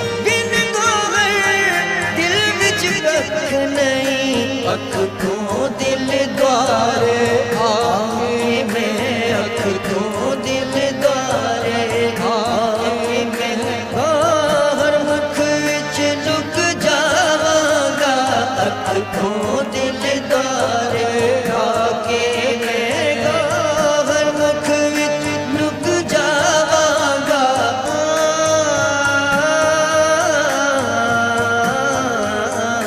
اکھ تو دل دوارے آ کے میں اکھ تو دل دوارے آ کے میں ہر مکھ وچ لک جاواں گا اکھ تو دل دوارے آ کے میں یونس تو ساڈا بندہ ہے یونس تو ساڈا بندہ قسم کے اپنے سجدیاں نوں یونس تو ساڈا بندہ ساڈا بندہ یونس تو ساڈا بندہ قسم کے اپنے سجدیاں نوں تیرے سجدیاں دا ایک دن سن رکھ تیرے سجدیاں دا ایک دن سن رکھ تیرے سجدیاں دا ایک دن سن رکھ عشق تیرا ہاتھ بناواں گا تیرے سجدیاں دا ایک دن سن رکھ عشق تیرا ہار بناواں گا سجدے ادا ایک دن سن رکھ تیرے سجدیاں دا ایک دن سن رکھ عشق تیرا ہار بناواں گا نچ نچ کے رولا پاواں گا نچ نچ کے رولا پاواں گا نچ نچ کے رولا پاواں گا گوہر نال اکھ لڑاواں گا نچ نچ کے رولا پاواں گا دے بانگ گوہر دے ناواں دی بانگ گوہر دے ناواں دی دے بانگ گوہر دے ناواں دی بانگ گوہر دے ناواں دی دنیا نوں گیت سناواں گا نچ نچ کے رولا پاواں گا نچ نچ کے رولا پاواں گا نچ نچ کے رولا نچ نچ کے رولا نچ نچ کے رولا گوہر شاہی مرحبا بلا تاخیر درخواست گزار ہوں نمائندہ گوہر شاہی سید Shai Marhaba, I hope you all are doing good. My name is Urfa Mujaddidi, and today also we will discuss few of the important things which were discussed in the past Women Sufi course lectures. So this is so amazing that we are enjoying this Women Sufi course, and say they also extended its time so that we can learn more and more. So let us reap the benefits of this Women Sufi course as much as we can, because this is one in a million opportunity and we don't get this opportunity every day. So let's begin with our first topic today, which we're going to discuss. And this first topic is the good and the bad company. So Sayyidi discussed with us the importance of the good and bad company. So we are always surrounded by a group of people, maybe our friends or family, whom we spend our time with. So these are the people who are very much related to us because we spend most of our times with them. So these people, and why these people need to be the best of the people to be surrounded with, because we need good company to be surrounded with, because in the path of spirituality we cannot be surrounded with bad people, and Sayyidi explained this to us in very detail. So it is very important to keep yourself surrounded by only good people, and especially when you're walking in the pathway of spirituality, because this is the pathway of spirituality where you need to be surrounded by the people who approve spirituality, because these people who do not approve spirituality will only bring negative energy to you, and this negative energy, it can brainwash you and it can change your mind about the things. And another important thing which Sayyidi mentioned is that the people who are not spiritually awakened and their hearts are not initiated, they have those insects of sins crawling all over their bodies. So these insects are present all over their bodies and they're crawling over them. And whenever we get in touch with these kind of people, those insects can be transferred to us easily. For example, say they give us this example about the people who have committed adultery. So you can imagine that how much insects of sin can be present on them and can be crawling over them. So if we meet them, even though we haven't committed this kind of sin in our life, but these insects, they can crawl upon us totally easily, and they won't see that we haven't committed this sin. And transfer, they can spread, and they can spread easily like a virus. So that's why we need to protect ourselves from the people who are not spiritually awakened, because they have so many insects of sins crawling over their bodies. And why is that? The person whose heart is initiated, he doesn't have these insects of sins crawling over their bodies. Yes, they do, but they have this mechanism in their hearts, and their hearts are engaged in the remembrance of God. So they are always engaged in the remembrance of God, and this is how the heart is producing this divine energy. So whenever heart is producing this divine energy, it also helps in burning the sins which we have committed. So this divine energy helps us burning the sins, so we won't have that much amount of the sins and the insects of sins crawling over our bodies, because we have this mechanism inside our bodies, because our heart is initiated, that our sins are being burned by our heart. So this is how important it is to have your heart initiated, so that you can prevent yourselves from many of the things which are gonna come in future. So this is how you prevent yourself, and this is how the initiation of heart is prevention. So let us now talk about the good people, the people who approve spirituality, and the people who we need to be surrounded with, the people who have their hearts initiated. But let us get deep into the people who are Sufi saints. So what Sufi saints do is that they go to the jungle and they negate their lower self by going there, because there are no people to give them the negative energy, to feed them the negative energy which they get in the world. So this jungle is a place that they can get this peace, this solitude, so that they can be alone and they can be interacted with the divine energy. So they go to the jungle and they purify their lower self and they negate their lower self there. And once their lower self is purified, they come back from the jungle. And when they enter into the world, and what Sufi saints do is, when they meet these kind of people, because a lot of the bad people come to the Sufi saints, but and they have so many insects of sins crawling over their bodies. But what Sufi saints do is, this is a thing which is happening to the Sufi saint, that 360 theophanies are presented to him by God.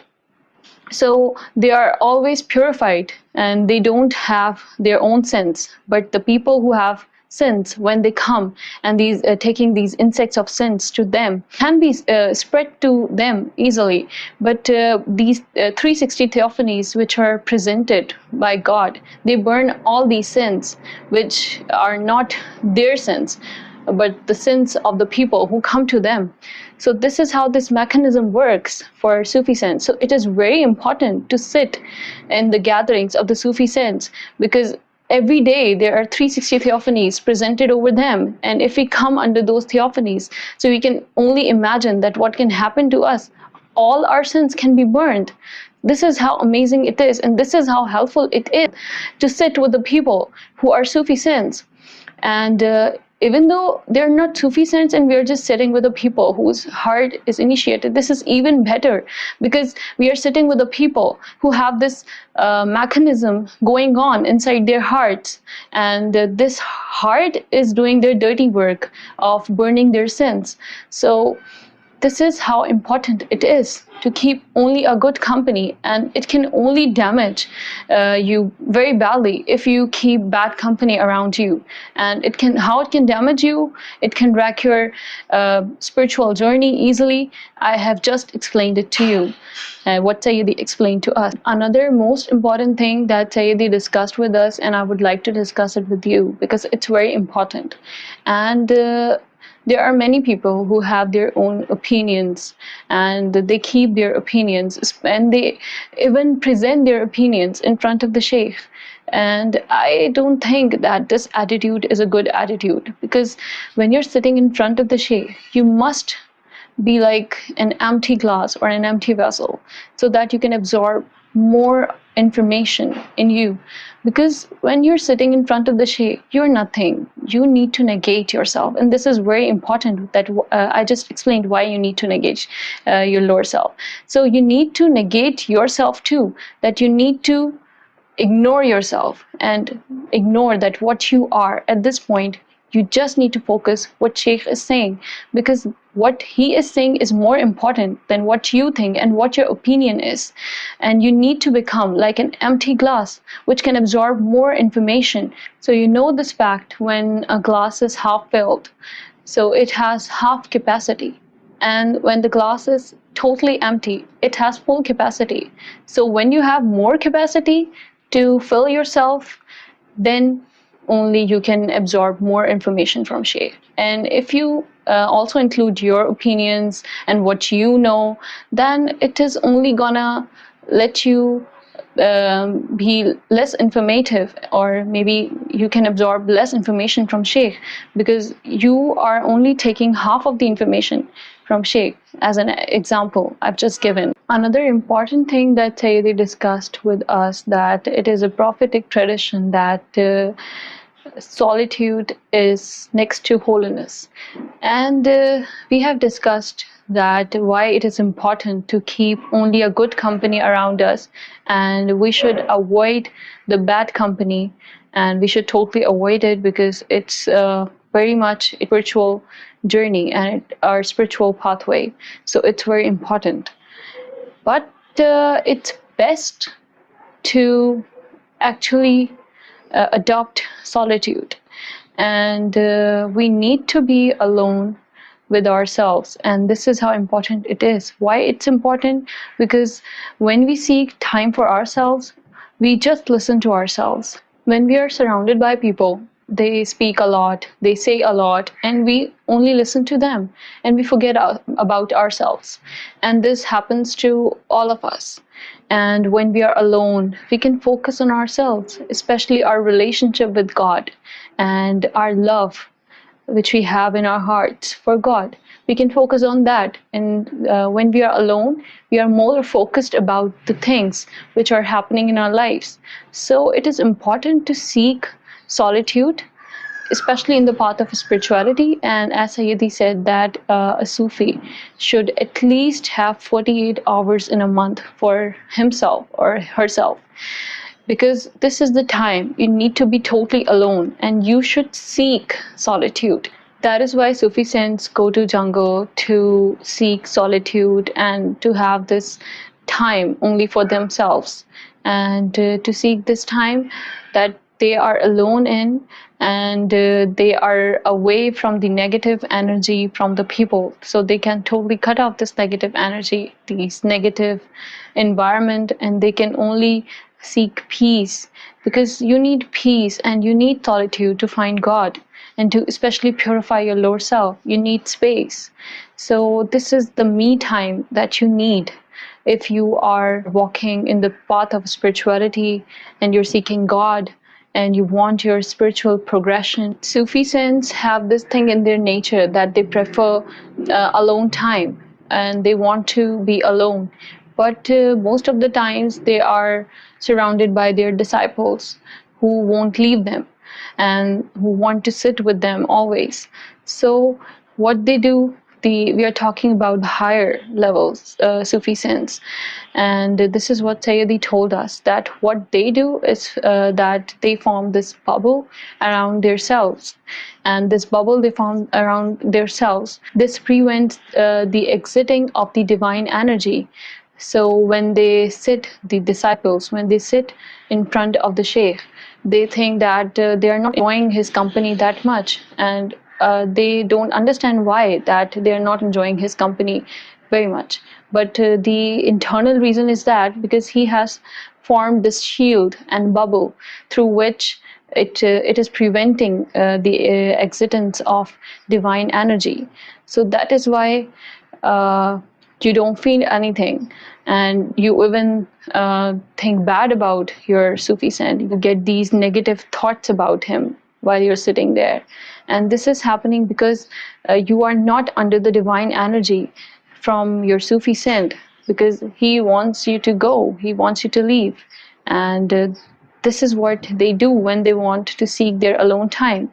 And when you go, they have this alone time, and this alone time is only for them with God, because they want most of their times to be spent with God. And why do they want to spend time with you? You are so internally and externally impure. Why would they want to spend time with you? They are purified. They want to see this purity, and this purity, God is all pure. He is the most pure. So he just wants to spend his time with the God, and he wants to be acquainted by this God's love. So as a Sufi, you need to protect yourself from this negative energy. So as a Sufi, this is how important it is for you to seek solitude. And as a Sufi, you should also make this bubble around yourself so that you can protect yourself from the maximum negative energy from the outside, which you're feeding from the outside. So this is how you need to, and you must need to protect yourself from the negative energy coming from the outside. And this is the only way that you seek solitude. And whenever you're alone, you're seeking solitude, you're alone. This is the time that you are cutting off the negative energy from the outside, and you can make the most of it. So this is because we're discussing about the women and the women Sufi chorus. So Sayyidi also explained us that how women should behave in a society, especially about their dress and their appearance, because there are a lot of women with the slogan that Mera Jism Meri Mercy. But this is not only their choice that what they wear, because this can impact the whole society. So whatever is impacting the whole society, this cannot be only the choice of you, because this is something that is affecting the whole society. And this is not only because of the lust which is present in men, but this can be because you are triggering the temptations in them, and you're watering their bad intentions for you. So you must wear this decent clothes to protect yourself from the bad eyes. and evil eyes also, like demonic eyes.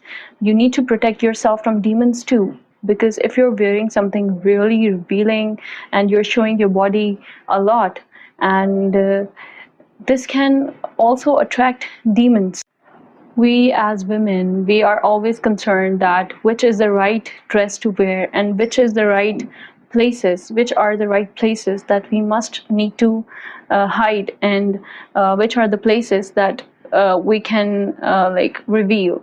So Sayyidi shared with us a Sufi uniform, that this is how we should look like, and these are the don'ts that you shouldn't, like, you shouldn't be doing as a Sufi woman. So as a Sufi woman, you shouldn't be doing this. So let me share it with you, and so that you can recall what are the do's and don'ts of Sufi uniform.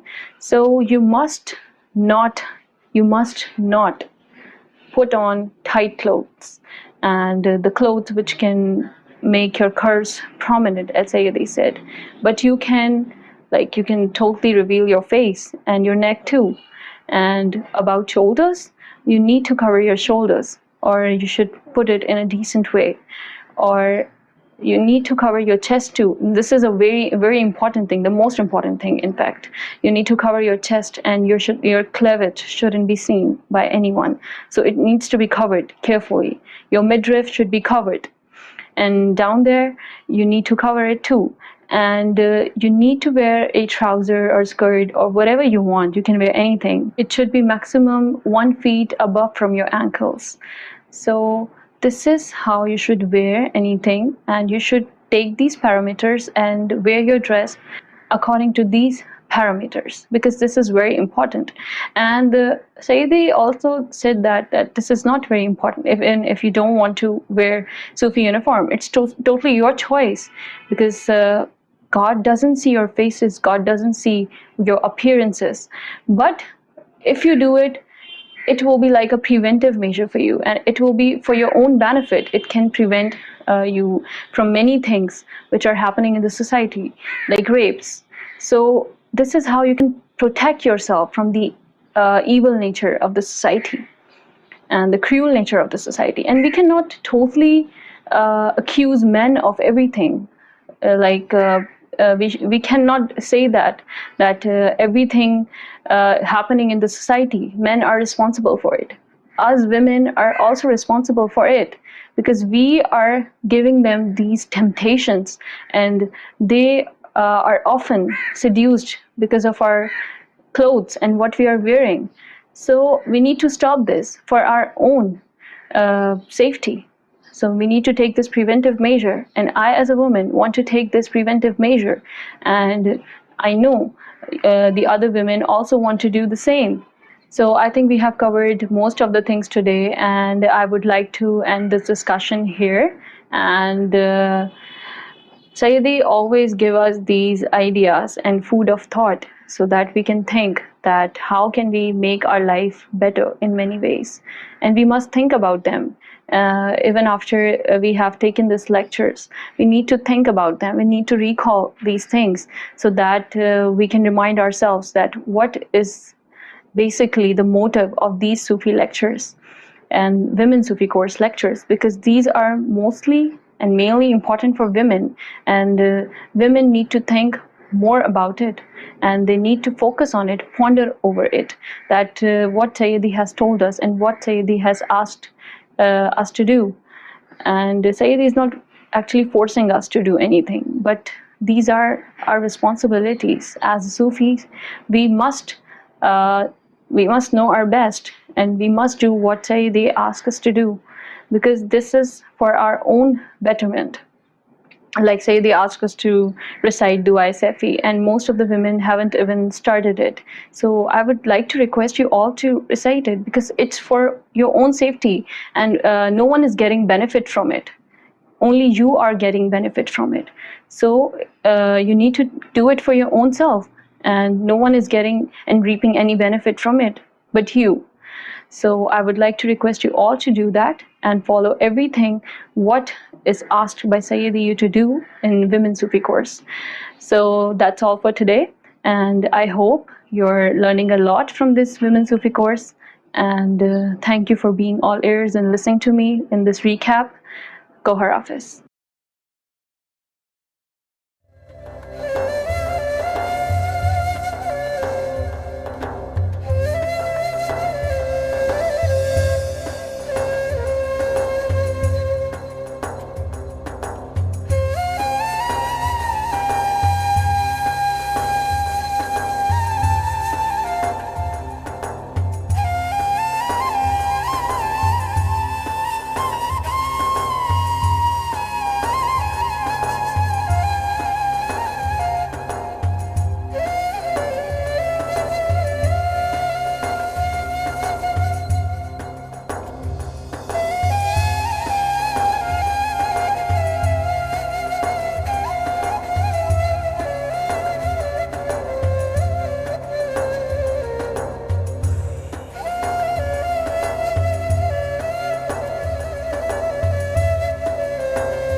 Goshi Maraba, Assalamu alaikum, Shalom, and welcome to the Daily Prelude Show.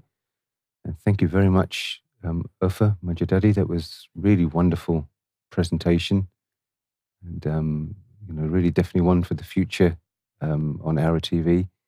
Very, very nicely presented. We have guests with us this evening, as we always do when we're reviewing these Women's Sufi course.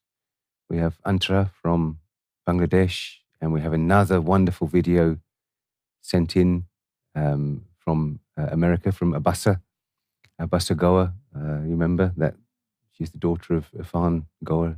She's been sending in videos very, very regularly, and she's getting even faster, putting up her summaries every day. Really wonderful. If you look on her Facebook page, she summarizes every speech, and she's posted it within a couple of hours. So very congratulations to her hard work. And as Urfa just mentioned, this advice that Sufi Master is giving us, these pearls of wisdom, they need to be put into action. If not now, when? Tomorrow never comes. We have to start now. Start to improve our character and act on all these pearls of wisdom that we're getting. As you can see, Sufi Masters, there's nothing coming from books. This is all coming from the heart. This is all coming directly from His Divine Eminence Goa Shahi to us. And if we're just going to take it as any other ordinary lessons that we hear and not act upon them, then we're really doing an injustice. Goa Shi Maraba, Sheikh Waji, what do you think? It's Goshay Maraba, yes. it's terrible if we're not acting. Yes. And last night there was so much advice for us, and it's going to be useless if we just take it as a throwaway kind of sentences, and we don't think, no, this applies to us. I mean, if that first feeling you get when Sufi Master's talking is it's for you, then it is for you, and it is for you to act upon. Don't just afterwards dismiss it if another person is mentioned, or if another country is mentioned, and then you think, oh, it wasn't for me, I don't have to do it. But if you feel that within yourself, you know when you have that energy in you. When Sufi Master talks, he's dispensing energy. It's not just words. Yeah. And they need to be acted upon. Indeed. And I think the point is that why Sufi Master is here, first of all. We should ask this question, and why are we here? Yes. We do join these sessions every day, every night, but is it just to spend just 2 hours, 2.5 hours, just listening what Sufi Master is saying and nothing to take away? I think we should all be asking this question that, okay, we want to improve ourselves, we want to elevate ourselves, and we want to see our emotional being or well-being improved, our physical well-being improved, the same way our spiritual well-being improved. All of these things well-being improved. All of these things will only come once you learn and once you apply. And as a couple of days back, I remember Nasir was talking about that, okay, there is world-known phrase everyone talk about and saying that practice makes a man perfect, but spiritual masters just gave like, okay, perfect practice makes the man perfect. So what we need to do is, of course, take it into practice, apply it into our daily life, whatever we are learning and spiritual master is explaining. If we are not going to practice, of course, it will be just similar to what we read in the books and just forget about it. Once the book is finished, 3 months, 6 months down the line, you have forgotten about it. And even like, okay, in my case, I remember we do a lot of like corporate trainings, right? And we spend 3 hours in a training, 1 day in a training or so. 2 months, 4 months later, unless you apply those trainings into your practical job, you would have forgotten. You will even don't remember who was the instructor back then, how many people were there just to practice or across the table when you were attending this as a group or so. You'll forget everything.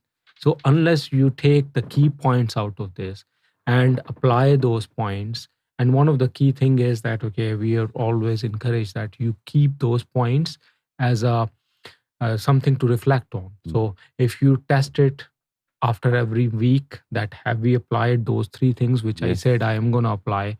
After every month, try to test it again in the last month.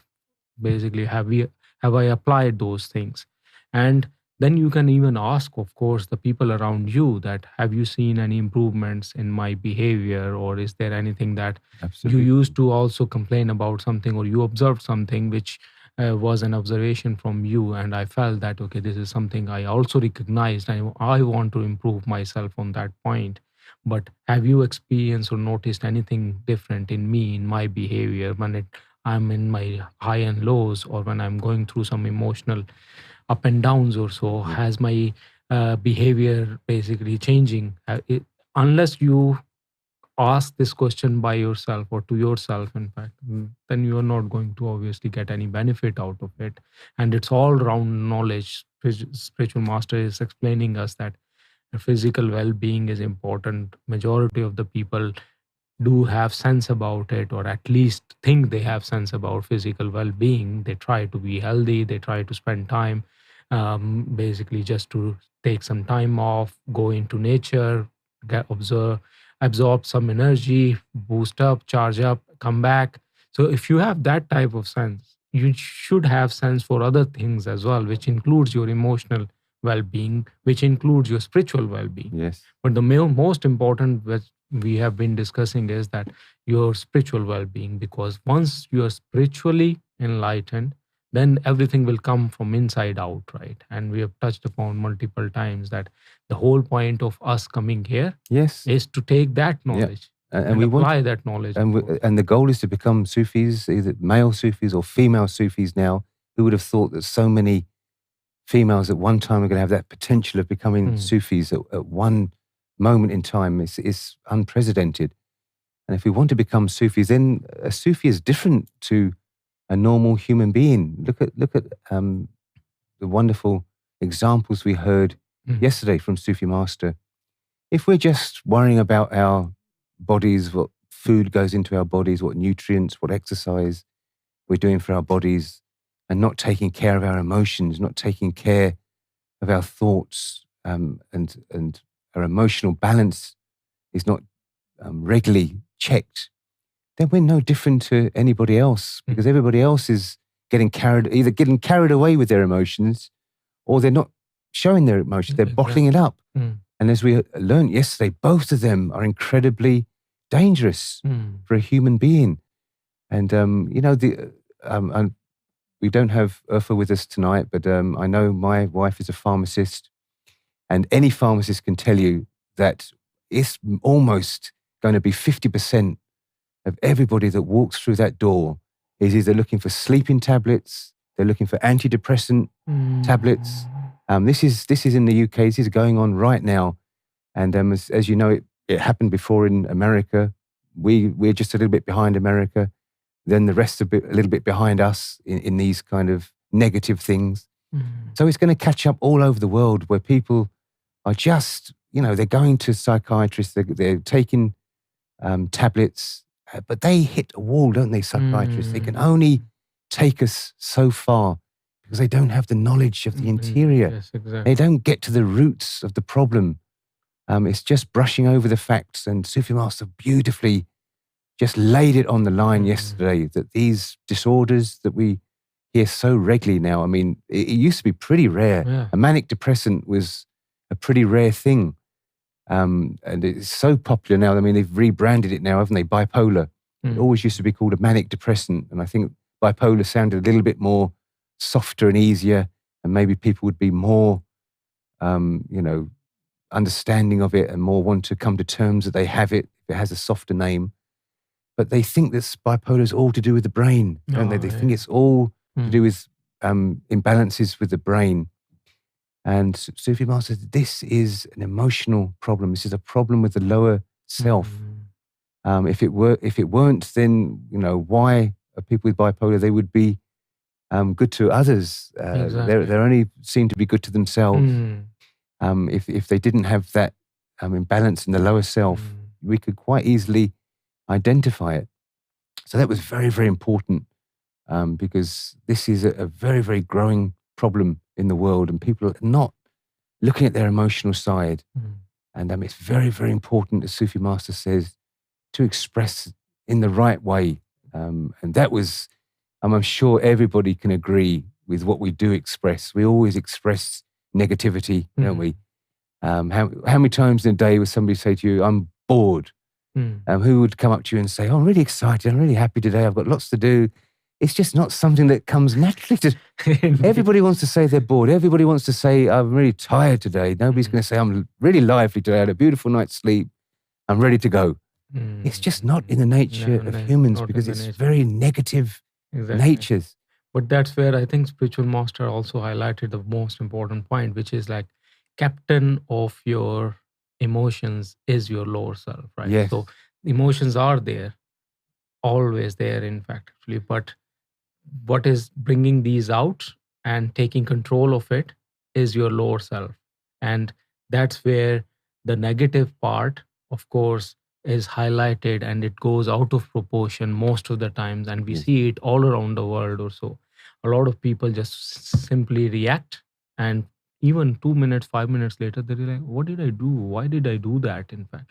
But that is what commonly seen everywhere in the world, and in all interaction, all relationship. I mean, in your family, in your social circle, friends, etc., all most of the times it's like negative aspects. Negativity is like, okay, everywhere. And whether it's like your stress level, I'm tiredness, less amount of hours of sleep or so. Yes. But basically, people don't appreciate the positive side to spread the positive vibes all around the world. There is lack for sure everywhere. Yeah. If anybody's wondering, shrink is sort of American slang for psychiatrists. You don't need a psychiatrist if you apply this knowledge. That's exactly right, Ramati, because they're only going to address those. And that's another key importance, is that our happiness and our contentment comes with the soul. No, it doesn't come with anything outside. So when you do go to a psychiatrist, they will obviously be more focused on maybe you should be changing your job, maybe you should be having more of a family life, take this medication. It's just all about the outward, and you'll never be content. As Sufi Master said, it doesn't matter how deep you are into the material world, how wealthy you are.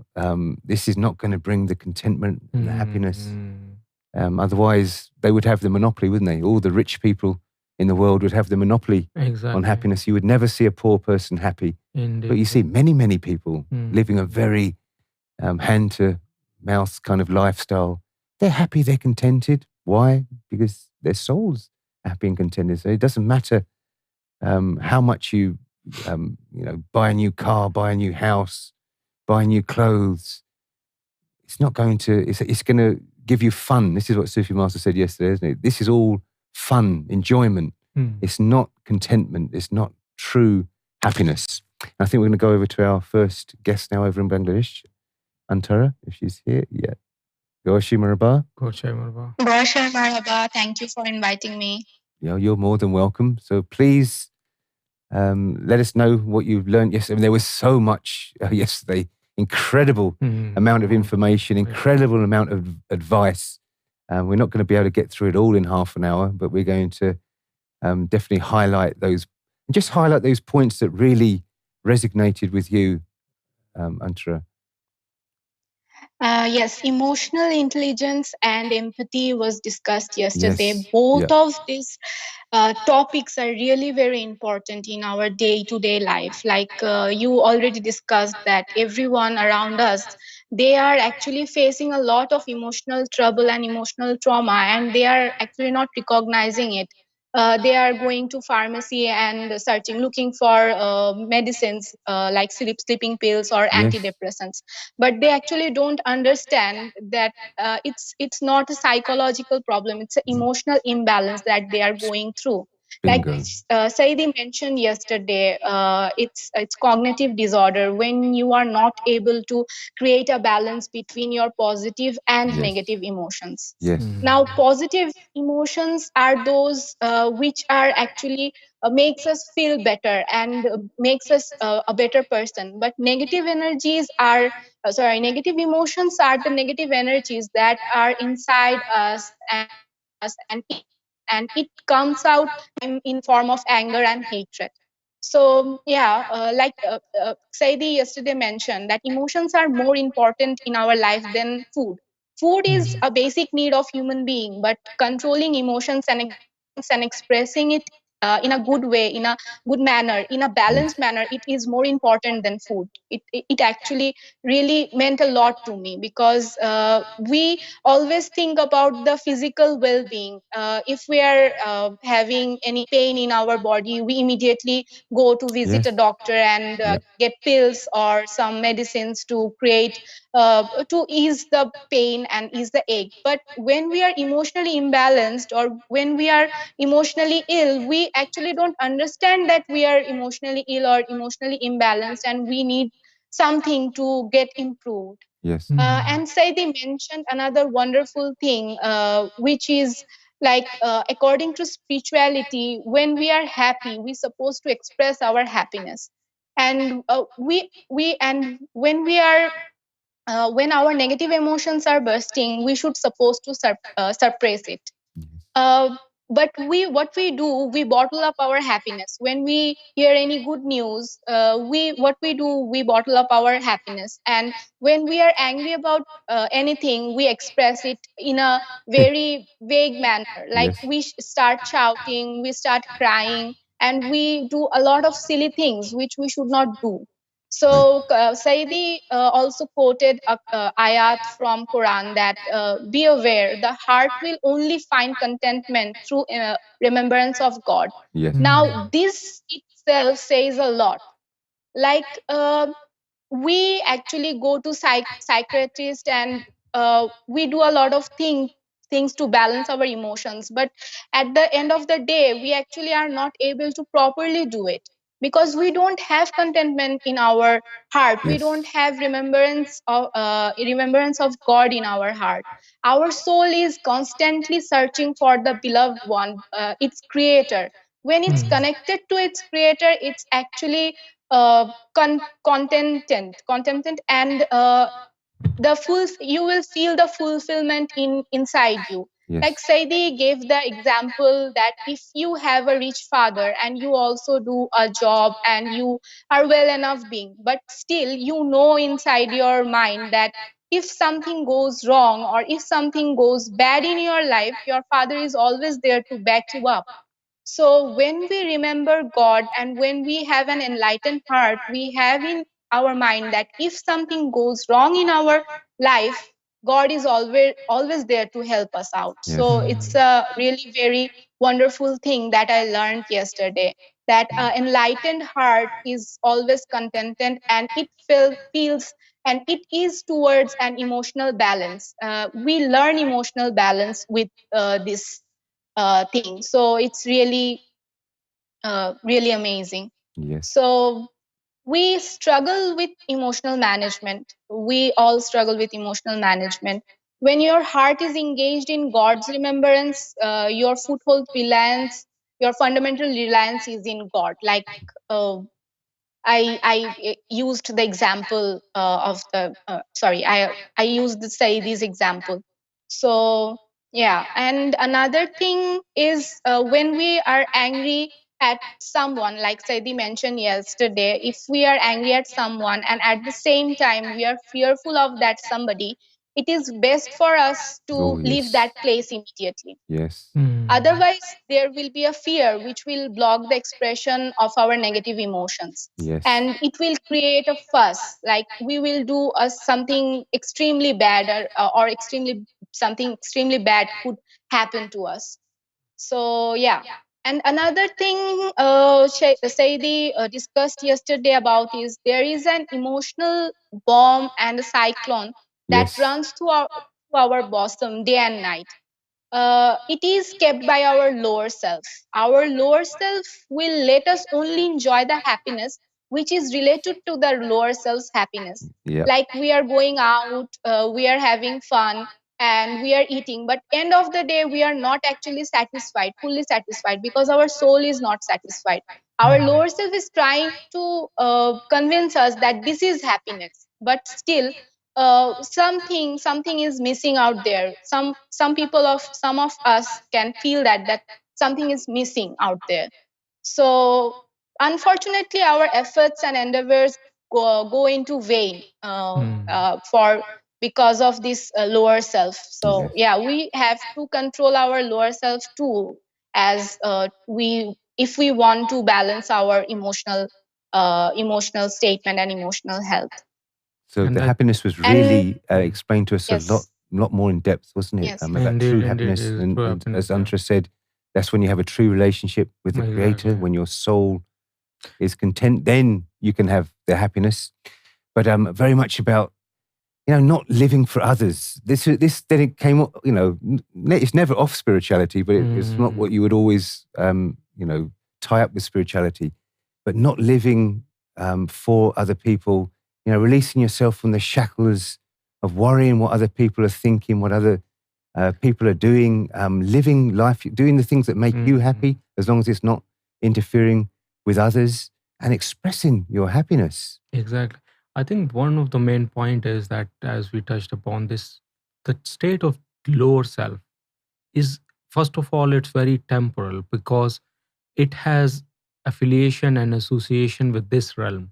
And this is all about worldly things. So at one point in time, you will be basically caught by the luxuries of this life, Yep. which could be your wealth, which could be your respect, how others people think about me, what type of grade or rank or whatever I have in others' mind. So everything is driven based on the material aspects in this world, right? So those that state will be very, very short term and temporal.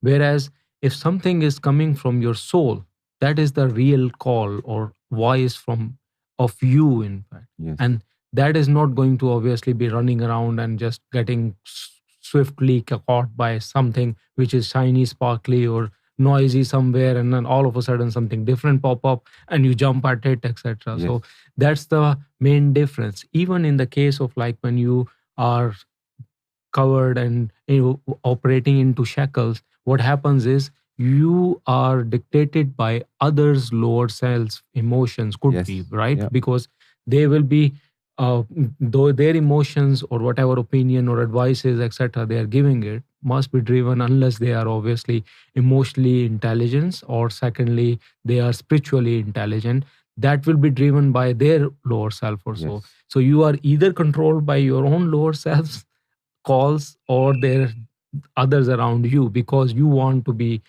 seen good and respectful, or Yes.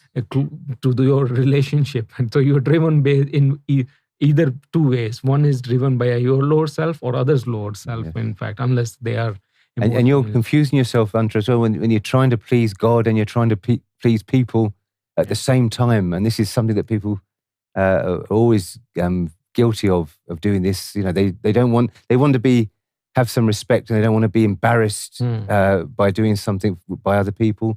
But at the same time, they want to be loving God. And Sufi Master said very clearly yesterday, it's one or the other. You cannot please God and you cannot please people at the same time. You have to make a decision. Yes, guilt is another injurious Yes. thing to your emotional well-being. Like Saidi mentioned yesterday, that there is two type of guilt. One is original guilt and another is fabricated guilt. So original guilt is it's a simple thing, as simple as you know you are doing something wrong and you are feeling guilty about it. It's original guilt. And fabricated guilt is something that because of something else, guilt is growing inside you. Like Saidi gave an example of a cap. If you are wearing a cap and someone says every day that don't wear that cap, Yeah. it doesn't suit you, but you still wear it with a guilt that, oh, now he's again and again going to tell me that I don't look good with this cap. So it's fabricated guilt, and this guilt is not at all good for our well-being. So as you mentioned, that let people live their life, they will upset your emotional management and all that. Like if you are having fun doing something, if you are feeling good doing something, then go ahead and do. If it's not actually harming someone else's feelings, you can do it. And some people have an habit that they are habitual, that if you are doing something, they are going to talk about you. And if you are fearful that people will talk about you negatively, and you don't do the thing that you Yes. like, then you are actually hammering yourself, your emotional self, your emotional well-being. So we should do what we want to do, and we should keep in mind that what we are doing, it should not be harmful for others and it should not hurt others. Yes. If we can maintain that, then we are good to go and we can do whatever we want. So yeah, and doing your own things are the bravest thing in the world. Like Prophet Muhammad Sallallahu Alaihi Wasallam said, the bravest of all is the one who is able to control his anger. So the anger management is also here. Controlling anger needs a lot of bravery. Yes.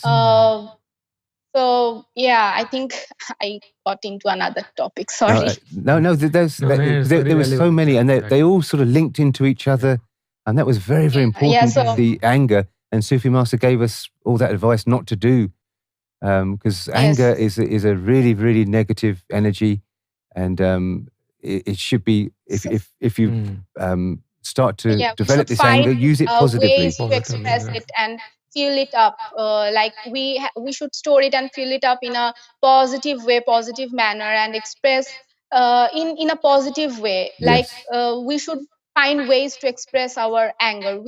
When we are angry, rather than expressing it by words, we should use the anger as a fuel to do something constructive. Like in Yes. cricket, Saidi Yep. mentioned about the example of cricket. If the bowler is if the bowler is saying something wrong and making you angry, then fuel that anger up and give, give a six, Yeah.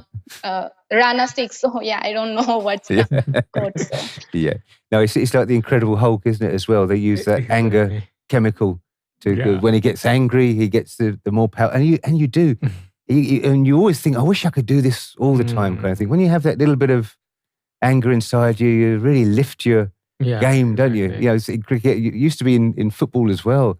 I remember because football, you play 10 outfield players and a goalkeeper. Sometimes you'd be so angry if somebody gets sent off, you'd be down a short player. Everybody would play harder. Everybody would play, improve their game, run faster, run longer, make that tackle. And you think, my gosh, why didn't we do it when we had 10 players? Then we would have been even better. Yeah. But it's all in the mind. But Yeah, yeah. obviously with Sufism, Exactly. it's about controlling, about balancing. Yeah, yeah. And hopefully one day, God willing, we're going to be able to enhance all of our energies and use them, as Antra said, in a constructive manner. Constructive and positive manner, in fact. So I think that we see quite a few times with like sportsmen, right? So the true sportsman, as we say, is the one who accepts his defeat, but learn from it and comes back hard, right? Yes. So unless you're going to, rather than getting frustrated, otherwise you will be angry and you will make fool out of yourself in front of everybody, right? So you need to accept that defeat or so and say, okay, this is something which I need to work on. Take that positive and constructive on yourself to improve and strike back hard, in fact, to prove yourself, of course. So that is just one example, but there are other examples as well. Unless obviously somebody is trying to do something which is harm to you or someone else and you're getting upset about it, then you should discuss in that scenario or so. Because if someone action is, let's say, is making harm to someone else, and you can't obviously stand, because you have to either say that you are doing something wrong, or if you have some power, you try to stop it with power or so, in fact, or at least think that someone is doing bad to someone. In fact, I think that is another topic which was discussed few days back or so. But if it is up to you or only related to you or so, and somebody just passed a comment to you or so, do you really want to just react and like out of proportion just with words? Or you want to prove yourself in a way that makes this person ashamed afterwards, as in like, okay, no, I was wrong, I was judgmental, I was stereotype or so. Why did I pass this comment too quickly without knowing the person or his abilities, etc., etc.? So this will make obviously something as a lesson for the other person or opponent, the person who made the comments. Absolutely. Oh, gosh, you remember our Sufi master? Shakespeare. Okay, Yantra, anything else you'd like to add? Because there were so many topics. I think we've covered the anger. Yes, I want to say another thing that I want to add with Wajid uncle is that when we are actually in a state of angriness, we are bound to we blame others for our failure. Yes. We actually want to blame others for our failure, but Saidi yesterday mentioned that you cannot be a Sufi if you do that. You have to take the charge of your own actions. If you have done something wrong, then first think about what have you done wrong and why does that went wrong. But if you first think about that, like I'm going to blame him, or because of him or her the thing went wrong, then it's not actually a good thing to do and you are not emotionally balanced. So first, if you do something wrong or something goes wrong, we should think about it and we should not blame others for it. We should think what we did wrong that the situation went wrong, and if a situation is wrong, what we did to protect it from going wrong. So that is, we should not blame others for That's doing very anything. important. Yes, That's obviously the yeah. first reaction, isn't it? To look Exactly. around and see who can I blame, who can I blame. Who can I blame? But yeah. this Sufi owns his mistakes, Exactly. grabs them, learns from them, then moves on. Moves on, exactly. Otherwise, basically, you will be always just looking for excuse of your own shortcomings or your own weaknesses and just put the blame or onus on someone else. Yes. And you will never be able to improve because you will be in the same state whole of your life or so.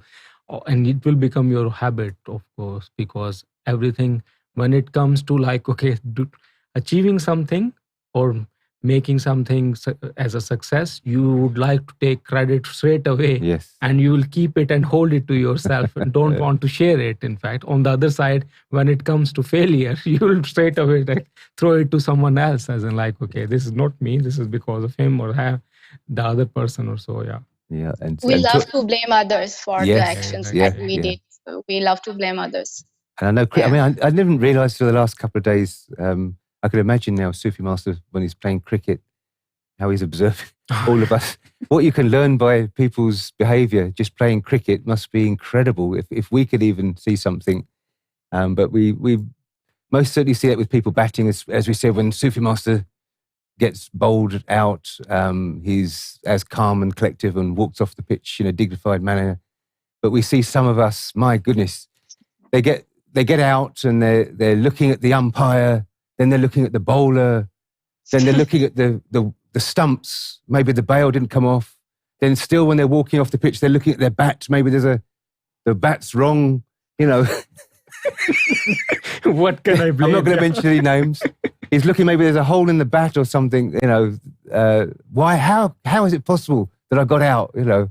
It wasn't my fault, something else, you know. It must be incredible watching that for Sufi Master. But are we ready for the video? Yeah. Okay, thank you very much, Andra, for your input. Really wonderful. I think you covered some beautiful points there. Exactly, and thank you so much. Very good. Thank you so much for inviting me. Thank you. Gar Hafiz. Gar Hafiz.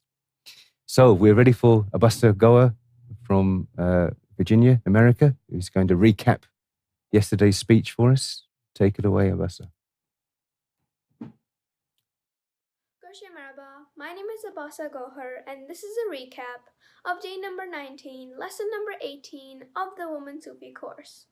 Yesterday, the Sufi master discussed multiple topics which included expressing your emotions, your heart's contentment, your owning yourself, true happiness, sincerity, emotional regulation, and empathy.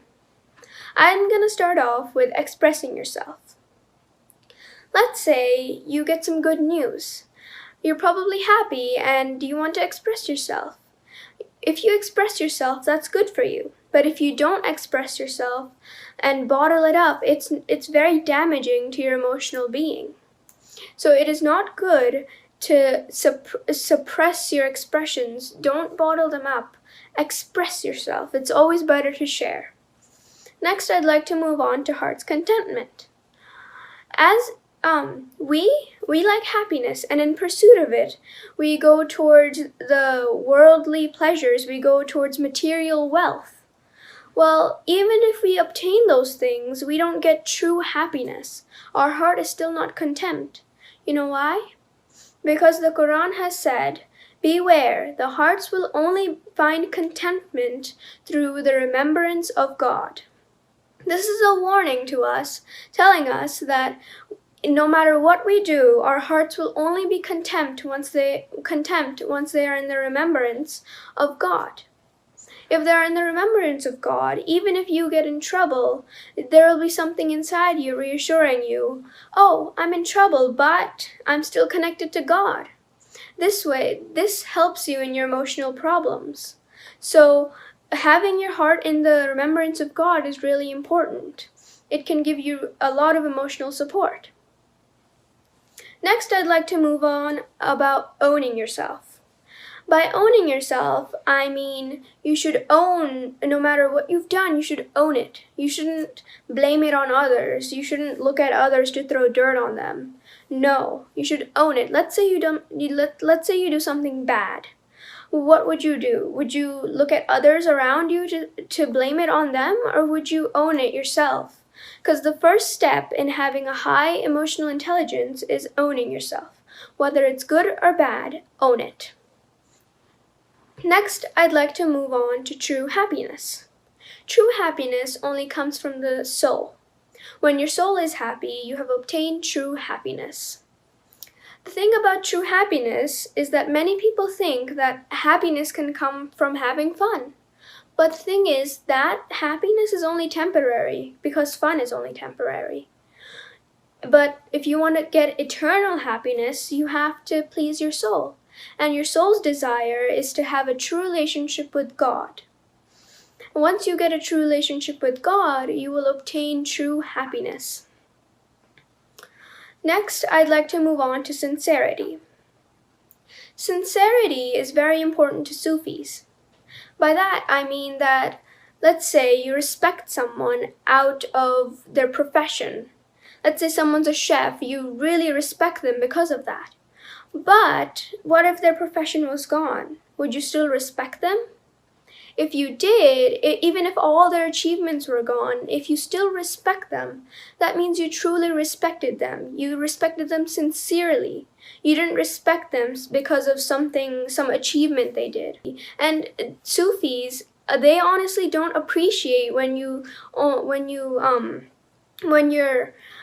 appreciate them because of something they've done. They appreciate it when you respect them for them. Next, I'd like to move on to emotional regulation. In emotional regulation is your ability to control your anger level and your emotions.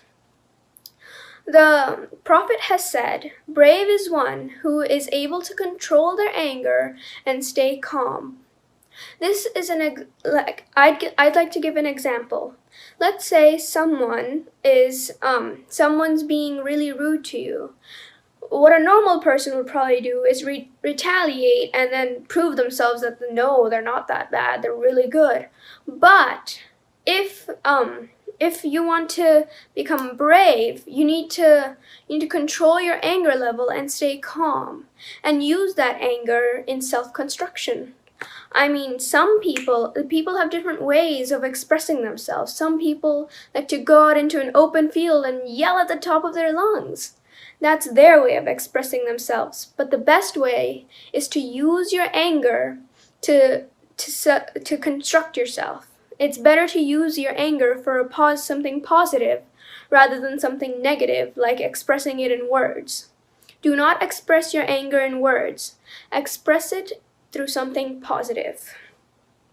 Anger, lust, and alcohol are all the same. They're almost the same to each other because in anger, you lose your mind. In lust, you lose your mind. And in alcohol, when you're drunk, you lose your mind. So it's important you're careful when you're around those things. It's better that you stay away from those things. That's why it's better to use your anger as a self-constructing method. Next, I'd like to move on to empathy. Empathy is how much you care for someone, how much you care for the pain that others are feeling, how much you can feel that pain. If you can't feel that pain, then you really don't have you're not really empathetic. If you can't feel others' pain, you don't care for others. So in empathy, there's really no intensity level. It's not like a liquid substance that there's an intensity level to it. Everyone has the same empathy, but they just have different ways of expressing it. Some people express it through initiating people's hearts, while others give money to express it. Most people have empathy, but they just have different ways of expressing it. I would like to give my thanks for the Sufi Master for providing us with this beautiful knowledge and the Woman Sufi course. Thank you, and Gohar Hafiz.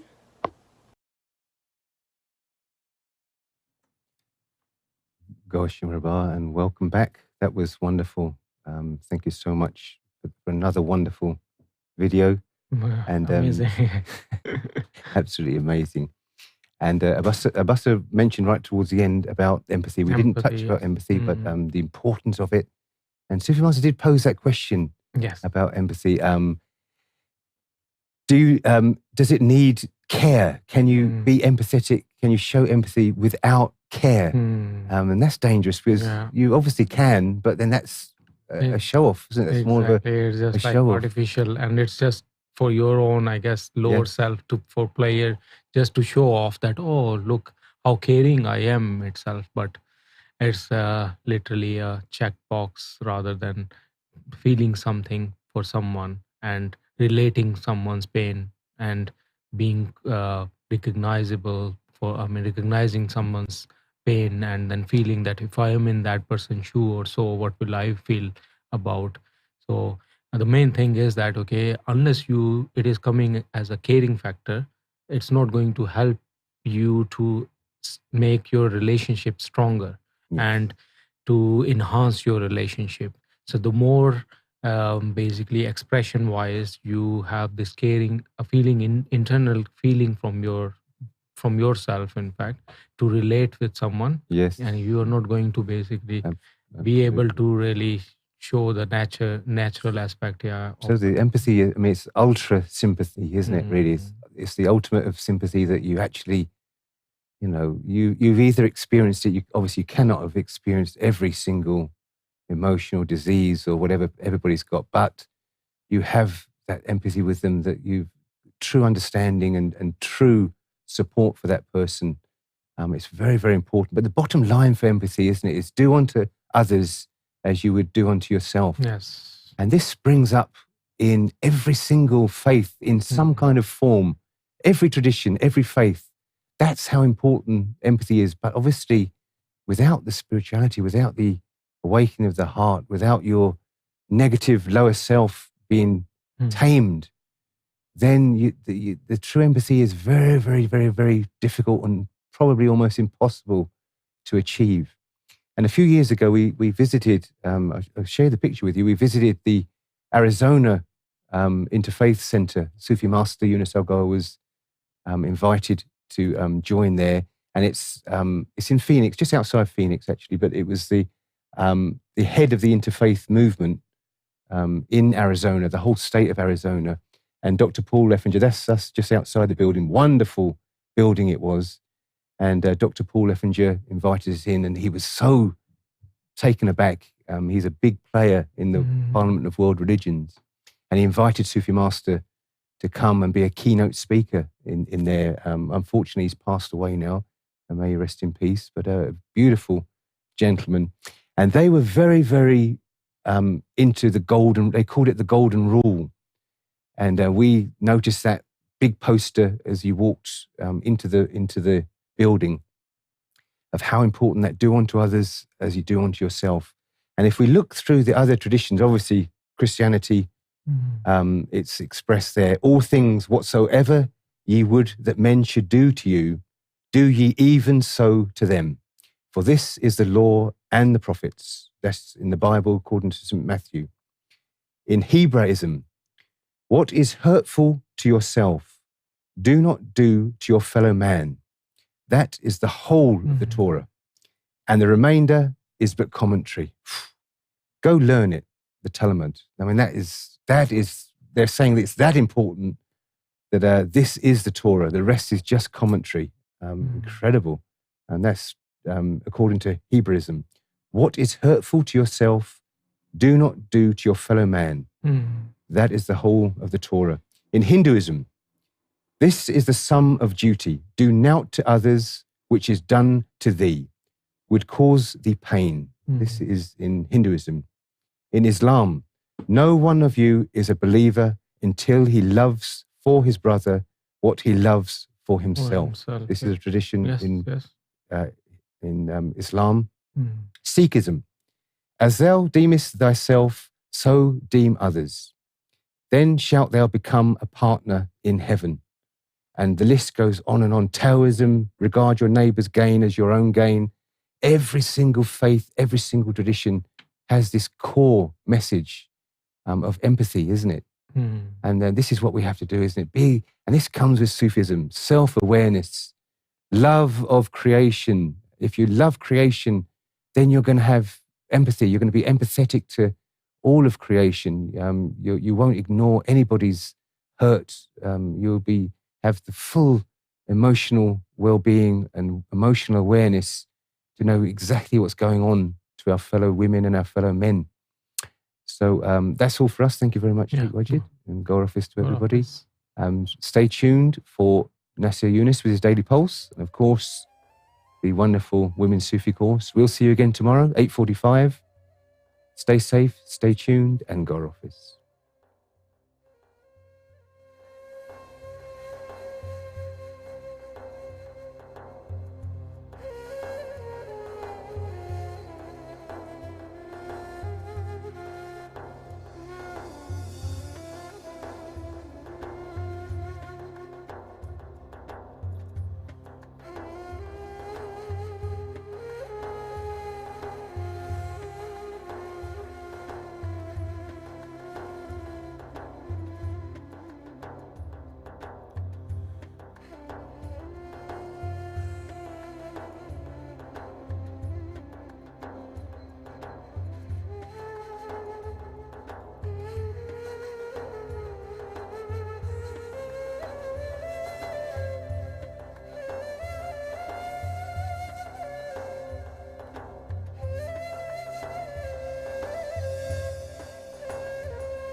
Ladies and gentlemen, welcome to the Daily Pulse. And today I will be commenting on day 19 and lesson 18 of the Women's Sufi course. And this part of the Women's Sufi course is now addressing an issue, a topic which is spoken about in the world quite a lot nowadays. And it's given its own interpretations and understandings, and people refer to it as mental health.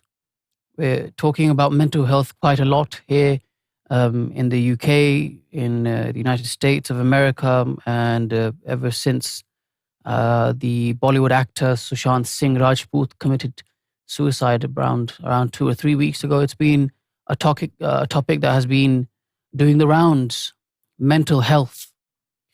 But not only are we going to learn about what is the essence, what is the core, what is the truth behind mental disorders or your mental health, we also learn so much more, and how important it is in one person's life, male or female, to be a good organizer of their emotions. And Sufi Master Younus AlGohar said that your sanity, how sane you are, it all depends on the health of your emotions and the ability of your ability of managing your own emotions. And if you're unable to manage your own emotions, this is what then leads you to becoming something that some people may refer to as insane. Having an emotional disorder is, in fact, a mental disorder. Because when you aren't able to, properly manage, properly handle your emotions, there's no proper way that you can go forward.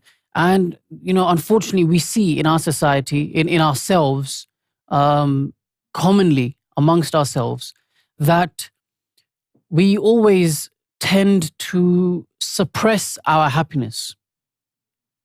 I can say this because, in the world that we live in, I live in the same world, and I experience it too. When you feel happiness, when you feel any sort of joy from anything, we always tend to suppress it. That, oh no, I'm going to look silly, I'm going to look funny.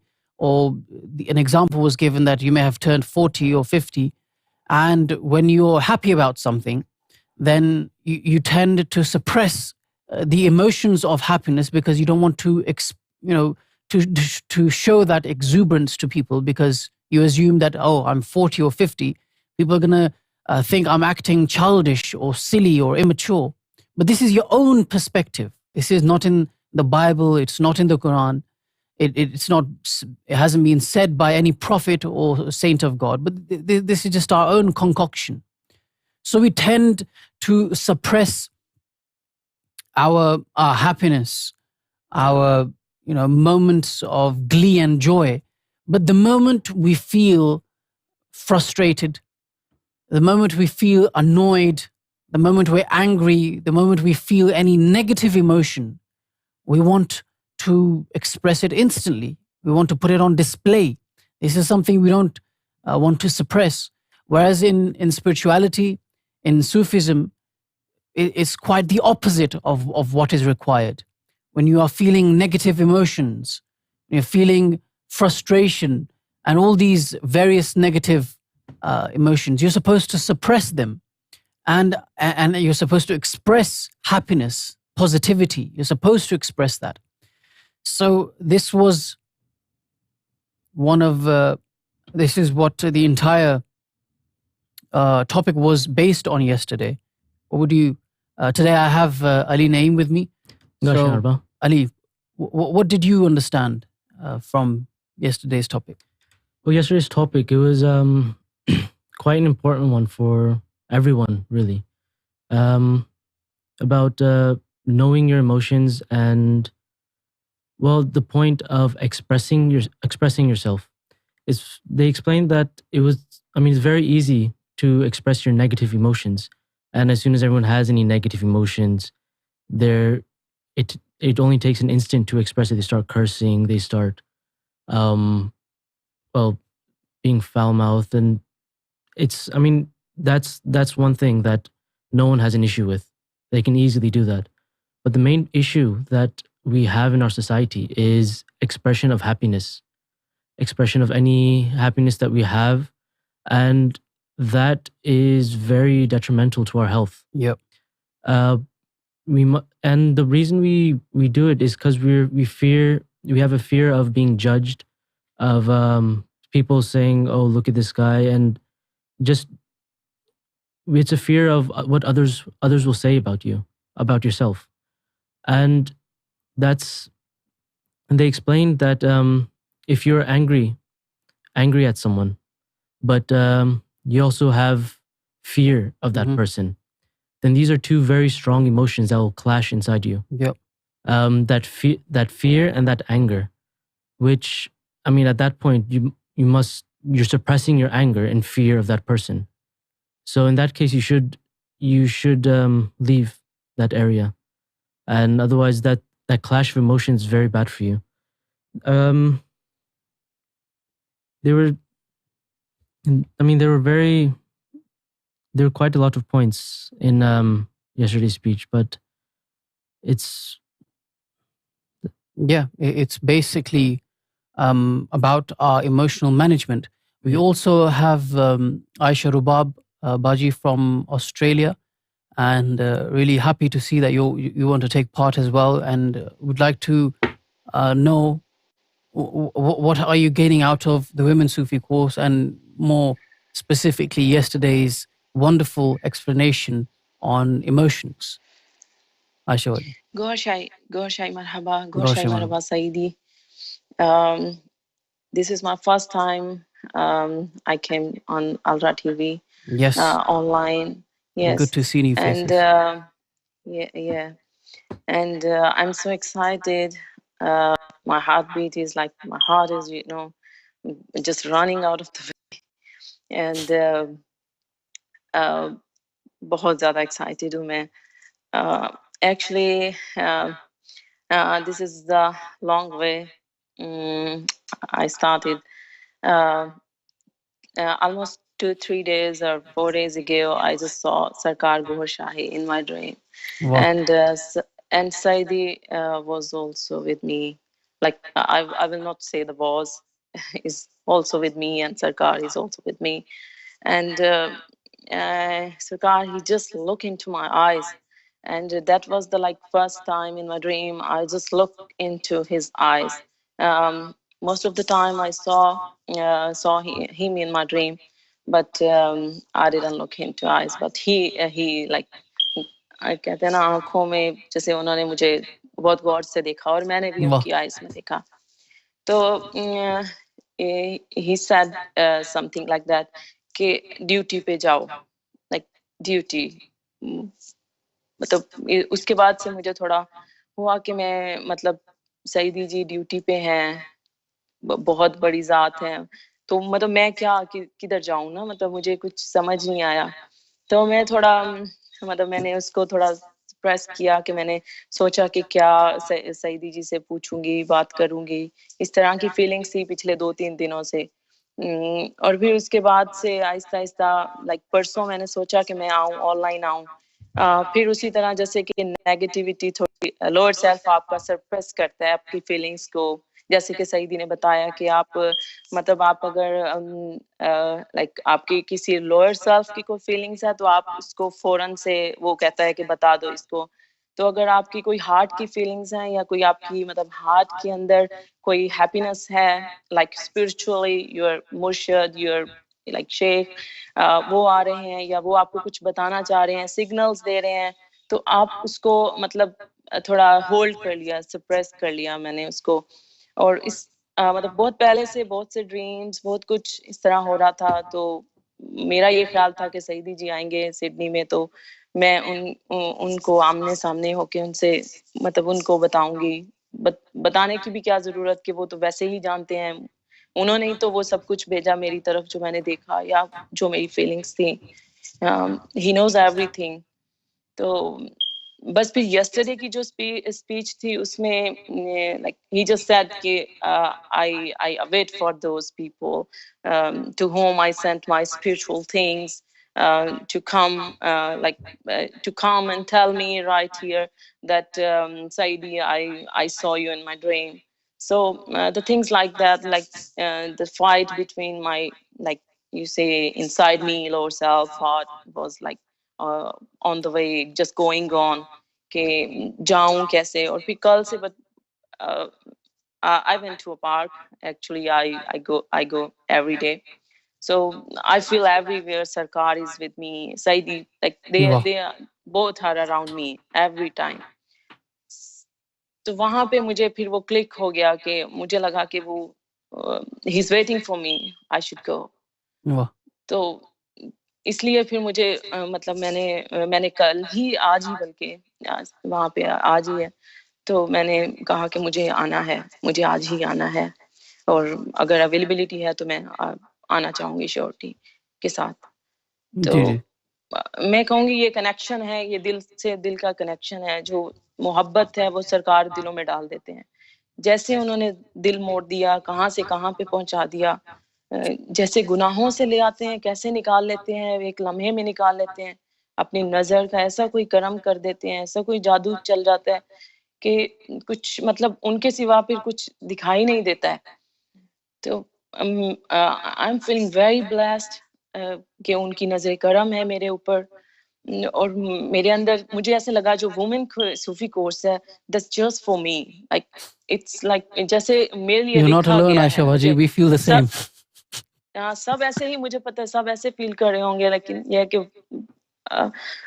مطلب آئی فیل blessed. مجھے لگتا ہے کہ وہ میرے بالکل لیے میری ساری نیگیٹیوٹی کو نکالنے کے لیے, پازیٹیوٹی ڈالنے کے لیے. سعیدی کیسے کرتے ہیں, اور سرکار کو دیکھ کے ان کی طرف اٹریکٹ ہونا آسان تھا, لیکن سعیدی کو فرنٹ پہ کر کے وہ جو مطلب پھر پہنچنا, یہ بہت مشکل ہے. مطلب یہ ایکچولی میں تو وہ جو چھلنی سے چھل کے بندہ آ جاتا ہے وہی سعیدی تک پہنچتا ہے, بالکل جہاں تک کہ مجھے اسی طرح کا لگا. تو ان کی نظر کرم ہوئی, ان کی محبت, اور ایسے لگتا ہے جیسے رخ آئینہ سعیدی کا میری طرف ہو گیا. مجھے واہ مطلب مجھے اتنا محسوس ہونے لگ گیا. تو مجھے ایسا لگتا ہے جیسے وہ میرے ساتھ ہیں. کبھی مجھے بے لگتا ہے شک کہ جیسے میرے ڈور پہ کوئی نوک ہوگی اور سرکار آ جائیں گے, اور کیا بات I just feel his presence everywhere, like he's sitting on the sofa, he's like everywhere. I can feel his fragrance everywhere.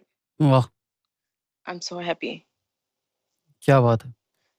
And this آپ کو اسی فیلنگ کے ساتھ ایک پیس سیٹسفیکشن بھی محسوس ہوتی ہوگی. Yes. ایسی سیٹسفیکشن لائک مجھے تھا کہ nothing is permanent in the life, you know. سرکار سے پہلے خوشی تھوڑے عرصے کے لیے آتی, مطلب کچھ بھی, نتھنگ واز پرماننٹ. لائک کسی کی محبت, کسی انسان کی محبت, کوئی جذبہ, کوئی nothing was permanent, every thing was temporary. تو جب سرکار کی روشنی آئی, یا سرکار نے میرے اوپر نظر کی اپنی, تو مجھے وہ جو پرماننٹ سولوشن لائک ہیپینس کا جو every time comes around me and like moves around me, اس کی تو مطلب میں بیان اتنا نہیں کر سکتی ہوں. میرا اتنی میری فیلنگس تھی کہ میں سعیدی مجھے ملیں گے تو میں مطلب ان کے قدموں کے اوپر اپنا سر رکھ دوں, اور لائک اتنا مجھے مطلب اتنی فیلنگس اسٹرانگ ہوگی. I don't want to cry, نو اور مجھے لوگوں کے سامنے رونا اچھا نہیں لگتا, بالکل بھی نہیں اچھا لگتا. تو ایکسپریس یور اس لیے ایموشنز عائشہ جی. یہ You see, I can this is exactly what that Sufi Master Younus AlGohar spoke about. Now, where you are now, it's an evolution in your emotional state, in your spiritual state. But prior to this, as common human beings, when we have no connection to spirituality, جب ہمیں علم تصوف بالکل بھی نہیں ہو کہ کیا ہے بیداری قلب, اس سے کیا حاصل ہوتا ہے, اور ہماری جو لائف ہے اس کا دار و مدار, we all just revolve around our desires, our personal endeavors. And until and unless, you know, the source of positivity has been revived, has been enlightened in you, until then, our desires, our endeavors, they should all revolve around our lower self, which is negative in nature until purified. And this is why we go through all these emotions. Everything that we feel, you know, it's like a filter. It's like I'm wearing these glasses. These are transparent at the moment. But if I had colored sunglasses, if they were orange, then anything I see would appear orange. If they were red, anything I see would appear red. If they were black, anything I would see would be black. In the same way, our lower self is like a pair of glasses, spectacles. When we look into the world, everything that we see and we feel is through the filter of our lower self. This is why everything, like it was explained, until you are spiritual, until you walk on the path of Sufism, you want to express your negativity, your frustrations. You want to show the world, when you're frustrated. I'm really, disturbed. I'm really frustrated today at work. I want to show it. I'm going to come into the studios. I'm going to go into work. I'm going to bang, the mic holder or the phone holder. I'm going to put it there. I'm going to hold the glass. I'm going to bang it on the ground. But when I'm happy, I'm not going to, hold the glass and then properly, show some happy and then dance and wiggle with the glass. I'm not going to pick up the phone holder and then put it in a way to express my happiness because I'm suppressing my happiness. So the filter of our lower self, it allows for us to, exhibit negativity, and in ways that we don't even realize. When we grow up in this world, when we see everything that we see, it's all revolving around the desires of the lower self. The lower self is designed to keep us occupied in, in the runarounds of the world. You'll spend 20 years in education so that you can get a good job. You have wasted 20 years of your life. You haven't given any thought towards God, and God says that He enjoys the worship. He enjoys the devotion of those that are young. When they are young and they give up all of the luxuries of life in order to earn the nearness and the love of God, this is what God enjoys. But we've only in education, we've wasted 20 years because we want to get a good job. We want to get a good job because we want to show our relatives. We want to show our friends, look, I've got a degree. And now that I've got a degree, I've got a good job. I've got a good job. I've got a big house. I've got a car. I've got a beautiful wife. I've got a boy, a perfect boy and a perfect girl. Because this is all that we want to show. At the end of the day, when you die, you have nothing to show towards God. This is how your lower self is fooling you. It wants to pose a reputation into the world that you are nice. You're a perfect human being, but you have no connection to God. And this is why when we see, you probably noticed in the news, Sushant Singh Rajput. Yeah. He was, he was not lacking any money. He was a Bollywood actor. Yet these people, they don't have peace. They get everything in life. They're living in thousands of dollars per day rent worth of houses and apartments. They can go into the latest parties and clubs in Mumbai. They can ride the latest cars, be wearing Rolex, grab any person they can off the street, but they're not happy because, and this is the next point that Sufi Master Younus AlGohar came to, that Allah bi zikrillahi tatma'innul qulub. That, and God says it with a warning, verily, the peace of the heart is in the remembrance of God. And this is what Aisha Baji experienced as well. That, she's sitting in Australia, but nothing is bringing you peace. But when you felt the nazar of His Divine Eminence Gohar Shahi, of Sufi Master Younus AlGohar, well, it's quite, before us, what you feel, the emotions that you have. And this is what learning about your emotions is all about. It's about being able to recognize your priorities. It's about so much more. Like I just said, that before your heart is enlightened, before your heart has been strengthened, the source of positivity, of goodness in you, how and when will your priorities become positive and in alliance and in accordance with the truth? It will become in accordance with the truth when the source of the truth and positivity has been strengthened, when the filter of negativity, our lower self, has been weakened or diminished or completely eliminated from us. This is the difference, understanding the source of our desires. When you are not able to get praise for the way you speak. Your nafs, your lower self, will begin to make you feel sad. You don't know where that sadness is coming from, and you won't ponder. You'll just make sure that you're making other people around you miserable. Well, if you begin to ponder, if you try to peep within yourself, try to analyze your emotions, you'll come to know, oh, I spoke today on ALRA TV, gave such a good, remarkable explanation, and I didn't get any feedback. So maybe that's why I was feeling sad. And you realize it, and you tell yourself, oh, that was a very silly thing for me to think about. And this is the benefit of emotional management, of realizing what your emotions are. Thank you very much, Aisha Waji, and it's great to see how the Women's Sufi course is affecting people's lives all over the world, from that end of the world in Australia all the way to this end of the world in the United States of America. And it's just pleasing to see how in depth this Women's Sufi course has gotten so far in making people realize, not only realize, but is providing them with the tools, the very tools to bring about a revolution in their characters and in their lives. What do you think, Ali? Yeah, on the point that of happiness, well, contentment of your heart, that is one problem that I think all of us do suffer from as well.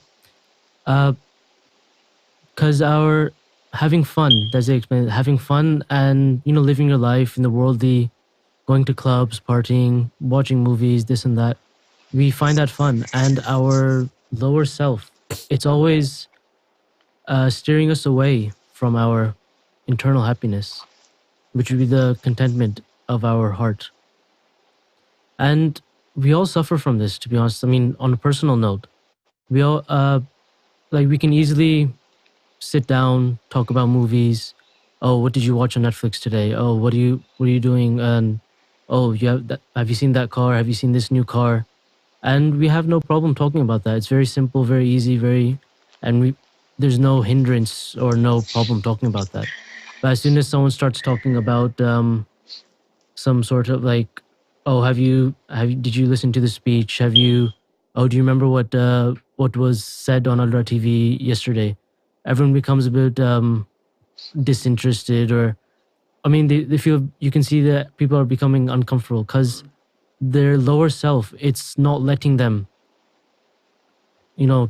go towards their internal happiness. If you ask someone, oh, let's do zikr, or let's discuss this topic about our heart, or anything really in terms of spirituality, it becomes very difficult to talk about. You can see, visually you can see people being not comfortable with that. But that's one thing that we have to work about. Your lower self isn't going to let you easily concentrate on that aspect of your life to be spiritually happy. And many people confuse happiness with money and worldly gains, materialistic stuff. Like if you see a family, the father will try to spoil his family, his kids, his wife. Oh, give them money, give them cars. And at the end of the day, same thing, like you see all celebrities, they have everything in the world. They have all the money they can ask for, more than they can count. But more than common people, you see almost every celebrity, they're going into rehab for depression. They've committed suicide because they haven't got that internal happiness, that contentment of the heart. It's all to do with the lower self, and at the end of the day, that's not going to make you happy. That is one thing that everyone must be very aware about. Yeah, and I think this is such an important topic, especially for us in the West, because we have more opportunities. Our society is designed in such a way that you're able to accomplish or achieve the desires that you have. Getting a car, they make it affordable financing. It's a capitalist society. Yeah. So you're able to more or less do it more relatively compared to those in the East.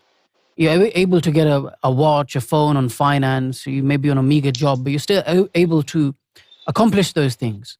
And you notice They talk about it a lot in America and in the UK, that now we have a majority of people that are relatively well off compared to Pakistan and so on and so forth. Now they're well off. They live in a 5-bed house.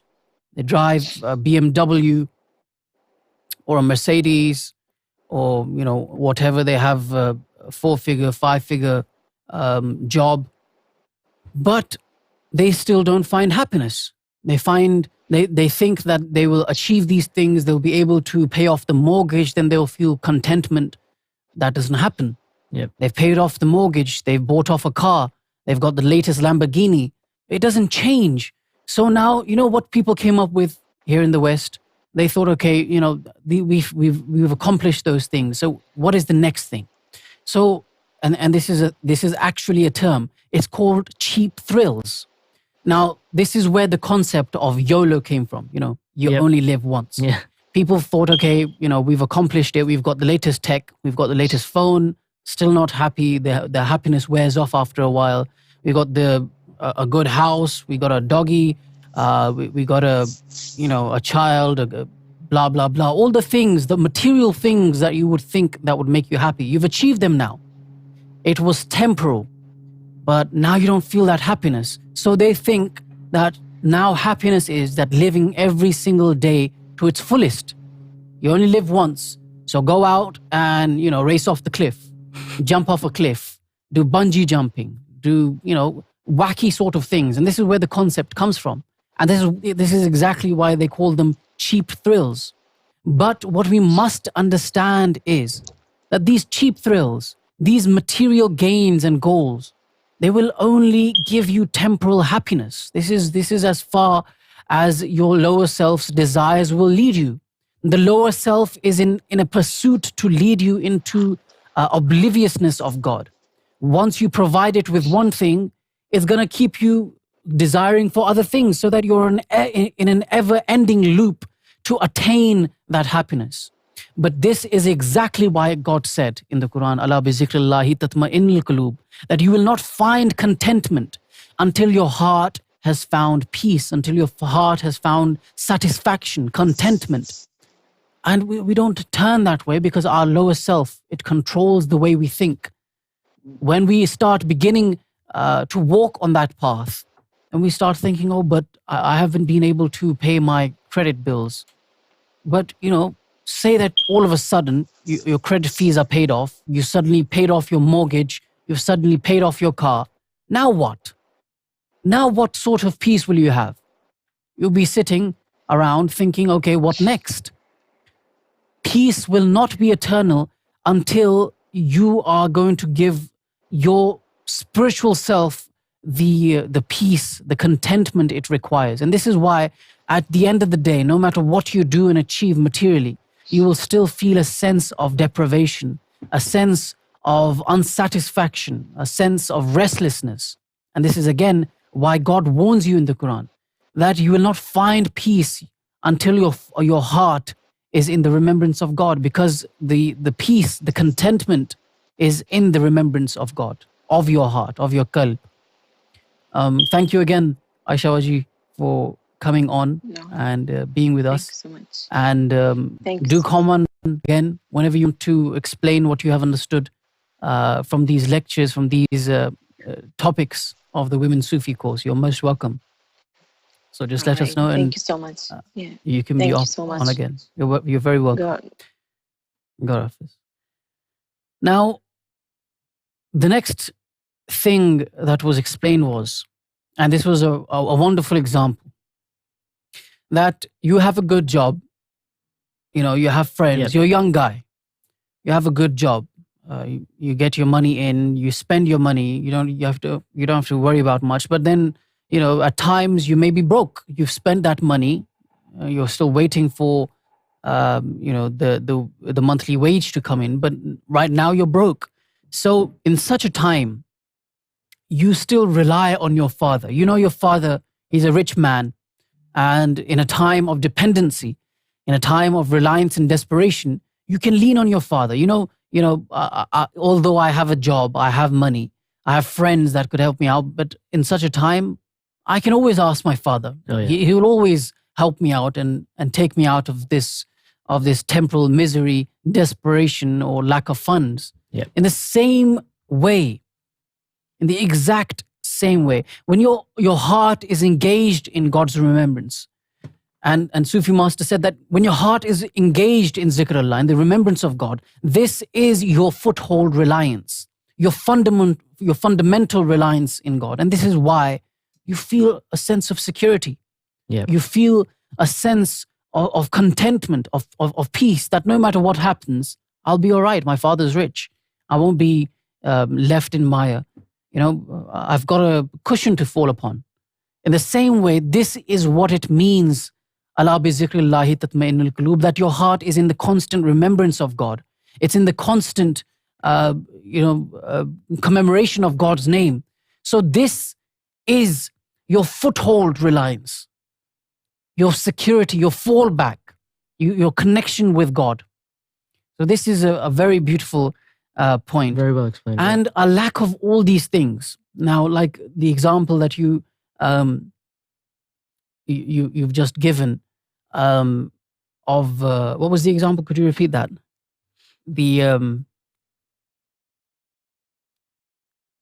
You just gave an example and it's just blown out of my head. Yes, about whether if you're angry with someone and you're at the same time you're fearful. Yeah. So what, as it was explained yesterday, that these are two very strong emotions. Like if you're angry at someone, if someone's done something to you and you have this anger inside of you, but at the same time you're fearful to express that anger to that person. Mm-hmm. These two emotions, they're quite strong, very strong emotions.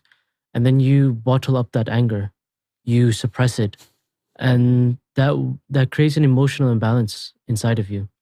And well, that in itself is a very, very dangerous combination of feelings inside of you. It's best that you leave that area.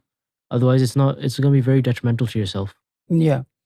And it was also explained that now you feeling, now you see, there's many layers to everything. Emotions, we can give it a layer of mental well-being, right? Yeah. Mental well-being is dependent on your emotional well-being. Now your emotional well-being also has a biological play in your life. These emotions, they release chemicals in your body. Now what's going to happen is that when you feel this state, two very strong emotions, anger and fear.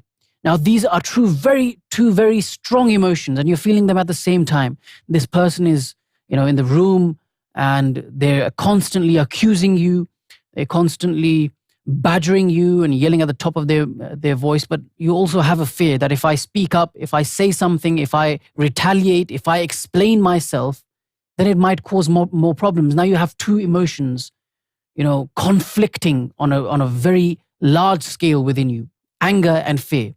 And you're suppressing these emotions. Yeah. Now, these emotions, these two very different emotions, will lead to an eruption of emotions within you. And emotions biologically, materially, are a combination of chemicals within our body.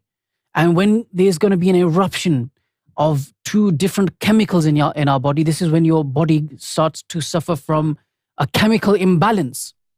And this is when you begin to develop diseases, mental disorders or emotional disorders, such as a bipolar disease or being schizophrenic, or all these different things that we hear of in the world. This is all due to, us not being able to manage our emotions. So if you're in a room where somebody is making you angry, but you're also fearful of that person, so you can't express your anger, or first of all, you obviously shouldn't, because we're on the Sufi path, and we should suppress negativity and give rise to positivity. But in any case, if you are feeling those emotions, number one, you're supposed to suppress them. And if you're feeling a combination of these two emotions, you should leave the room, so to save yourself from the eruption of two different chemicals, of two different emotions in your body, which may lead to an emotional imbalance in your body, which then leads to, schizophrenia or bipolar disease, or all these different forms of diseases that we hear of. So this is emotional management, a lack of in the world, and how you can begin to manage them. And another example of emotional management was that Sufi Master Younus AlGohar said that I've got two people before me. Yeah. And if I say to one person that today you have the permission of giving anybody zikr qalb, you have the power of izn zikr qalb, right? You can give anybody izn. So the person and on most occasions the individual will say, oh, nice, thank you, I will do that, thank you, end of story. Next person on the other end of the room, you will say to this person, you know what, I give you £10,000, take it. Now this person won't say, oh, £10,000, okay, thank you. No, there's going to be a release of emotions. They're going to be like, what, £10,000? Are you sure you're going to give those £10,000 to me? To me? Wow. I you don't have to. But if you insist, I will take it. I'll take the £10,000, and you're an amazing person. Thank you very much. Thank you so very much. And now you'll still keep feeling I can't stop thanking this person. Otherwise, he might think I'm not grateful enough. So you're going to constantly be expressing gratitude and happiness. Thank you. £10,000. It's a big deal. It's a great deal. Thank you. Then you'll be quiet. You'll sit down quietly, calm down. And then 10, 15 minutes later, you will still say, you know what? Thank you very much. I mean, I can understand £10,000. It's a great deal, and you're giving it to me. I don't know why you're doing that, but thank you. Then you go quiet, half an hour, 2 hours later, and then you go again, you'll tap the other person. You know what? Thank you. I just can't stop thanking. So you're going to beat a drum, you're going to constantly be recognizing it. Now, what's the problem here? Why is this an emotional mismanagement that you recognize that £10,000 is a great deal? It's a great act of gratuity, but isn't, being allowed to give izn zikr qalb isn't that much, because you don't understand, you don't have a sense of priority over the two different things. You don't realize, or you don't want to realize, or you don't see them both in the same light of importance. That isme zat, izn zikr qalb, and £10,000. It's right there before you. The difference, it's because our filter is that of our lower self. Our desires, our pursuit in life, our aims, it's all based on our lower self. We look through the filter, through the spectacles, through the glasses of our lower self. This is why we don't realize that what a major thing, what a big thing we have been blessed with, we have been endowed with. And we often repeat this on ALRA TV, especially on the Daily Pulse, how for many years, not many years, it doesn't do, I have to put more emotions into it to try to translate the emphasis. For centuries, since the time of Prophet Muhammad, peace be upon him, in regards to whom God said that he created everything for the sake of Prophet Muhammad, since the arrival and the physical disappearance of Prophet Muhammad, peace be upon him, since that day till 2020, till 1941, zikr qalb, the activation of the spiritual heart, attaining zikr qalb was like, becoming a billionaire, was like hitting a lottery. And I have to give this example because if I were to win a lottery right now, I'd go berserk. If those people that are watching this, if you suddenly get a message on your iPhone saying, hey, you've hit the jackpot, you're a millionaire, be happy, you go berserk. But if you get a message, if you are on YouTube, if you're on WhatsApp and you get a message saying, hey, you have the opportunity to get Isme Zat Allahu, something that only Prophet Moses was never able to get, the Jewish nation was told that they can't know the name of God, so it's not a big deal.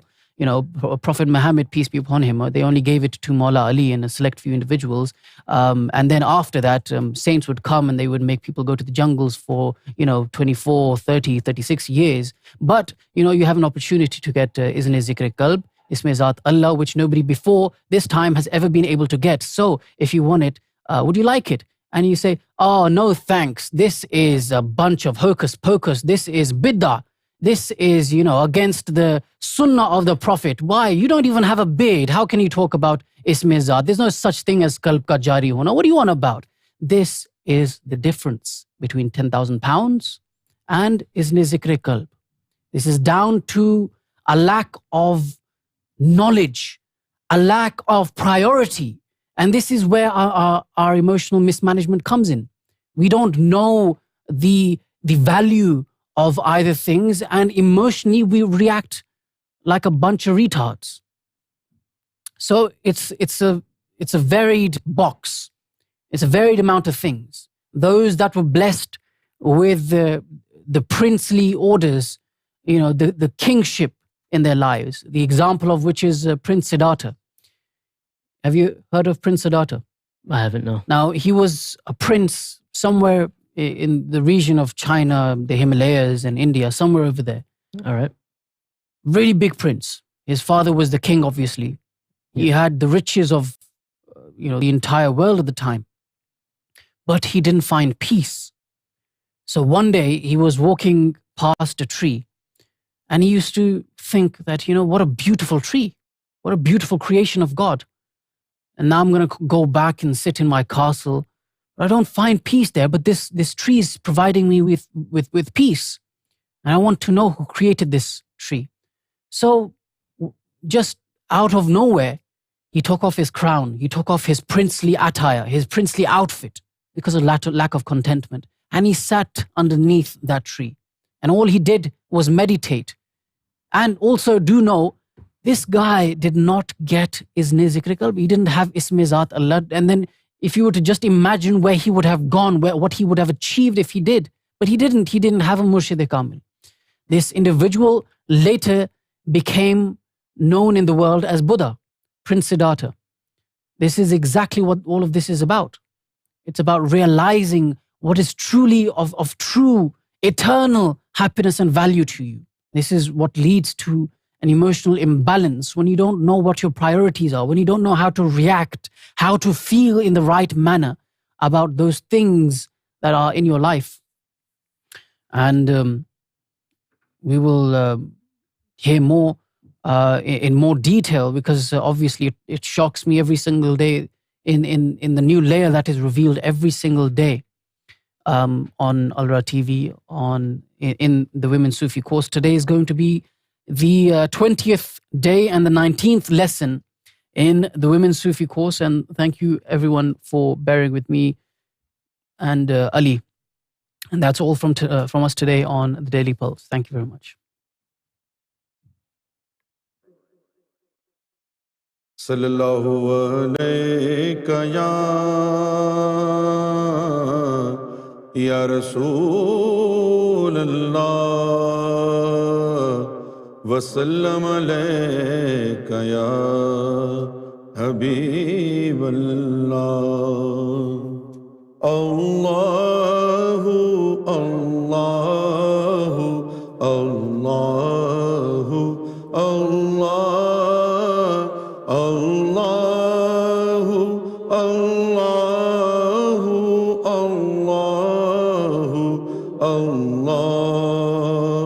Allahu, Allah, Allahu, Allahu, Allahu, Allah.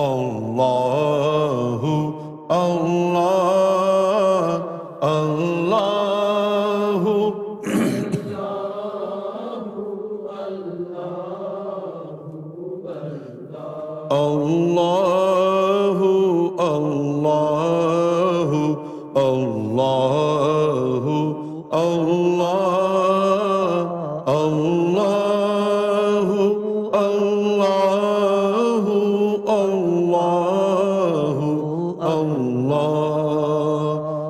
Asubhu bada min talati والليل دجى من غفرته الله الله الله الله الله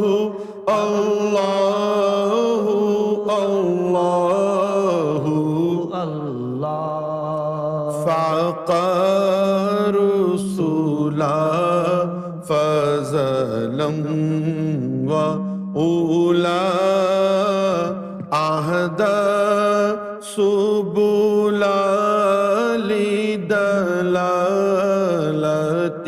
لدلالته الله الله الله الله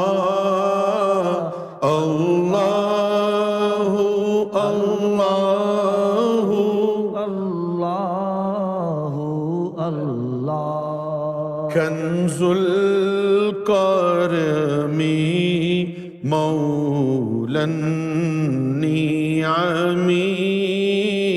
هاد الأمم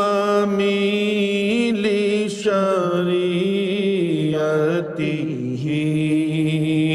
الله الله الله الله الله الله الله الله أزكى النسب على الحسب كل العرب في خدمته الله الله الله الله الله الله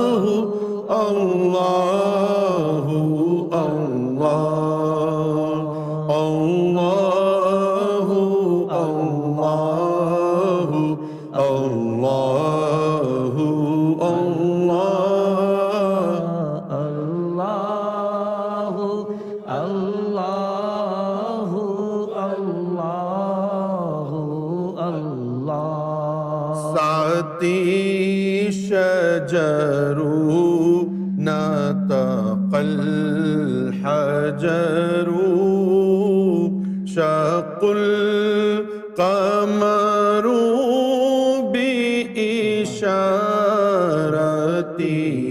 بإشارته الله الله الله الله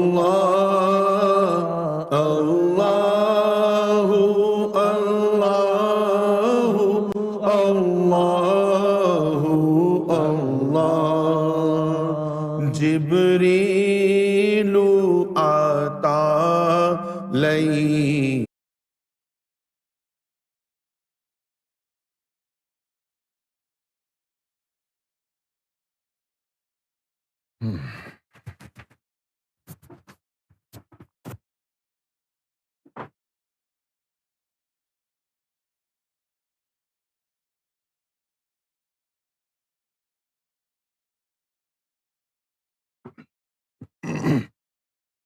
All right.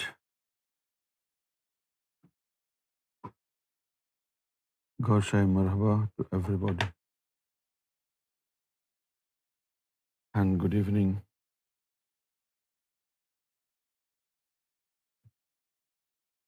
Today we are going to discuss some more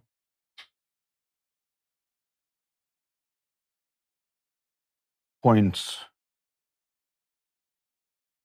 from the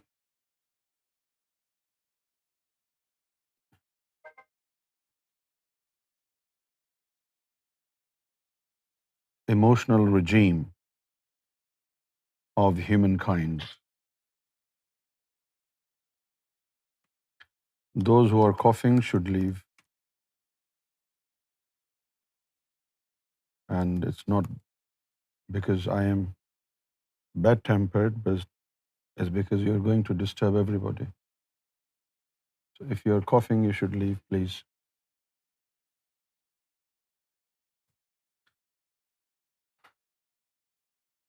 Initially, I thought I would touch upon this subject very lightly.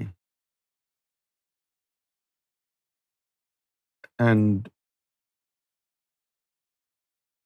in the back of my mind, I had this perception that I was addressing women especially. And um, therefore, I should be a little economical with a lengthy explanation or details of this regime, because some of these things are secrets of God. These emotions, how to control them, and how to manage them. But you see,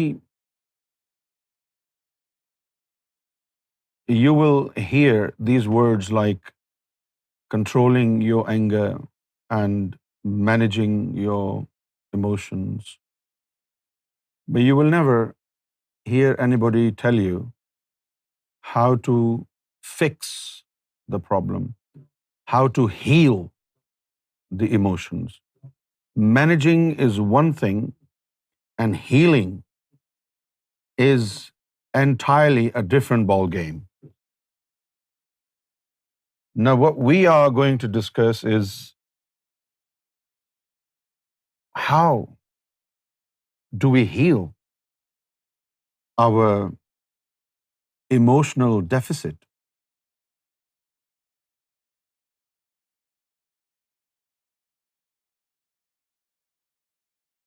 Muslims recite Bismillahir Rahmanir Rahim before everything they start. But do they know what does it mean? Yeah, we understand the translation. But even translation needs to be explained.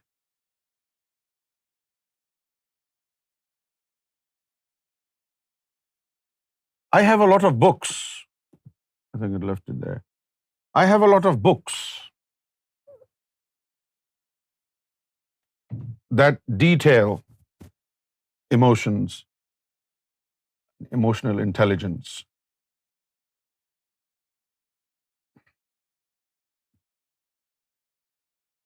But I'm really surprised that all these authors, all these psychology experts have been beating around the bush. They don't come to the point. They don't underline the core of the issue.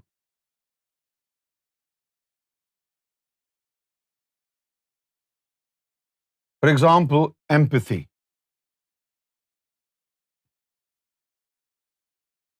We have talked a bit about it in the past couple of days, and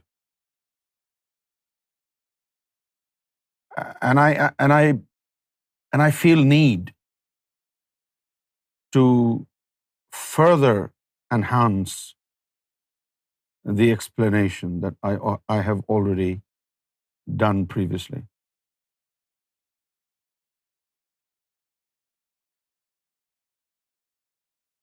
And a lot of people are at loggerhead with their own self in determination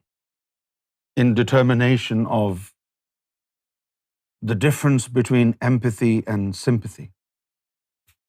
These are two different, these are world apart. Sympathy is totally different regime. And empathy is God-gifted.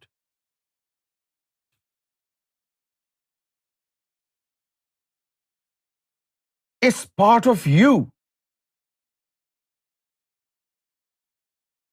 And who will have this empathy in them depends on how God created you. Who are you? In which category of souls did you stand in the primordial times? Obviously, those who opted for the luxuries of the world, such souls will never taste empathy. No chance.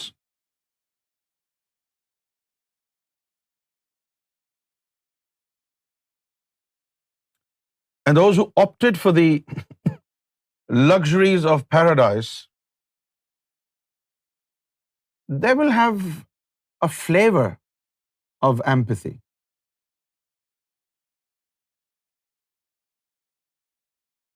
A true empathetic person is one who lives for God, who loves God,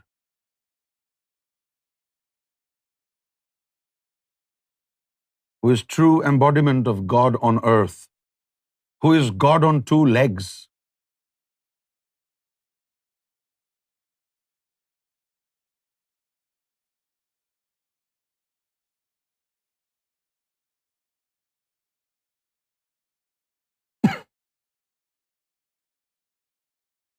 The Bible said God created men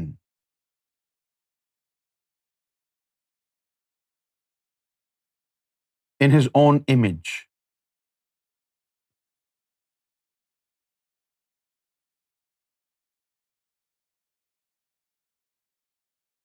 This physical appearance that we have today, it's not our image. We did not exist.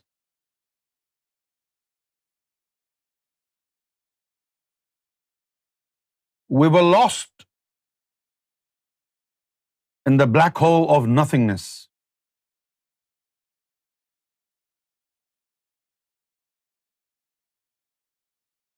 We did not exist. We were brought into existence. And when God decided to bring us into existence, He brought us in existence with His image, because we are the divine perception, aren't we? We are the divine perception. Tell me yes if you understand. We are with the result of the divine thought process, with the result of the divine cognitive skills. You want to see how God's brain works? Look at me. Look at yourself. Because you are the result of the cognitive skills of God. First, we were conceived by God in His mind. So we first existed in God's brain before our true existence took place. Didn't we? So we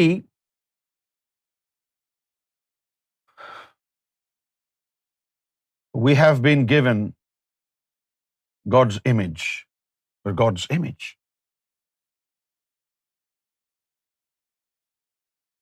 But this image is incomplete, because God's image has two aspects: the exposed and the concealed one, outer and inner.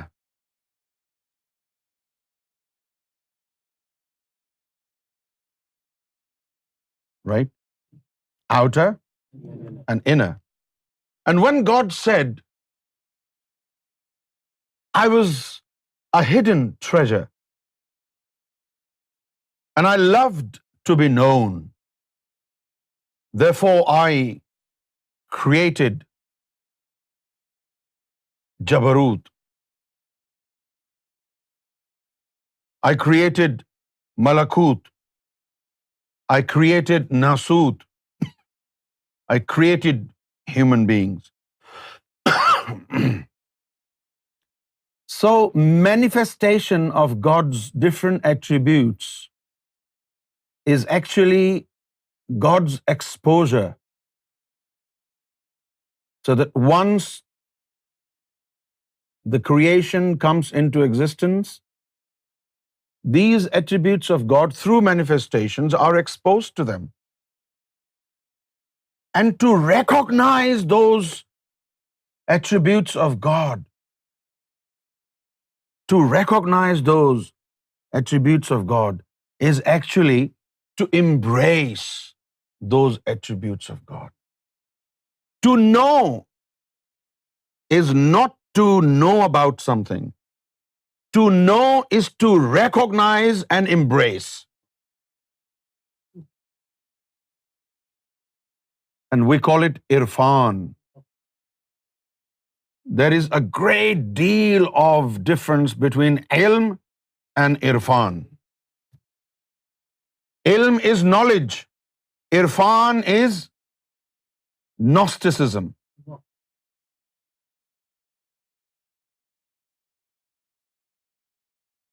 Right? So, now, point to ponder. Somebody is stingy, miser, not generous. Somebody is hateful. Somebody is very, very bad in nature. It means the image of God is incomplete. To have empathy, to have love, to have sense of care for others, these are attributes of God. You cannot learn these things. You don't learn to be empathetic. No. It is divinely gifted. How is it divinely gifted? You stay home and wait for it? No. By means of adopting spirituality, Sufism.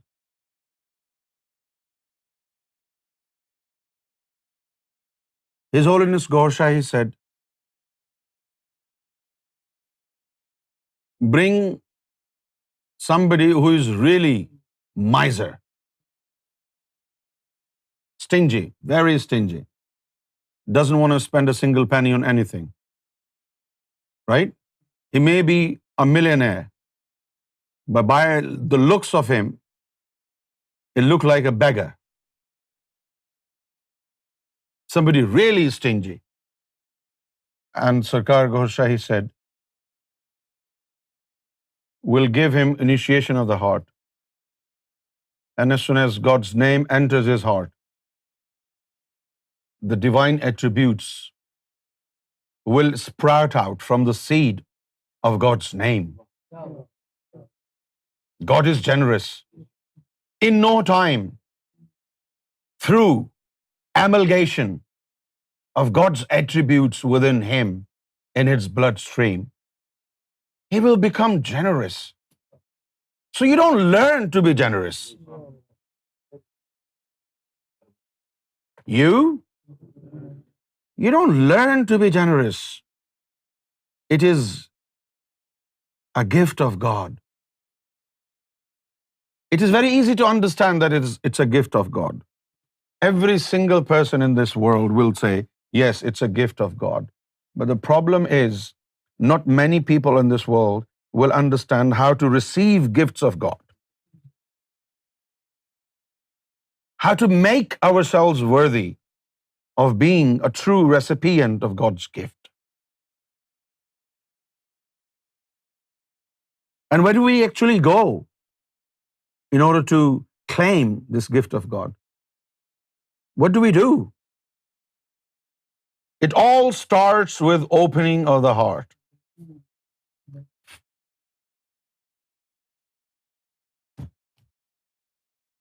There were so many different attributes that God manifested. We cannot even count them, can we?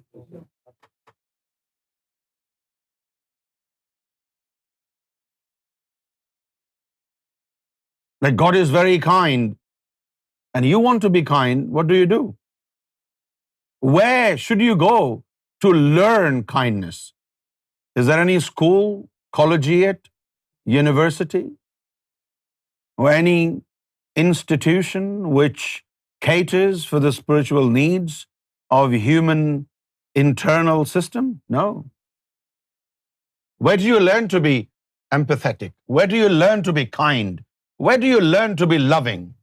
Where do you learn to be caring? There is no school.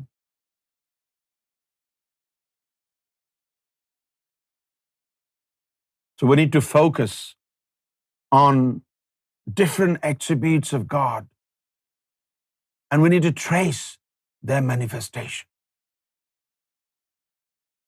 Right? For example, if I say, Ashfaq is very rich, what is it that makes Ashfaq rich? Money. What is it? Money. Your power of spending depends on how much money you have. Right? Okay, if I say, Ashfaq is a good man, why is he good? Because he has some portions of the attributes of God that manifested. I don't know how did he acquire those attributes of God. And as a Sufi, we tell you how to acquire manifestation of God's attributes. So you want to learn to be loving, caring, kind, empathetic, and all the rest of the good attributes. All you need to do is to find that one seed, the core of God's manifestation. And that core of God's manifestation is Isme Zat Allah.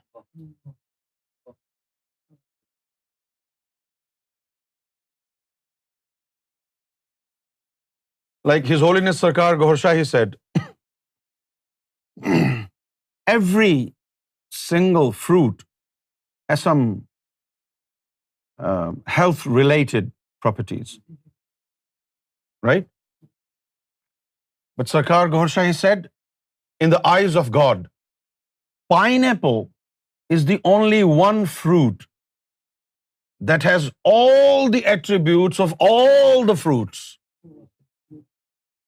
So if you're eating pineapple, it means you're eating everything. Ananas, pineapple. But you need to make sure pineapple has to be fully ripe. If it's not fully ripe, it's poisonous. So there's only one fruit that has all the properties of combined all fruits, and that is pineapple. In a similar way, Sarkar Gohar Shahi said,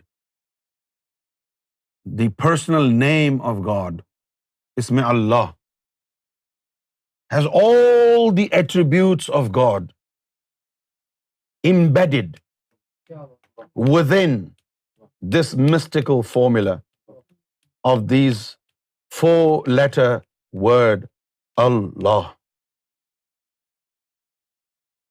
Everything is in there. So when it comes inside you, opens up, God's attributes start to mingle in your character. And the more enlightened you are, the more exposed you are to the attributes of God. When God's attributes root out from the seed of Ism Zat Allah, they are in raw form. They need nurturing. And you need to carry out a mixture of worship, different sorts of worship, so that different manifestations, different attributes of God can reach every single corner of your body and your soul. Okay? So number one, these good qualities cannot be learned. When they are learned,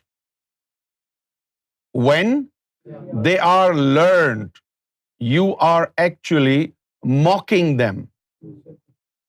They are without sincerity. It is an act of performance of kindness. It is not kindness in reality. When such things are learned, they are learned without sincerity. They are learned without the core of the attribute. It becomes show off, right? Then how do we get hold of it? How do we become good? God is good. All the good attributes come from God. So we need something that can introduce our inside with the attributes of God.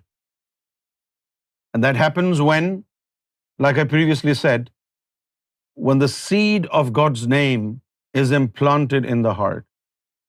It doesn't only generate divine energy, it generates different types of energy. Energy of empathy is being generated inside the heart. Energy of sympathy is being generated inside the heart. Right? Energy of love is being generated inside the heart. And you begin to wonder, I never went to any school. How come I have changed?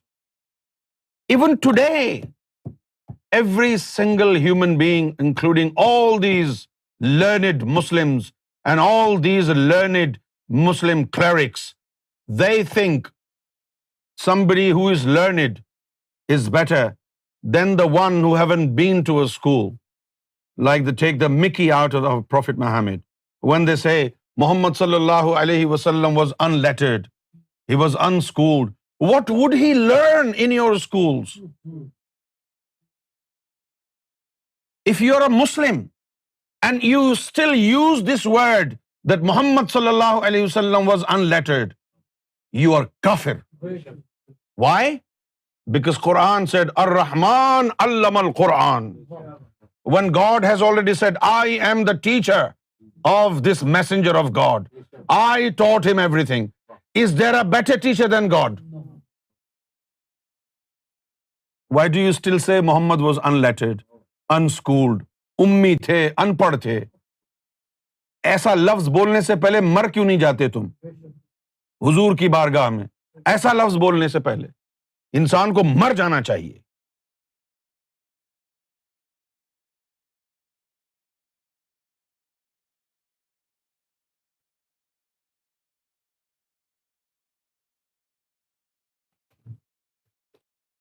So when this seed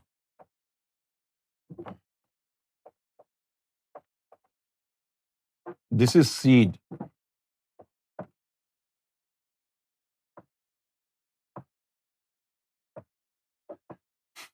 Image of God.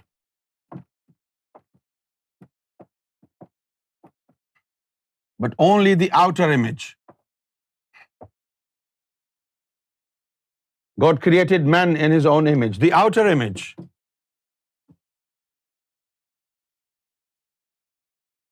This is incomplete image.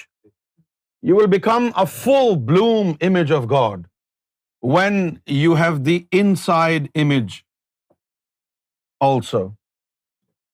And how will you have it? In order to have it, you need to have the seed of God's name. Chambe di booty. Alif Allah, chambe di booty, mere murshid man vich लाई हूँ. नफी असबात दा पानी मिलिया, हर रगे हर जाई हूँ. This seed has manifestation of all God's attributes when this seed is implanted in your heart. When this seed is implanted in your heart, then throb by throb, your inner will see different manifestations of different attributes of God. This is how you will be automatically loving. This is how you will be automatically emphatic. That's all. You don't have to do anything else. Now, what is empathy?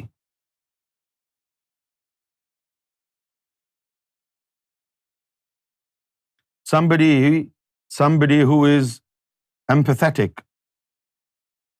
Empathetic means gracious. What is it? Now you know what does it mean? Gracious. And gracious, the root word of gracious is grace. Grace, benevolence of God.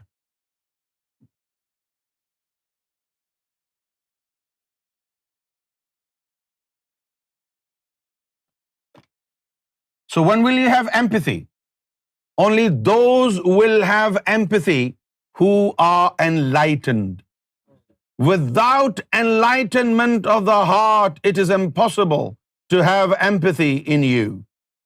Because empathy is God's attribute. It doesn't belong to you. The only way you will have empathy in you is when you bring God inside your heart. And through manifestation of God's different attributes, you are introduced and you take your share. It will inherit in you. Because God said about this seed of God, God wanted to entrust this seed with the mountains. And the mountain said, no, we cannot be worthy of bearing the spiritual burden of this seed. Then this entrust was offered to the oceans, and the oceans were humbled. In the end, God addressed man, including women. And God said, "Innahu kana zaluman jahula." Because man was full of darkness and full of negativity. So there was this potential. Only man's soul was so deep that this seed could find its place in there. Empathy is not just one thing. Empathy encompasses your entire character. What is empathy? Empathy is when you are careful using words. Like, I should not use this word. Maybe this word may hurt his feelings.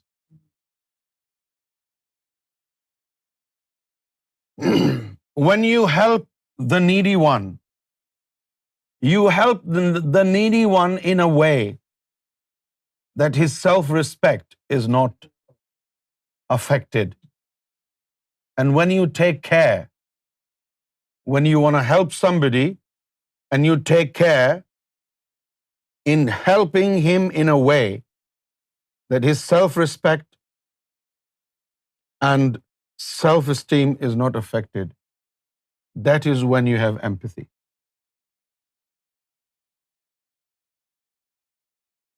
When somebody is sitting where you normally sit and you see somebody is already sitting there, right? So obviously, if you come in front of that guy, he will stand up and leave the seat for you, right? But when you do this, it will only mean you have no empathy. If you had empathy and you saw him sitting in your place far from a distance, you would not come in front of him. You would not bother him, right? You would care about his feelings.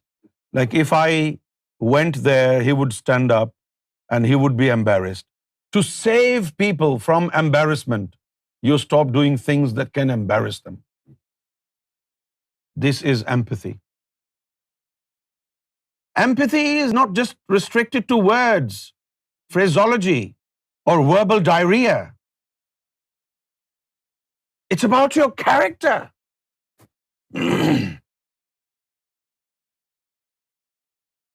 When you help somebody, right? When you help somebody, for example, Ashfaq didn't have money. Therefore, he didn't come to the office. Example only. Okay? For example, Ashfaq didn't have money. He didn't come to the office. He didn't have nice clothes. But then suddenly somebody helped him. And he came. And people started asking him questions. Wow, you have money now. And the one who's helped him is also there. He would not tell anybody that he helped Ashfaq if he had empathy. This is why God said, when you help somebody with your right hand, make sure your left hand is not aware of this. This is empathy.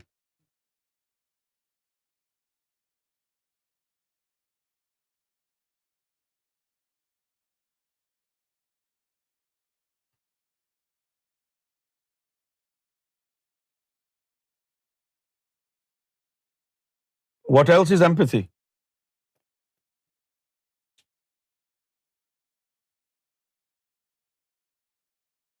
You are in pain. And only God can remove this pain from you.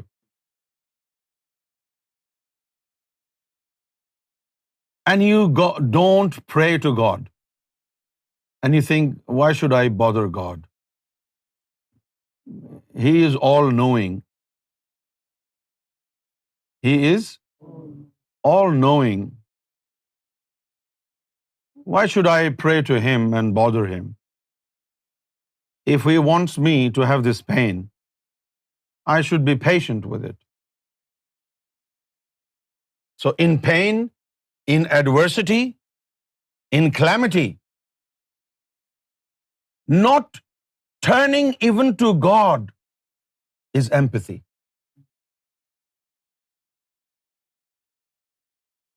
Right now, when we have a little pain, we advertise it.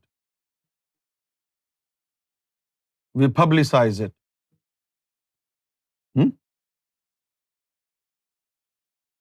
Imam Hussein alayhi salatu wassalam, when his throat was being slashed, the last words on his tongue was, Rabitu bi qada'ika.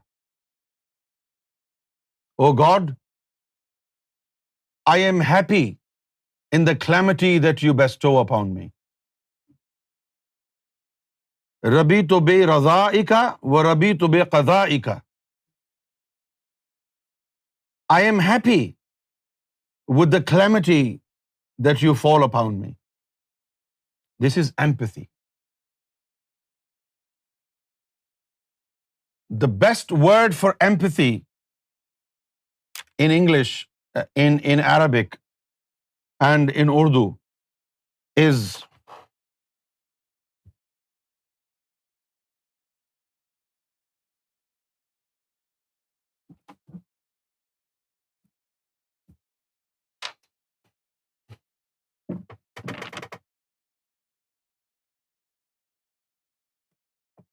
hilm.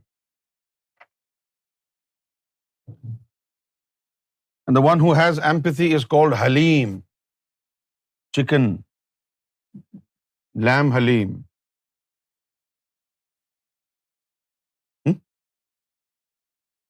So Halim means soft-hearted.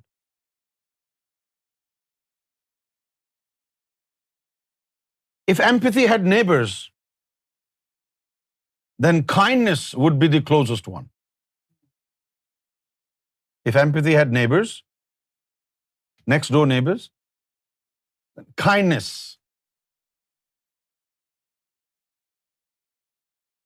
Right? Empathy emanates from word Rahman, Ism Rahman. When we say Bismillah, Ar-Rahman, Ar-Rahim, we are actually saying, I begin with God's name, Allah, who is full of empathy, who is full of forgiveness. Rahman means empathetic. Halim. And you don't learn these things anywhere.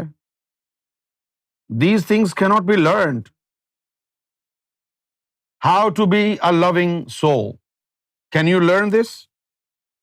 How to be kind. No. You don't learn to be kind. When you learn to be kind, you become a hypocrite. You appear to be kind, but you're not kind in reality. Sincerity is not there. So when you do not have empathy, how will you have empathy? Empathy is God's attributes. Bring God in and you will have empathy. I hope you understand it.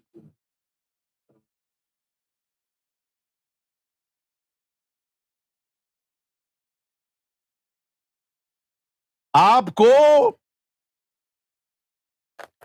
सिर्फ नमाजों की कबूलियत की भीख नहीं मांगनी है, सिर्फ हिदायत की भीख नहीं मांगनी है,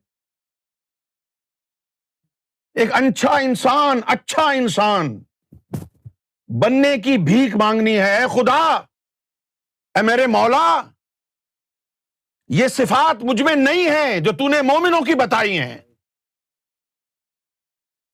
अपना फजल कर, अपनी कीमियागरी कर, और जो तूने अपनी सिफात को मुश्तहिर किया है, मैनिफेस्ट किया है, उन सिफात को मेरे अंदर कैसे दाखिला मिलेगा, उसका तरीका, उसकी राह मुझे दिखा दे। इहदिनस सिरात अल मुस्तकीम सिरात अल्लज़ीना अनअमत अलैहिम, उन लोगों के रास्ते पे चला दे जो तेरी जात का मजहर बन गए, जो बोलें तो ऐसा कलाम निकले जैसा तेरा कलाम है, जो पेश आए तो इतनी मोहब्बत की गरमाइश हो जैसी तेरी मोहब्बत की गरमाइश है, जो जूदो सखा पर आए तो उनके जूदो सखा की कोई हद ना हो, वो इतने सखी हो जितना तू सखी है। ऐसा किरदार मेरा बना दे। ऐसा किरदार कब बनेगा? छोटा सा एक पार्सल कैप्सूल अल्लाह ने बनाया है, इसमें जात अल्लाह, सारी अपनी सिफात, उनका इजहार, उनका नजूल उस कैप्सूल में अल्लाह ने बंद करके रख दिया, जैसे कि दरिया को कूजे में बंद कर दिया जाता है। तू उस कैप्सूल को अपने अंदर लेके आ, फिर तेरी हस्ती पीछे रह जाएगी, और अब जो सिफात का इजहार होगा वो मौला की सिफात होंगी, सूरत बंदे की होगी, किरदार मौला का होगा, सिफात मौला की होंगी। समझ गए? गुफ्ताए ऊ गुफ्ता अल्लाह बवद, गर्चे अजहल कूम अब्दुल्ला बवद। This is only possible when हम इस तरह चीटिंग करें जिस तरह हम एग्जामिनेशन हॉल में करते हैं। You want to be good, you want to pass the exam, right? So you write the answers on a paper and you hide it under your cuff. And when the examiner is here and there, you do this. How to become good? Visit a master, a Sufi master, who says you cannot become a saint overnight. You are wrong. You don't need a night to become a Sufi. It is a matter of few seconds. As soon as this divine capsule enters your heart, you are done and dusted. Gone. You don't need to do nothing else. The capsule will explode in your heart, and different attributes of God will sprout out, and then will reflect in your character. And this is how you will have all the divine attributes in you. You cannot learn them. It cannot be learned. When it is learned, it creates fitna. When it is learned, you divide yourself into Wahhabi, Ahle Hadith, Sunni, Barelvi, Shia, because you are learning to be Muslim. You cannot learn to be Muslim. You need injections of Islam. You need injections of Iman. Iman is injected, it is not learned. Divinity cannot be learned, it is injected.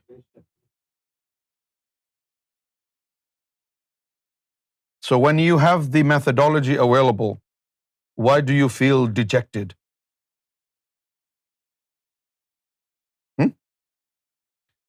So this is one example of empathy.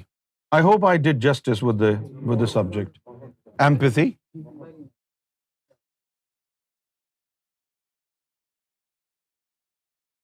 To be on the safe side, without going into profound details, you can say somebody is kind.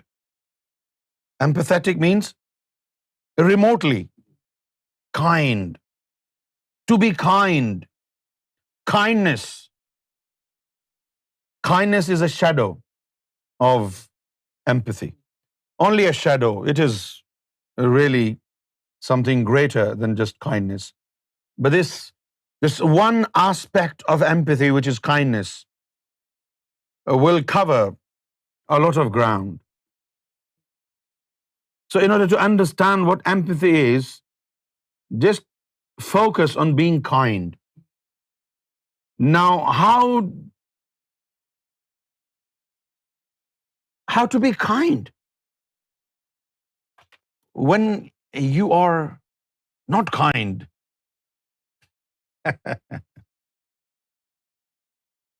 then you will fabricate kindness. Like this commercial smile. When you go to a mall, the salesperson has to welcome you with a fake smile. And we know this is fake. But even then they don't stop it. They know it's fake, we know it's fake. Right? But it doesn't serve the purpose, does it? I found it out once. I was in New York, and I went to a shop, and I really liked the camera, and I said, "This camera, I want to see it." And the salesperson was so kind, and he welcomed me with a smile and everything. And the moment I said, "No, it doesn't have all the specs that I want in my camera, I'm sorry," the smile went away. What? So it was a fake smile. And this smile is only in UK and America and Canada. If you go to Hong Kong, not even for the sake of their business, they ever smile. If you go and tell them, "Oh, how much is this?" Just. They're so unholy. It's a swear word. بھائی یہی سمجھو کہ میں نے گالی دی ہے. اب گالی دینا بری بات ہے نا, اس لیے بھائی یہ سمجھو میں نے 4 گالیاں دے دی. ایسا ہوتا ہے نا ہانگ کانگ میں, وہ بھو نہیں لگاتے کسی کو. اچھا, اس کی پھر وجہ یہ پتہ چلی کہ وہ جو اتنی بڑی مارکیٹ ہانگ کانگ بنا ہوا ہے, وہ چائنا سے لوگ آتے ہیں, مین لینڈ سے, وہ بڑا خریداری کر, وہ پوچھتے نہیں ہیں یہ کتنے کی ہے, کتنے کی ہے, وہ تو بھر کے لے جاتے ہیں. تو اب اگر کوئی 20 چیزیں بغیر پوچھے بھر کے خرید کے لے جا رہا ہے, اور پھر ایک ٹہلتا ہوا آدمی آ گیا ہے, مجھے یہ کتنی کی, اچھا یہ دکھاؤ, وہ تو آپ کو کہاں لفٹ کرائے گا؟ نہیں, وہ تو بھگا دے گا آپ کو. بولا بھائی یہ کیا, کون آ گیا یہ؟ کیونکہ ہمارے یہاں تو سارے کسٹمر ایسے آتے ہیں جو بھرا اور لے گئے, بس پوچھتے تو ہے ہی نہیں کہ کتنے کی ہے, کہاں سے آئی ہے. So this fake smile doesn't serve the purpose. In a similar way, we as civilized human beings, we have set up some rules and regulations. We have concocted our own version of morality.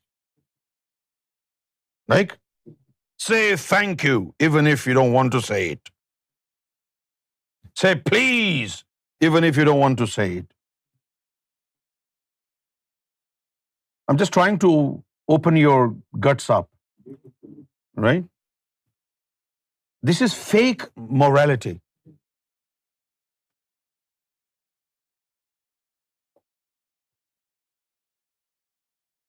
I have come to my bank. You're a cashier. This is my card. I want to withdraw 4,000 pounds. Why are you sitting there? You're a cashier. This is your job. I'm asking for my money. Why should I say please? I should say please if this is not your job and you're doing a favor to me. Try and understand. I'm taking it to the bottom of morality. This is fake morality. This is fake, concocted form of etiquettes. What kind of etiquettes are these? You're sitting there. This is your job. You're getting paid for it. Why should I use a magic word, please? You're not doing a favor to me. This is why you're sitting here. This is why you're getting paid for. Kya khayal hai aapka? Why should I say please? And when you're giving my money back to me, and for this transaction you're being paid, why should I say thank you? Are you giving this money from your own pocket to me? No. Why should I thank you? I'm just telling you, these are concocted morals. But you're stuck there. Oh, how rude. He didn't even say thank you. How rude. What do you mean, how rude? This is not true form of morality. You're getting paid for it. Okay, I'm not going to use please. By law. By law, what can you do? If I just say, I would like to withdraw 4,000 pounds, and you say please, and I say no, I won't say it. By law, according to the law, am I eligible to withdraw money without saying please? Yes, you are. Then why the hell on earth should I say please? I don't like it. Why I don't like it? Because I don't think this is any genuine, ethical sort of thing. I don't think this is morality. I think this is just a hoax. This is just concocted moral exhibition. This is not morality. Morality is way too deep than verbal phraseology. I mean, what kind of moral is this when you're forced to say please and you're not willing to say it? It's not coming from the heart. And why should it come from the heart? Because somebody is not doing a favor to you. You want your money, and the one who is dealing with your transaction is getting paid for this job. Why the hell on earth should we say please? Correct me if I'm wrong. Challenge तो करना पड़ेगा ना दुनिया के गलत इखलाकियात को. अगर आपके पास कोई दलील है तो बोलिए.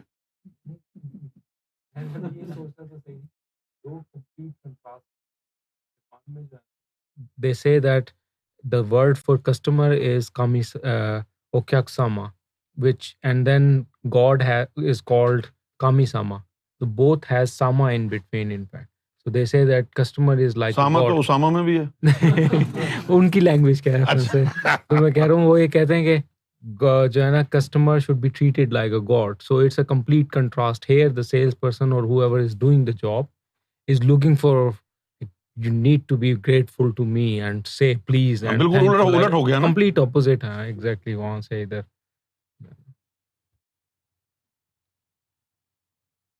I need a little feedback on this. When you go to your bank and you want to withdraw money, right? Now this is completely logical. Now we're being here very rational. Okay? You want to withdraw money from a bank, and the cashier is getting paid for this transaction. As a legal requirement, am I obliged to say please? Then why should we say it?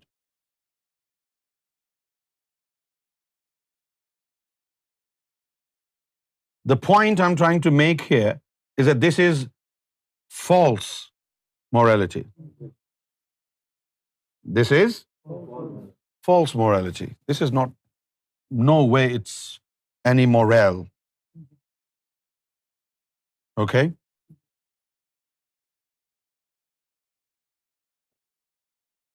Now my next topic is very dangerous.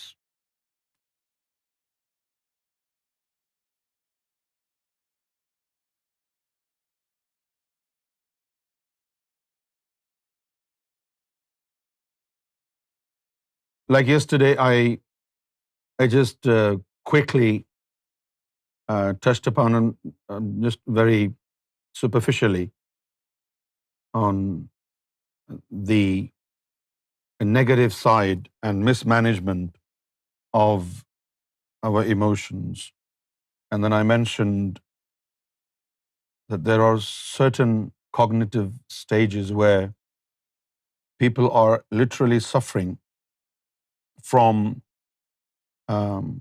imbalance of emotional states, and they think it is to do with mental health.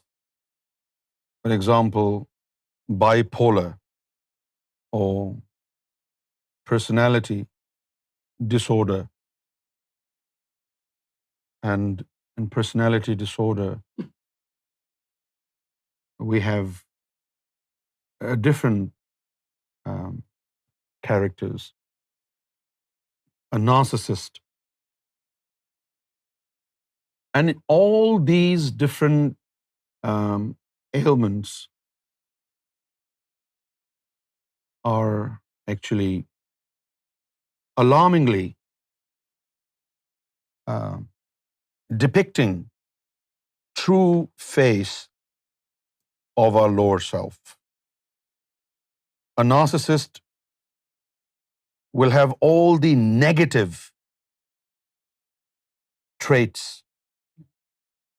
and all this negativity which a narcissist will have are actually circumambulating around their ego. They will be extremely egoistic, extremely selfish, and everything will revolve around their self,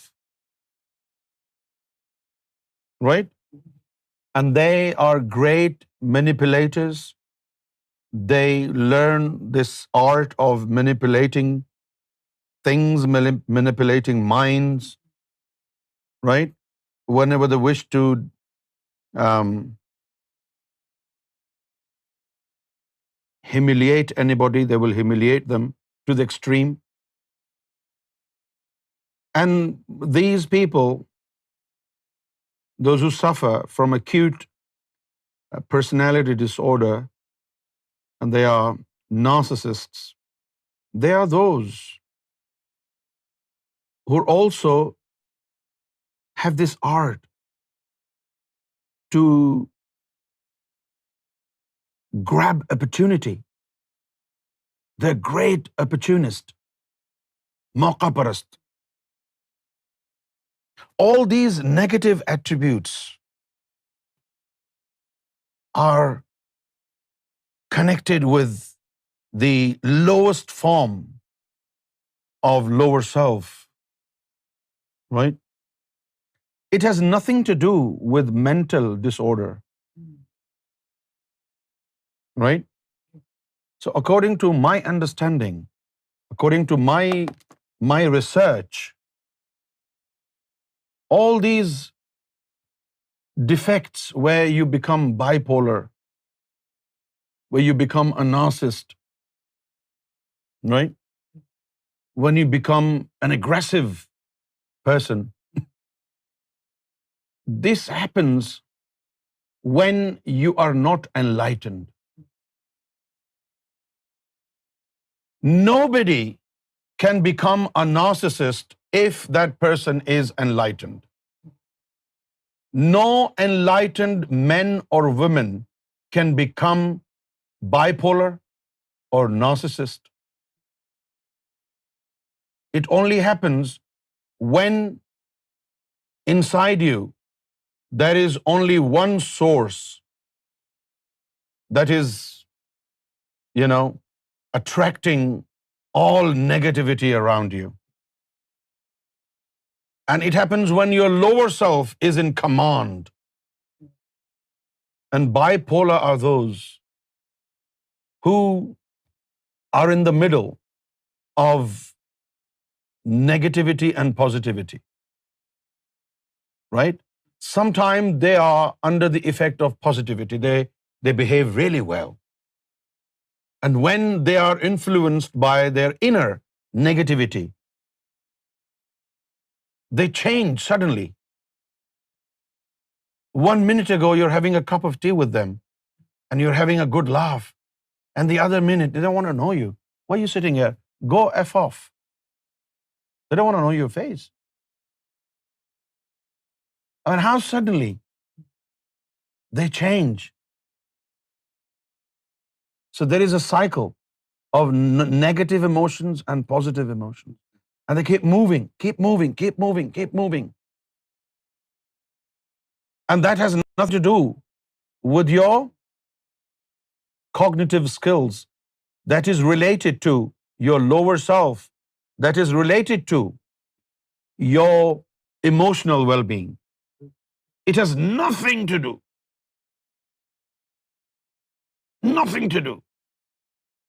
with your brain, with your mind. All it has to do is to your spiritual and emotional well-being. I will talk about it after a little break. It's going to be very intense, right? So be brave. Sometimes my words are not my words. The firecracker.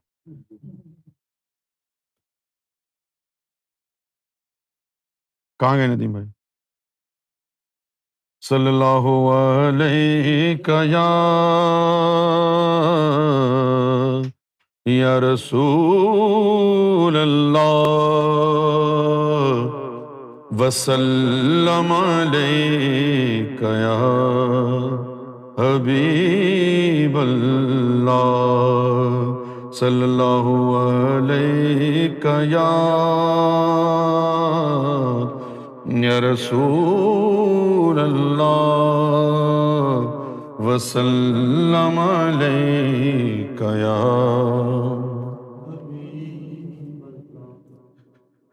گزر جائیں گے ہنستے کھیلتے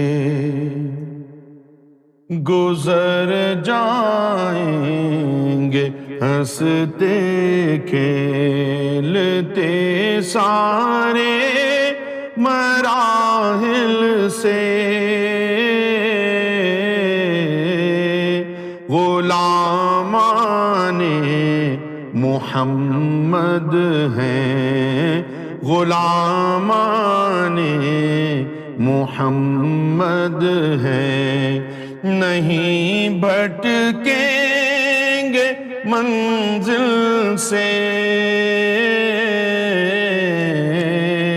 غلامان محمد ہیں غلامان محمد ہیں نہیں بھٹکیں گے منزل سے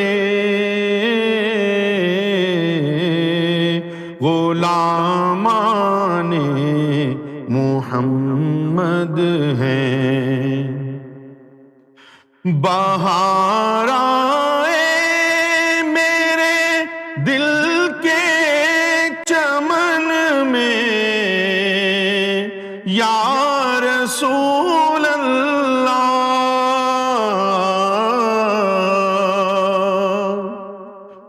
بہار آئے میرے دل کے چمن میں یا رسول اللہ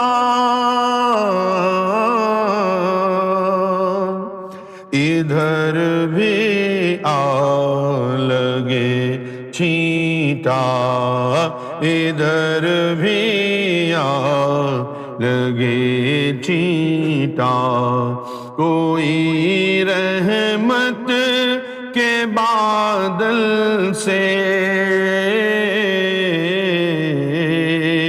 ادھر بھی آ لگے چھینٹا ادھر بھی آ لگے چھینٹا کوئی رحمت کے بادل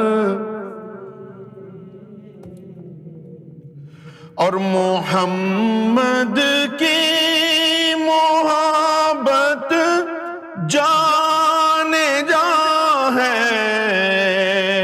عین ایمان ہے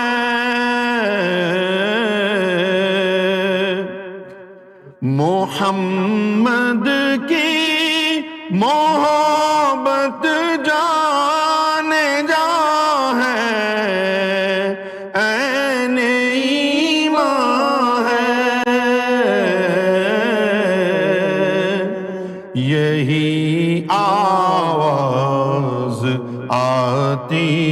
ہے یہی آواز آتی ہے میرے ٹوٹے ہوئے دل سے یہی آواز آتی ہے یا رسول اللہ یہی آواز آتی ہے یا حبیب اللہ یہی آواز آتی ہے میرے ٹوٹے ہوئے دل سے اور عجب بندہ نوازی ہے عجب شان کریمی ہے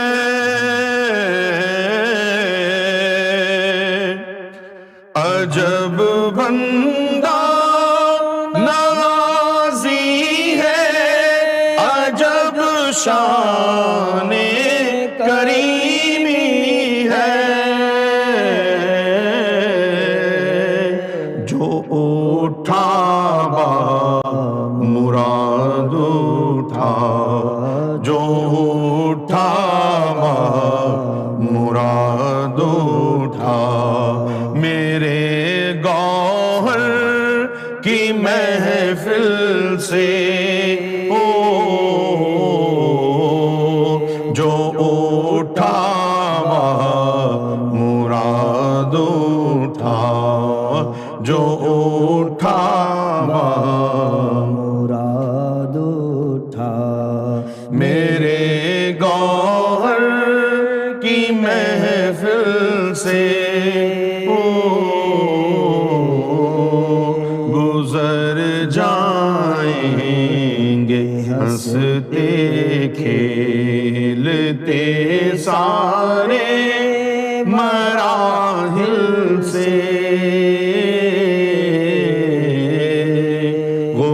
غلامان محمد ہیں اور آخری شعر پیش کر رہا ہوں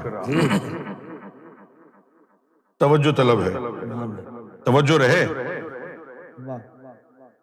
بجا ہے خود نہیں روشن یہ خورشید و قمر خالد کیا بات ہے لکھنے والے کو پتہ نہیں ہے کیا لکھا ہے ہاں لیکن لکھ گیا اور بجا ہے خود نہیں روشن یہ خورشید و قمر خالد اجالا ہے دو عالم میں اجالا ہے دو عالم میں نبی کے حسن کامل سے اجالا ہے دو عالم میں اجالا ہے دو عالم میں انہی کے وجہ کامل سے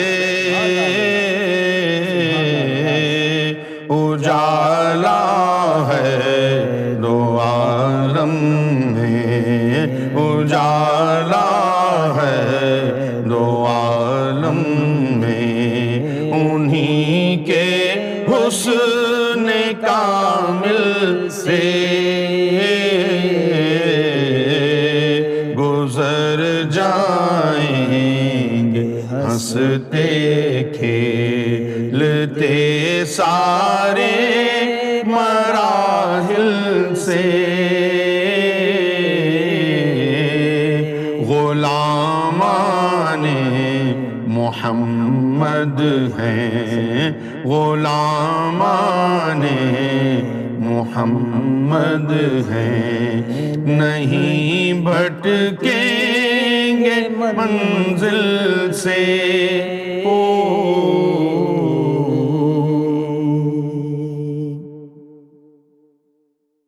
ندیم بھائی کو سنائیں گے آپ؟ جی ضرور. سرکار کی بارگاہ میں آپ کا کلام ہے بھیس بھر کے مہدی کا آیا یہاں مولائے کل. بھیس بھر کے مہدی کا آیا یہاں مولائے کل، جس کا ڈنکا بجتا ہے کون و مکان ہر جائے کل.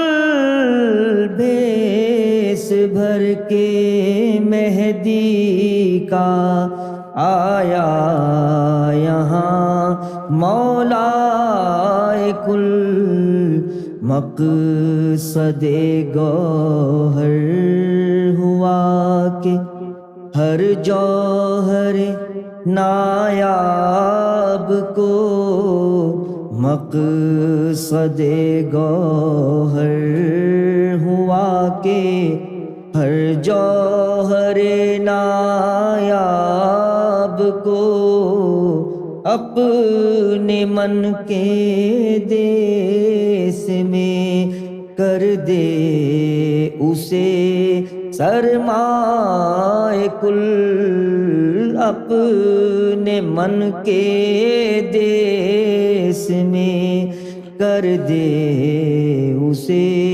سرمائے کل، جس کا ڈنکا بجتا ہے کون و مکان ہر جائے کل. بھیس بھر کے مہدی کا آیا یہاں مولائے کل، با ارادہ ہو کہ جب سوئے زمین آیا گوہر، با ارادہ ہو کہ جب سوئے زمین آیا گوہر، ڈھونڈنے نکلا وہ اس خطے پہ بھی عنقائے گل، ڈھونڈنے نکلا وہ اس خطے پہ بھی عنقائے گل، جس کا ڈنکا بجتا ہے کون و مکان ہر جائے کل. بھیس بھر کے مہدی کا آیا یہاں مولائے کل، چلتے چلتے ایک مقام عشق وہ گویا ہوا، چلتے چلتے ایک مقام عشق وہ گویا ہوا، مقصد پنہاں بتا کر کہتا تھا کہ ہائے گل، مقصد پنہاں بتا کر کہتا تھا کہ ہائے گل، جس کا ڈنکا بجتا ہے کون و مکان ہر جائے کل. بھیس بھر کے مہدی کا آیا یہاں مولائے کل.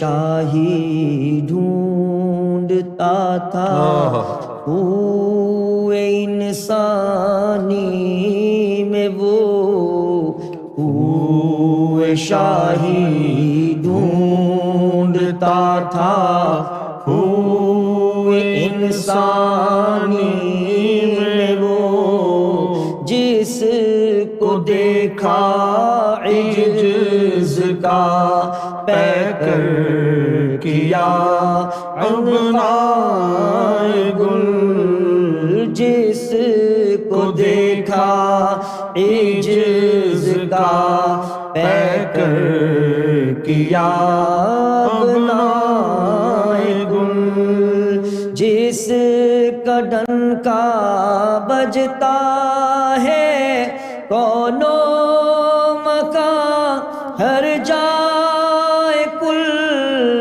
بھیس بھر کے مہدی کا آیا یہاں مولا کل ایک طریق فقر تھا سرمایہ اس کے ہاتھ میں ایک طریق فقر تھا سرمایہ اس کے ہاتھ میں ید دویم میں لیے بیٹھا تھا وہ ایقائے گل ید دویم میں لیے بیٹھا تھا وہ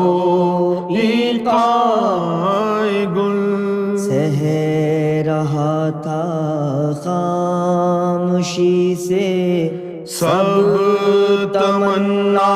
تمناؤں کا خون سہ رہا تھا خاموشی سے سب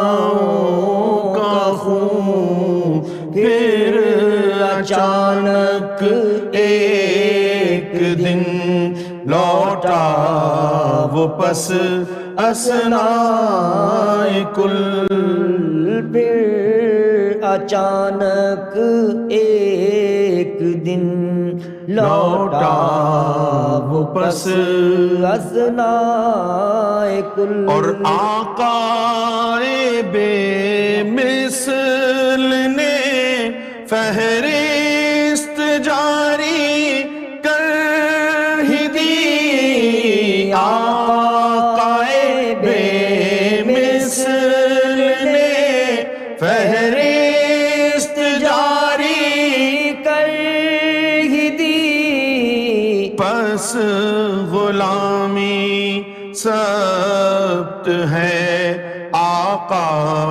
سے اور اصلاح کل پس غلامی ثبت ہے آقا سے اور اصلاح کل بشر خوئے شر ہے پس تو ریاض سے باریاض ہو بشر ہوئے شر ہے پس تو ریاض سے باریاض ہو ہوئے گوہر سیکھ تاکہ ہو سکے اجماع کل ہوئے گوہر سیکھ تاکہ ہو سکے اجماع کل خرق آدم خوئے آدم میں فنا رہ جائے گا خرق آدم خوئے آدم میں فنا رہ جائے گا خوئے گوہر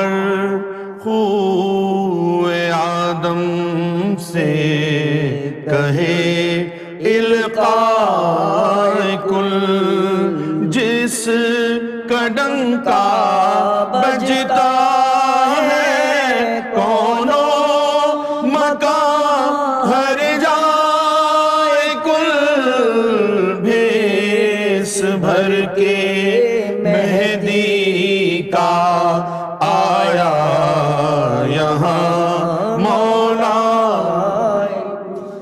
یونس خوشبخت ریاض ہستی میں مہکا رہے یونس خوشبخت ریاض ہستی میں مہکا رہے وہ ریاضی گل کے جس کے ہیں یہ سب اجزائے کل وہ ریاضی گل کے جس کے ہیں یہ سب اجزائے کل جس کا ڈنکا بجتا ہے کون و مکان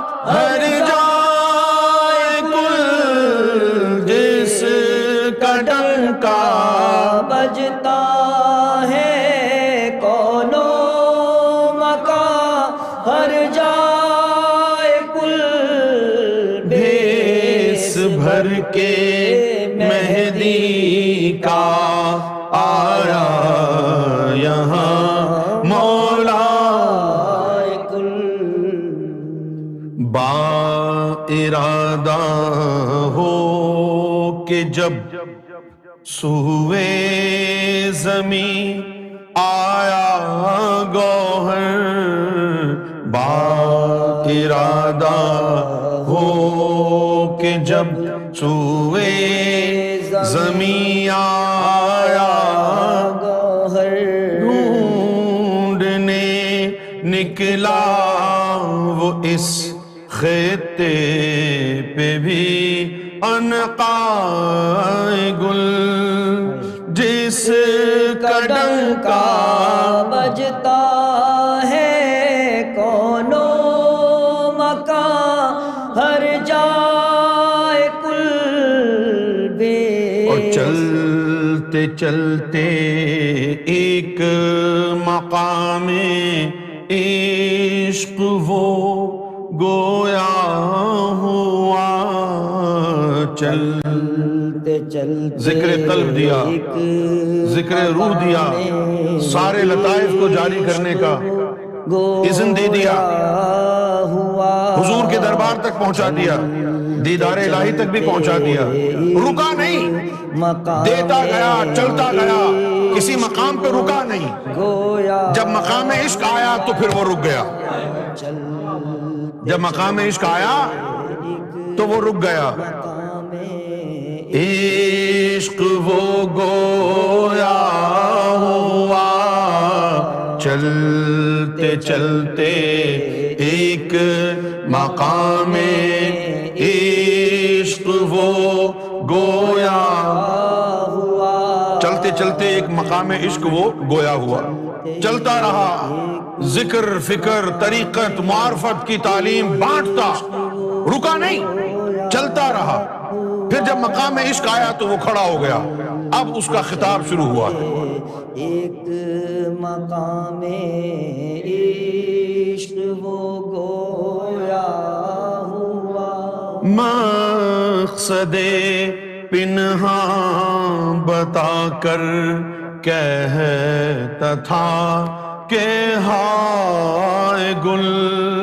جس کا ڈنکا بجتا ہے کون و مکان ہر جائے گل بھیس بھر کے مہدی کا آیا یہاں خوہ شاہی ڈھونڈتا تھا خوہ انسانی میں وہ خوب شاہی ڈھونڈتا تھا، انسانوں میں وہ دیکھنا چاہتا تھا خوب شاہی، کہ گوہر شاہی کی طلب ہے کسی دل میں. ذکر، فکر، روحانیت، طریقت، معرفت، یہ تو سب ٹھیک ہے. وہ یہ دیکھنا چاہتا ہے خوب شاہی، گوہر کو ڈھونڈنے کی طلب ہے کسی کے دل میں. خوب شاہی ڈھونڈتا تھا، خوب انسانی میں وہ خوب شاہی ڈھونڈتا تھا، خوب انسانی میں وہ جس کو دیکھا عجز کا پیکر کیا ابنائے گل. اور جس کو دیکھا اس نے عجز کا پیکر. عجز کا پیکر کیا ہوتا ہے؟ کہ میں کسی کا بھی طلبگار نہیں ہوں، مجھے کچھ نہیں چاہیے، یہ عجز، مجھے صرف آپ چاہیے، یہ عجز ہے. یہ کیا ہے؟ یہ عجز ہے. عجز کیا ہوتا ہے؟ کہ آپ کسی سے شادی کر لیں اور وہ غریب ہو، اور جس سے آپ شادی کر رہے ہیں وہ بتائے نہ کہ وہ غریب ہے یا امیر ہے، آپ کو اس سے پیار ہو جائے، آپ اس سے شادی کر لیں، اور شادی کے بعد جب آپ اس کے گھر جائیں پھر آپ دیکھیں اس کی شان و شوکت، تو پھر آپ کو اپنی قسمت پر رشک آئے. تو یہ ہے عجز میں شادی کر لینا کہ ٹھیک ہے جیسا بھی ہے.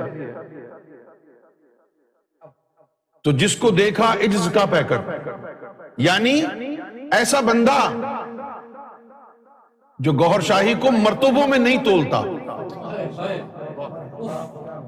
جو گوہر شاہی کو اس لیے نہیں مانتا کہ وہ امام مہدی ہیں،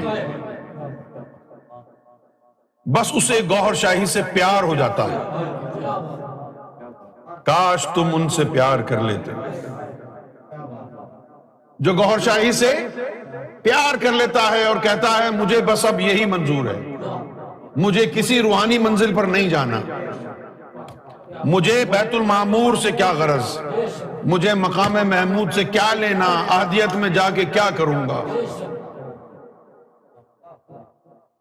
مکھ محبوب دا خانہ کعبہ جتھے عاشق سجدہ کردے ہو، مکھ محبوب دا خانہ کعبہ جتھے عاشق سجدہ کردے ہو، دو زلفاں وچ نین مسلے جتھے چار مذہب آ رلدے ہو، تھوڑی اودی ہوز کو سردہ جتھے کٹ پیاسے پردے ہو، باہو شاہ کی مکے جانا جدوں حج ہوئے وچ کردے ہو. پھر یہ پتہ چل گیا اس کو، اس نے تو کمپلیٹ نائیونس میں عشق کر لیا گوہر شاہی سے کہ جی بس مجھے آپ سے محبت ہے، بس ختم. سمجھے؟ مجھے تو آپ سے محبت ہو گئی ہے، اب چھوڑ دیجئے طریقت کیا ہوتی ہے، جانے دیں، طریقت اور معرفت کسی اور کو سمجھ لینے دیں. میں آپ کی زلفوں کا اسیر ہو گیا ہوں، میں آپ کی زلفوں کا اسیر ہو گیا ہوں، مجھے تو آپ کی جو آنکھیں ہیں اس سے بڑا کوئی ریاض الجنہ نظر نہیں آتا. اپنی خواہش، اپنی ہستی، اپنی ذات کو آپ پر نچھاور کر دوں، اس سے بڑھ کر کوئی سجدہ نظر نہیں آتا. ایسا عجز جس کو دیکھا، جس میں کہ جس نے گوہر سے اس لیے محبت ہو گئی اس کو کہ وہ گوہر ہے، نہ امام مہدی، نہ کوئی سلطان الفقراء، نہ کوئی اور مرتبہ، نہ وہ گوہر شاہی کو رب جانے. بلے شاہ نے تو اپنے مرشد کو رب کہہ کر مانا، اے عشق بلے شاہ اوکھا اولہ، صورت ہے صنم دی عرش معلا، یار بنا نہ کوئی اللہ ہے، پاویں رب نال جھگڑا پہ جا۔ لیکن اس میں ایسا عجز ہونا چاہیے کہ جو گوہر شاہی کو نہ رب مانے، نہ امام مہدی کا کھٹکا ہو، نہ ولی کا کھٹکا ہو، نہ مومن کا کھٹکا ہو، جس کے دل میں یہ ہو کہ اب سرکار گوہر شاہی امام مہدی ہیں تو چنگی گل، نہیں ہے تو پھر کی، ولی اللہ ہیں تو اچھی بات ہے، نہیں ہے تو کیا ہے، تو ولی تو چھوڑو ولی، وہ اگر مومن بھی نہیں ہے تو کیا ہے، مجھے ان سے محبت ہو گئی ہے بس۔ اب جب ان سے محبت ہو گئی ہے تو بس اب یہی کافی ہے۔ جب یہ عجز کسی میں دیکھا تو اس کو ابنائے گل کر دیا۔ ابنائے گل، ابنائے گل جو ہے وہ، میں اس کا اردو میں نام بھول گیا، نہ انگریزی میں آتا ہے، بیل لگتی ہے نا، کچھ بیلیں، بیل ہوتی ہے نا، کوئی درخت ایسے ہوتے ہیں جس کی بیل لگتی ہے، اس کو سریانی میں ابنا کہتے ہیں۔ تو اس کو ایک پھول دینا تھا، لیکن ایک آدمی عجز والا نظر آیا تو اس کو ابنائے گل کر دیا، پھولوں کی بیل لگا دی، پھولوں کی بیل لگا دی، ایک ریاضی گل نہ دیا، پھولوں کی بیل لگا دی، پھولوں کی، اور وہ پھول کھلتے رہے۔ ایک طریقے فقر تھا، سرمایہ اس کے ہاتھ میں، تو فقر تھا اس کے ہاتھ میں، اور ید دویم میں لیے بیٹھا تھا وہ ایقائے گل، لیکن کسی نے اس کا دوسرا ہاتھ نہیں دیکھا۔ ایک ہاتھ میں تو وہ فقر تھا، الفقر فقری والفقر منی، اذا تم الفقر فہو اللہ، اور دوسرے ہاتھ میں کچھ اور تھا، دوسرے ہاتھ میں وہ دوسرا ہاتھ کسی کو دکھائی نہیں دیا، ایک ہی ہاتھ لوگوں کے سامنے رہا۔ جب کسی نے وہ دوسرا ہاتھ دیکھا تو اس دوسرے ہاتھ میں اس نے پودے لگانے، پھول لگانے کا راز دبایا ہوا تھا، ایقائے گل۔ وہ پھول ایسا تھا کہ عالم غیب سے کوئی بیج توڑ کے لائے اور ایک نئی دنیا یہاں بسا دی۔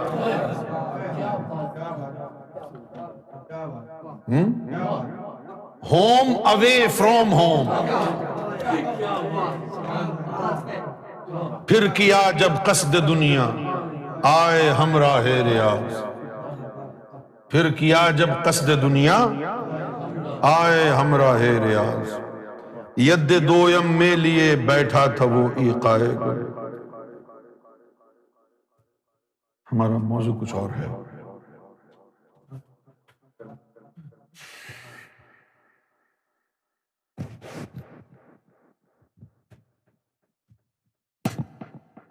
بہت مہربانی ندیم بھائی آپ۔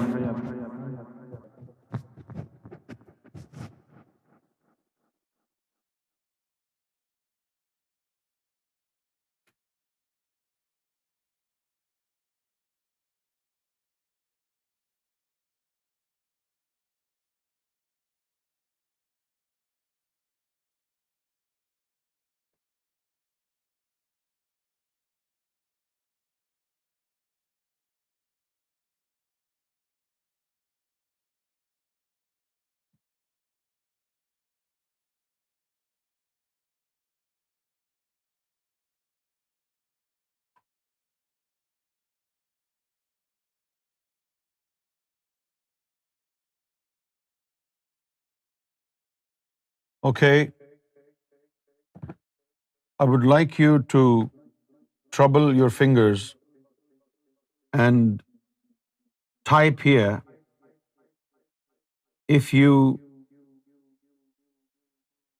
understand what empathy is now. Because before we move forward to the intensive meaning of empathy, I would like you to tell me whether you have fully grasped the meaning of empathy that I have already explained to you earlier in the first episode of this talk.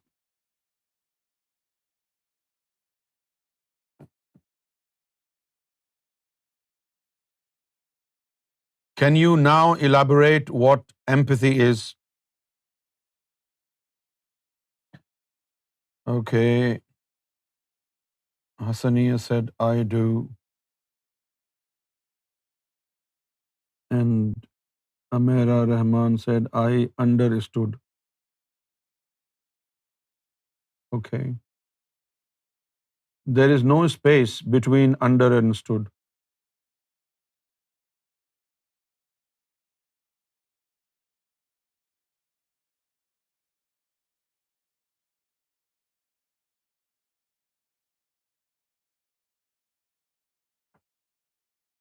Empathy is to understand others' problems.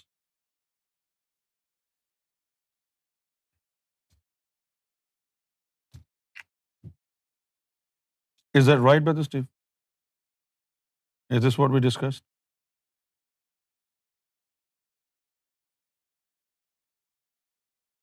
Hmm?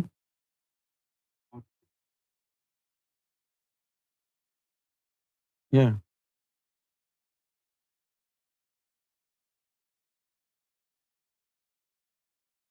right.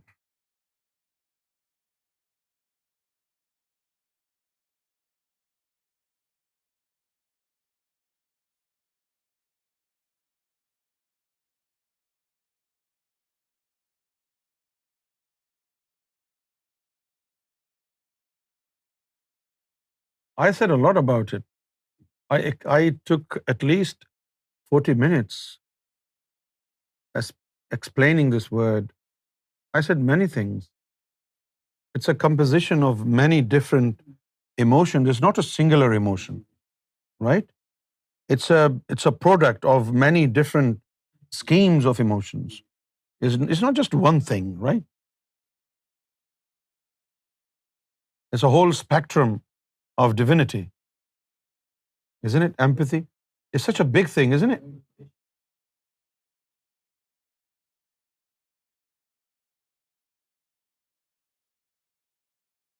اب دیکھو، اب یہ اگر کہہ رہے ہیں کہ تھوڑا سا اور بتائیں اس کے بارے میں، پھر پوچھیے گا. That's not fair, my friend. If you join late, it's your problem, isn't it? I'm not a robot.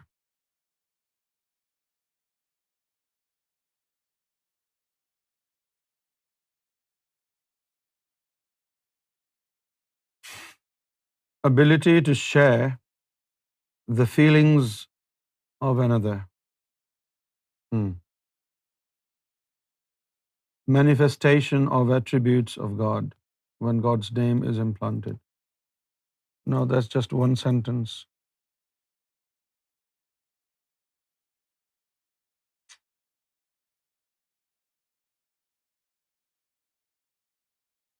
Empathy is when we are careful about our words when we are talking.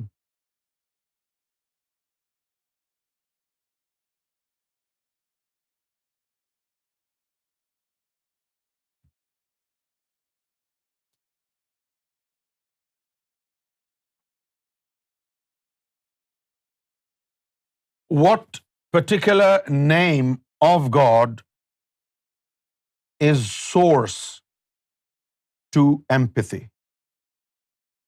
I mentioned it.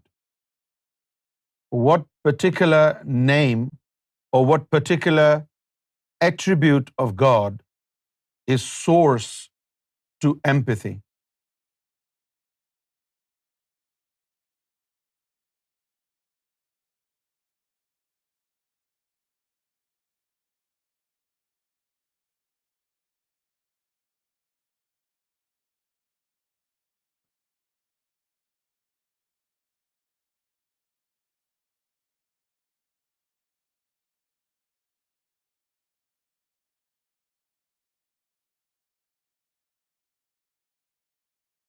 See, some people are writing Isme Azam.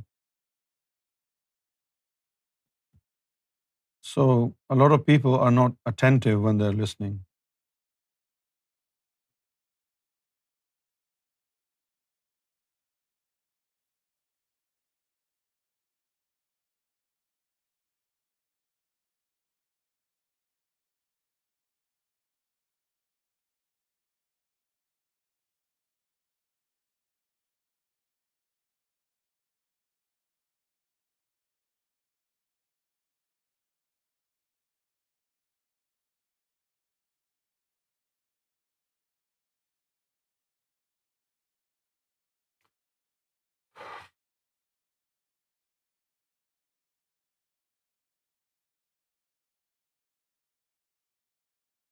I said you cannot learn such things, kindness or empathy. You cannot learn these things. It's like a gift of God. It is a divine attribute. It's a gift of God. You will only have empathy when from the source, which is divine, when from the source this attribute of God is shared with you. And there is this seed of Isme Zat Allah, and it carries all the attributes of God. When this seed of Isme Allah is implanted in your heart, then one after another, there will be a set of different manifestations of different attributes of God. One of them will be empathy. You cannot learn this. This is gifted, and it is gifted through way of spirituality, Sufism. Now, this is how it is obtained.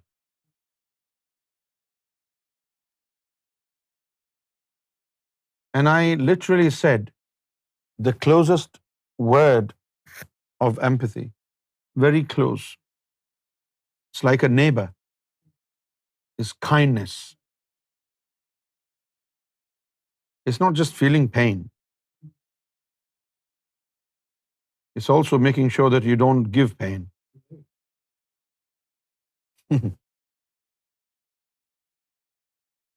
Right? So now, kindness.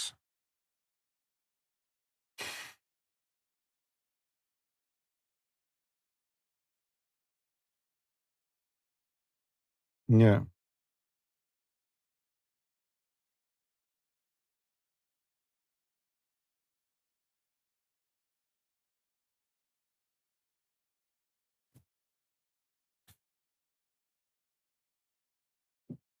The Prophet said, the best among you is one who is of best character. It's so easy, isn't it? How will you have the best character unless God's character reflects in your character? It's just one word. The best among you is one who is on the best character.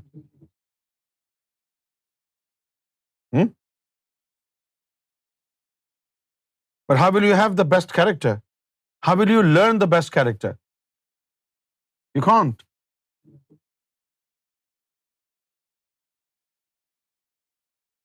Transformation of character will only take place when you are connected to the source. And the source is the best character, the divine character. So you will reflect divinity. And when you reflect divinity in your character, that will be best character. So all these attributes, all this goodness doesn't belong to you. You are only reflecting it. And you will reflect it when you are purified inside out. Right?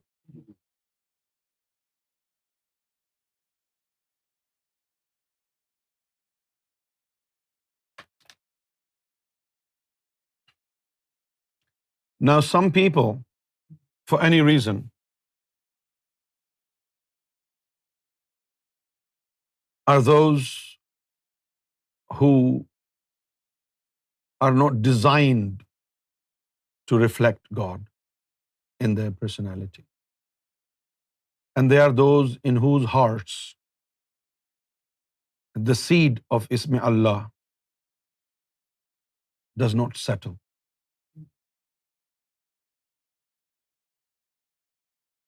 You think performance of Salat, pilgrimage to Hajj or to Mecca, observance of holy month of Ramadan, and you do all these things and you're a good Muslim and a good character? No, no, no, no. It's all about opening of the heart, having the capsule of the divine attributes, the seed of love, seed of divinity, the mystical formula, God's personal name entering into your heart. If your heart doesn't accept it,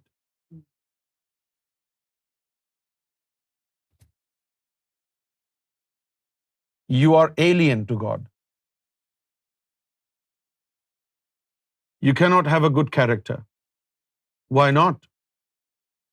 Because God has not given your heart the ability to reflect His attributes. God has not given your heart the ability to absorb the attributes of God. God has not given your heart the ability to allow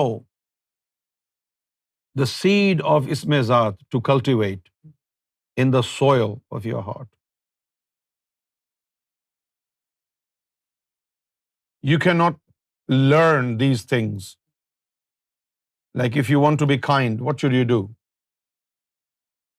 I wonder if anybody can tell me, if somebody wants to be kind, what should they do?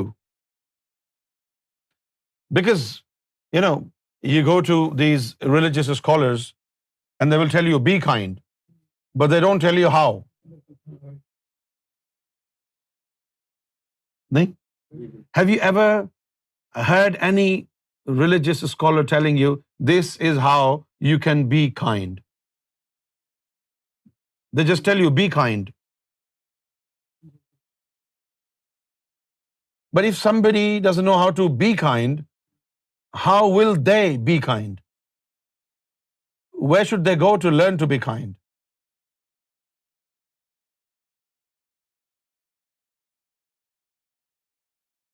Do you understand what have you ever thought about it? How to be kind?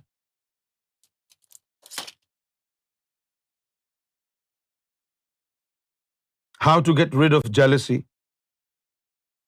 How to get rid of arrogance, deceit? Is there any moral university school where you go and they give you a lesson, and after the lesson, all of a sudden you become so kind, so lovely?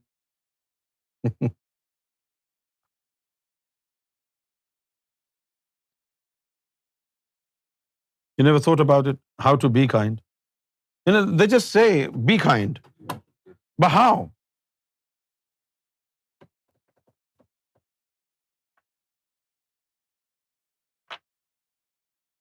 Food for thought. If I tell you, please be kind, right? In day-to-day life, if you're really strict with somebody and very,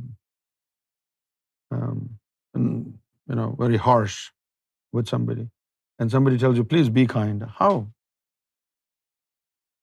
How do you show kindness? You act kindness. You are not kind. You're making a scene of kindness, but you are not kind. Why you're not kind? Because kindness is an attribute of God. And in order for you to be kind, you need to first open your heart, allow God's attributes to settle in your heart, and then wait until this regime of love sends different attributes of God to different portions of your character.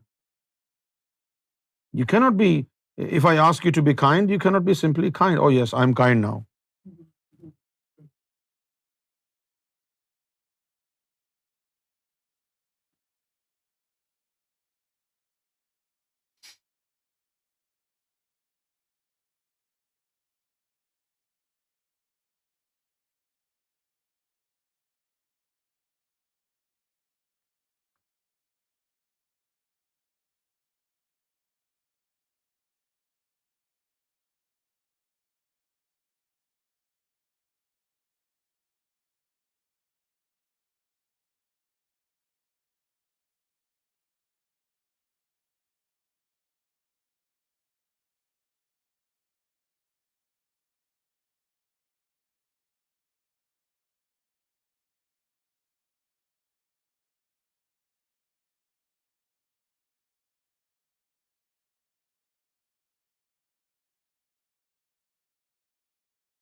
I would like to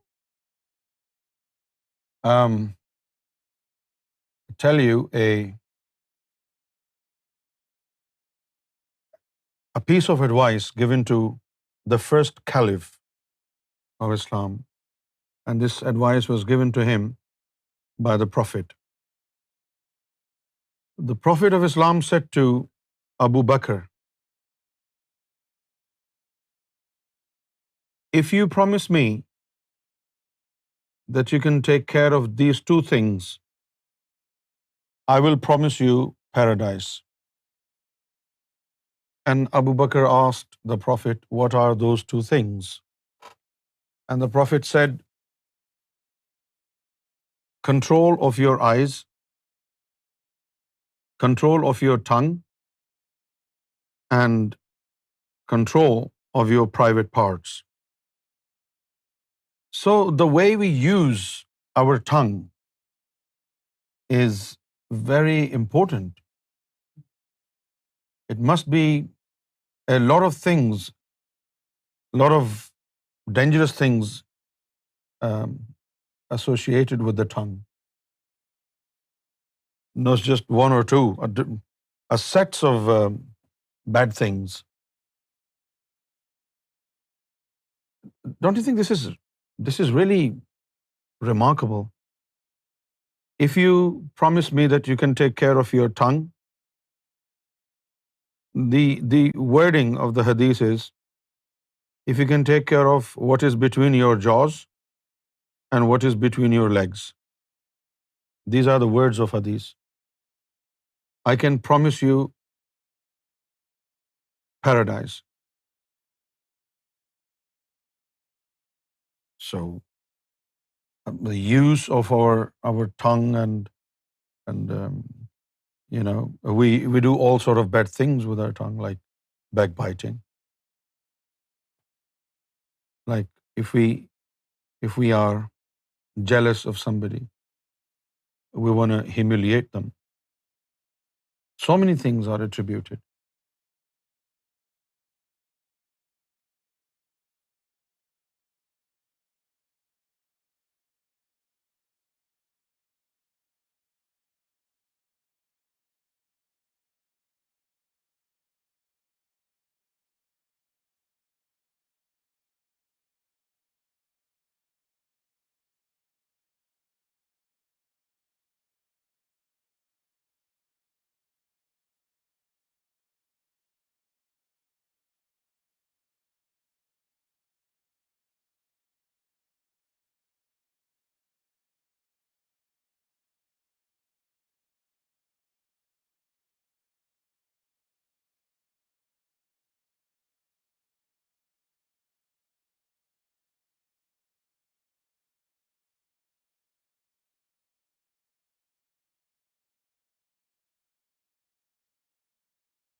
Self-regulation.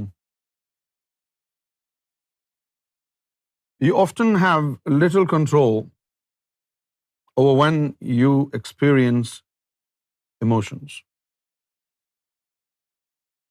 So when you experience emotion, you think you have control over your emotions, or you just sway from one side to another. You get carried away. You surrender to your emotions. For example, some people are sad and they're so sad that they are lost in their sadness. Do you understand? Like they're so sad that they're completely lost in their sadness. Like their emotions have swept them away of their feet. And if you're sad and you're so sad that you can't see anything else,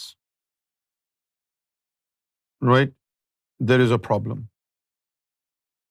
You are not well emotionally.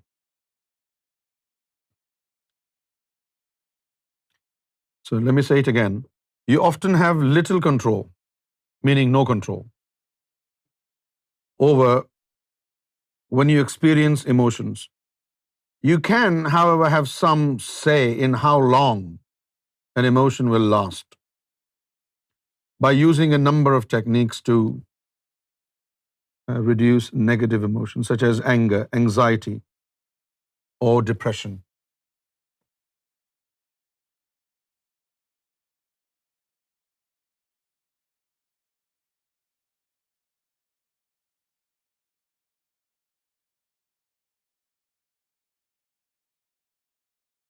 I really don't understand.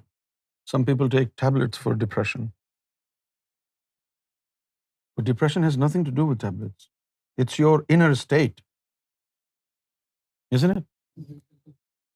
So what the medical science does to you, they want to suppress those chemicals in your body that give rise to your emotions. But the problem is still there, right? Because what you're addressing is not something um, material. It's not matter. It's ethereal. So emotion will rise again, and there will still be chemical imbalance. And you keep suppressing that chemical imbalance, but you're not addressing the issue. And you cannot address the issue because it is ethereal. It cannot be cured with any medication.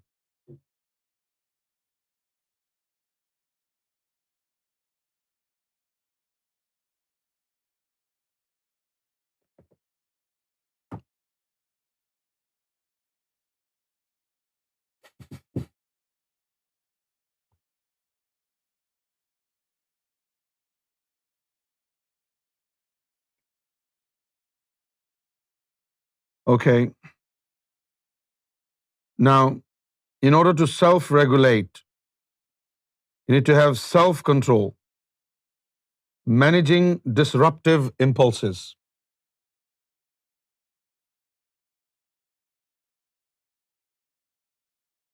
When somebody make fun of you and you are disheartened and you're a broken heart, there is a sense of vendetta. There is a sense of um, intiqam, right? And you have impulses.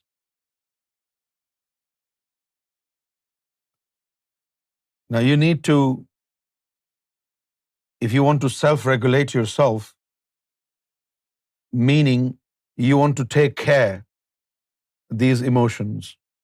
Somebody humiliated you, and now in return, you want to give a stronger reply, and you want to retaliate, right?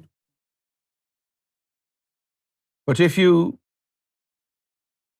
want to regulate this urgency, this impulse of retaliation, how do you calm yourself down? only when you have divine help, only when you have some source of alternate energy, which of course is divine energy. And then you say to yourself, if I forgive him, my Lord is going to be more benevolent upon me. And you will calm down, won't you?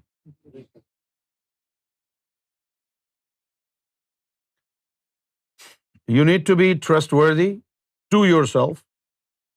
You need to be able to maintain standards of honesty and integrity. Sometimes some people give you pain, and in order to retaliate, you have to lower your moral standards to reach at their level, and then, smack on their face. But you have to stick to your integrity. This is why, good people sometimes cannot behave like bad people. If good people want to behave like bad people, they have to lower their moral standards. They have to go lower than their spiritual and moral value. So you want to make sure that when your emotions strike and you have these impulses, you should tell yourself that I can only maneuver in the parameters of morality and spirituality. I cannot, go over. I cannot cross the line drawn by the regime of spirituality for me. But if you forget that, then you are actually sinking in negativity by retaliation.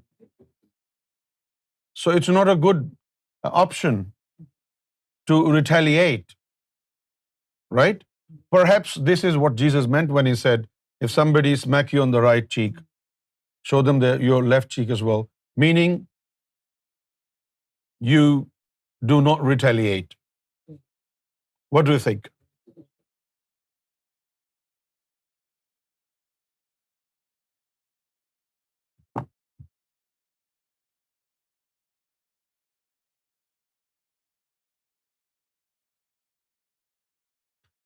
Conscientiousness.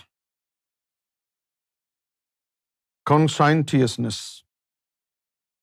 Conscience is called zamir. Listen to your inner voice. If somebody has humiliated you, somebody has done something wrong to you, look at yourself. Look, what standard of morals are you on? Right? You're a Sufi. Does Sufism allow you to lower yourself morally in order to retaliate? No. A Sufi, this is why a Sufi doesn't think about vengeance, any revenge. A Sufi doesn't believe in revenge. Do you understand my point? A Sufi doesn't believe in revenge. What will happen if you take revenge? What will happen? Only your lower self will become more arrogant. You will have sense of pride. Oh, look, he hit me on one side of the face and I hit him twice. I am greater than him. You're only boasting your ego by retaliation, by taking a revenge. So a Sufi does not take a revenge. I know it's difficult when you have no positive energy in you. But when you're connected with a Sufi master, when your heart is enlightened, then nothing is impossible. Yeah, when your heart is connected, And there is a constant supply of divine energy from the powerhouse of your spiritual master, then all these things become pretty easy.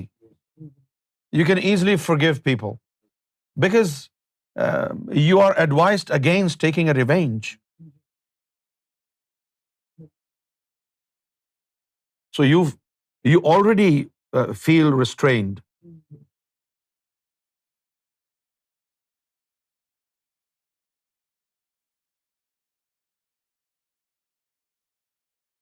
And take responsibility of your own performance.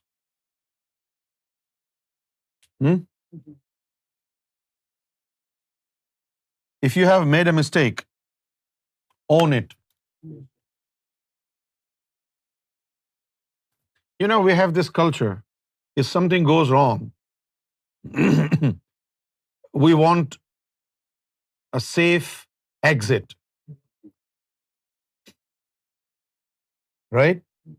We want a safe exit, like, oh, this is because of you.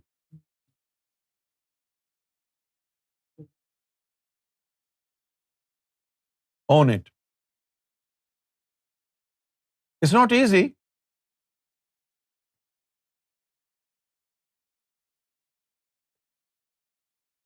But this is your punishment for making that mistake. Honestly, when you make a mistake, own your mistake.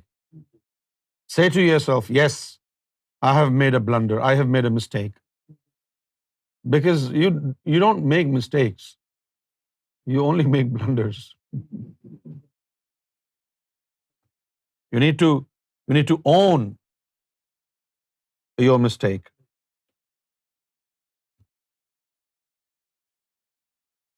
Motivation. Let me just give you an example.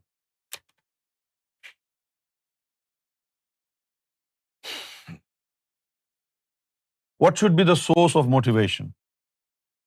And what kind of motivation? Somebody humiliates you. How should you react? There is a story of Prophet Muhammad sallallahu alaihi wasallam. Somebody came to see Prophet Muhammad, and he was so abusive, and he was so, blasphemous. He was literally humiliating the Prophet. And the Prophet was calm, quiet, didn't move, didn't say anything.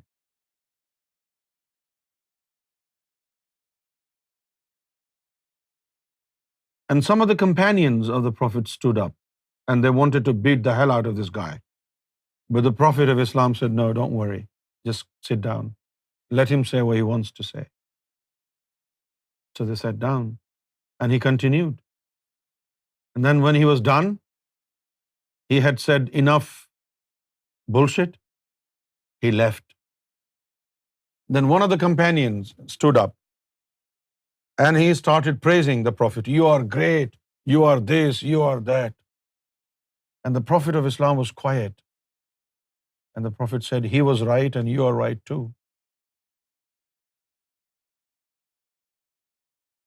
And as the companions of the Prophet asked him, he was blasphemous to you, and you said he was right.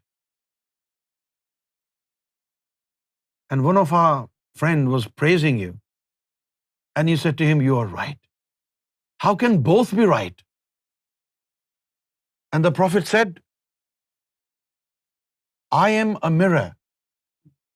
The guy who came and he tried to humiliate me, and he was being abusive and blasphemous, he was actually seeing his own reflection in my mirror. So I remained calm.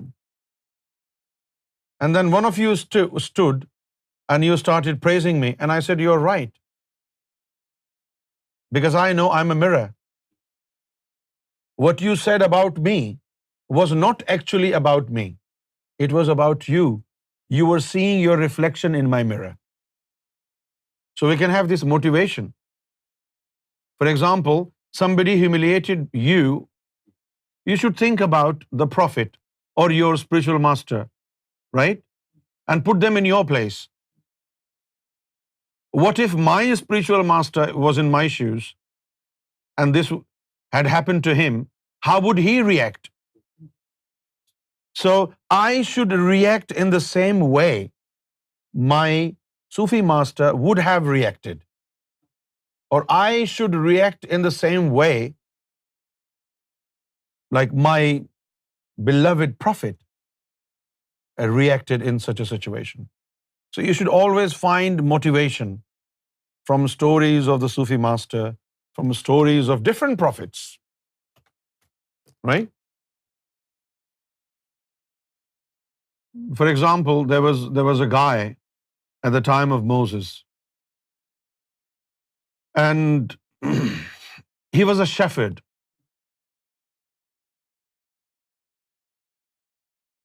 He had a lot of lamb and sheep, all these animals, and he was a shepherd. So he was sitting and he was looking at the sky, and he was saying, "Oh God, if you came down, I would give you fresh milk of my goats. Oh God, if you came down, I would oil your hair and I would comb them. Oh God, if you came down, I would massage your feet." And Moses was passing by. When he heard him saying all these things, Moses got really upset. And he said, "Stop, don't use such words. I mean, how could you offer your goat's milk to God? God doesn't drink anything. And you're saying you're going to oil God's head? God doesn't have hair. Stop blaspheming God." And he got really scared and he said, "Oh, I'm sorry. Forgive me, God. Forgive me, forgive me." And he started crying and he went away. Next time when Moses went to the Mount of Sinai and to speak with God, and God said, "I am upset with you, Moses, because you offended my friend." Moses said, "Which friend? And how did I offend any of your friend?" He said, "Remember that shepherd?" And Moses said, "Yeah, he was being so blasphemous to you, God." God said, "I don't care what he says, because I was focused on his emotions. I only see the emotion of your heart, not what you do." Right? Like our people in Islam are so concerned about accuracy of ablution and, perfect Quranic pronunciation and all these things. But they are totally naive to purification of the heart or presence of the heart. Their focus is on delivery of speech. How correct is your pronunciation? How do you pronounce Quranic words? And how perfect is your ablution? And they don't care about whether or not they're emotionally connected with God. Whether the emotions are, rising for God. And what do you think of a type of worship in which there are no emotions for God?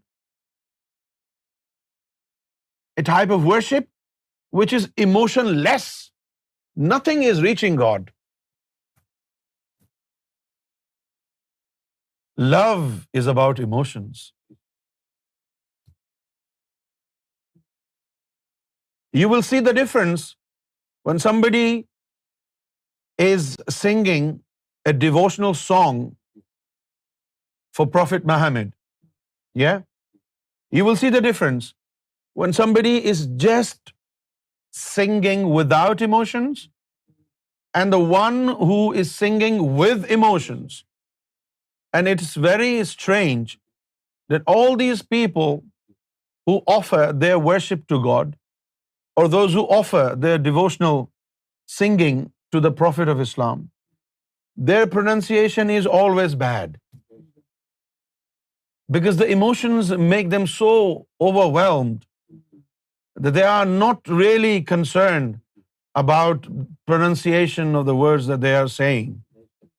And those who are more focused on their pronunciation, right? They are completely void of emotions.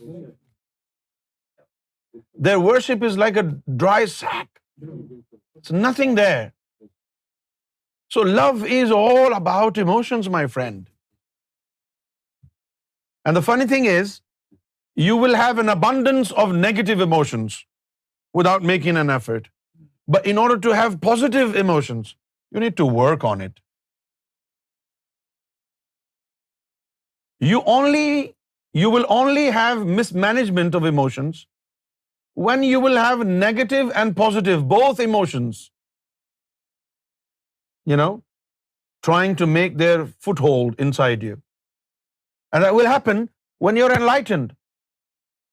You will only have mismanagement of emotions when you're enlightened. Before enlightenment, there is only one type of emotion in you, and that is negative emotion. It may appear to you positive. It may appear to you very positive. For example, you are very kind to many people, but who knows what is the intent behind that kindness? Right? Something may appear to be a very good act, a very good deed, but who knows with what intent that kindness was exhibited, that kindness was performed. Maybe to gain fame, maybe to paint a very pious image of you among people. So negative emotions are there already, right? The battle between these two emotions, negative and positive, will begin once the heart is enlightened. Without enlightenment of the heart, you are surrounded by different colorful emotions, and you may be deceitful in your own self. You may think this is a positive emotion, because the devil is very clever, very cunning, very deceitful. It may make you do things which appear to you to be good deeds, but very profoundly there will be a very ugly and very deceitful intent, which will then expose you to the public. How kind you were. Sometimes you're only kind to people when they're serving your purpose. Sometimes you're only kind to people when they are obedient to you. But a kind person is kind to everybody, whether or not they're obedient to them. Like God, whether you believe or you don't believe in God, God doesn't stop His provision to anybody. He gives to atheists also, and maybe more than those who believe in God. This is kindness. Kindness cannot be stopped by anything. A kind man will remain to be kind to everybody, even to the enemies. If your enemy is suffering, your kindness will compel you to go and help him. And this true kindness will come only after enlightenment. Before enlightenment, it can be a showcase of fabricated, fake kindness. I mean, I have seen people who are generally not kind, But those who become obedient to them, they're very kind to them. وہ جو ان کے چیلے چمچے ہو جاتے ہیں نا، ان کے ساتھ تو بڑے ان کا کرم ہوتا ہے ان پر. اور جو ان کو ٹیڑھی آنکھ سے دیکھتا ہو، ان کے دل کو نفس کو نہ بھاتا ہو، ان کے ساتھ تو کوئی کائنڈنس نہیں ہے. اور موقع پرست ہوتے ہیں، موقع پرست موقع کی تلاش میں ہوتے ہیں، جیسے ہی موقع ملتا ہے ڈستے ہیں.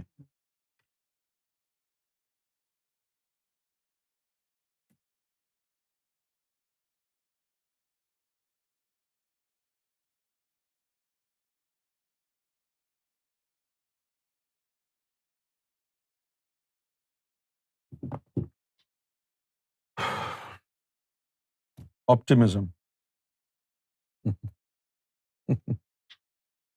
Some people may have a problem with this word because some people are more, um, they have a more realistic approach to life. And some people think optimism is fantasy. Right, Brother Steve? But I think when you're optimist, you're simply hopeful.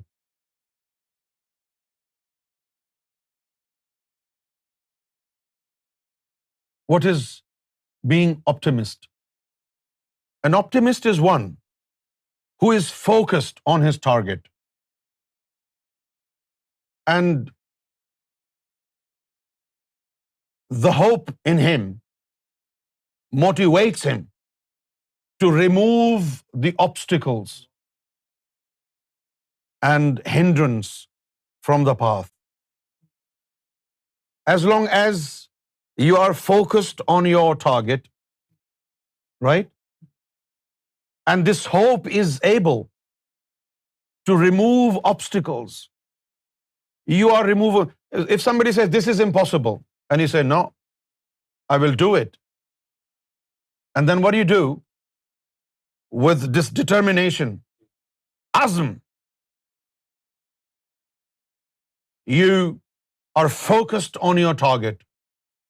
You remain hopeful, and you keep removing the obstacles. Once the obstacles are removed, your optimism will become reality. And those who are pessimists, they will say there are so many hurdles and obstacles. Let's forget about it. I think this is a crime against divinity, isn't it? So a Sufi is always hopeful. Hope springs eternal in human breast. A Sufi ideologically cannot be pessimistic. I don't know why some people call them that they have a realistic approach. It's not a realistic approach. It is cowardice. You see the obstacles, you see the problems, and you move back. No, remove the obstacles.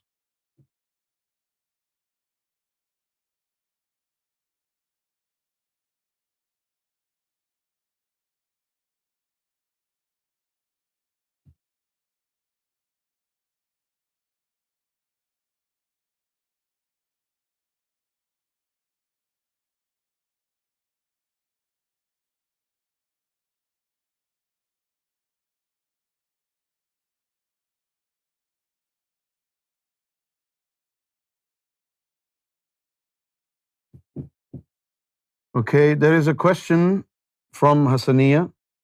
Does ita'at to do with fake kindness and ittiba with true kindness? Yeah, that is true. You gave the answer. Ita'at can be tricky when you obey somebody. You just obey them whether or not you're willing to obey. So itaat can be tricky. But ittiba is to adopt your beloved's way without being asked to do it.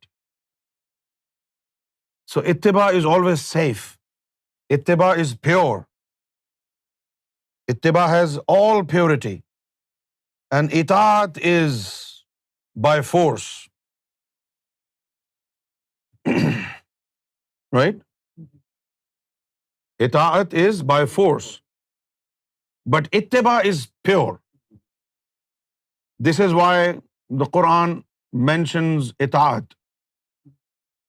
Generally, everybody has to obey God and His Messenger. Ati Allah wa ati Rasul. But when it comes to God's love, then ittiba comes in place. Right? And the Quran said, "Qul in kuntum tuhibbun Allah." Qul, Ya Rasulullah sallallahu alayhi wasallam, say, in kuntum tuhibbun Allah, if you want to love God, fattabi'uni, follow me, not obey me. Right? Follow me. Yuhbibkumullah. And there is no direct way for you to love God. You will acquire God's love through me. If you follow me, God will automatically love you. So ittiba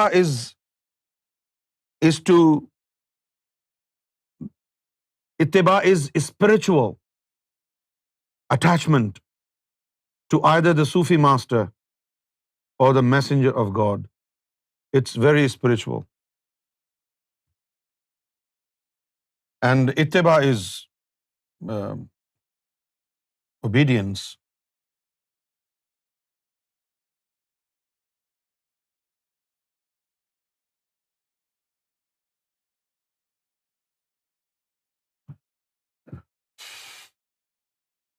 All right, so we are here now.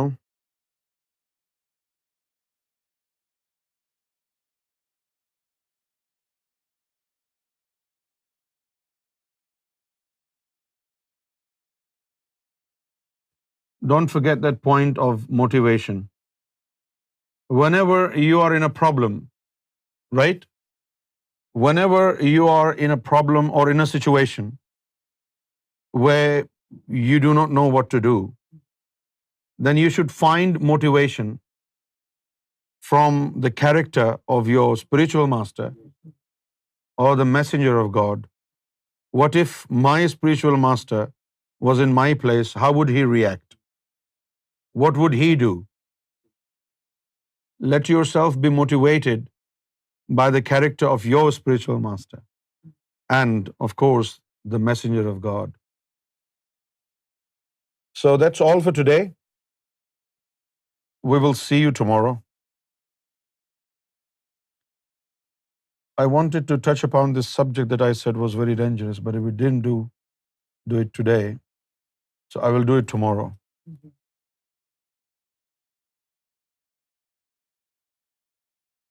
Because this emotional regime is everything. I want to share something with you, if you allow me.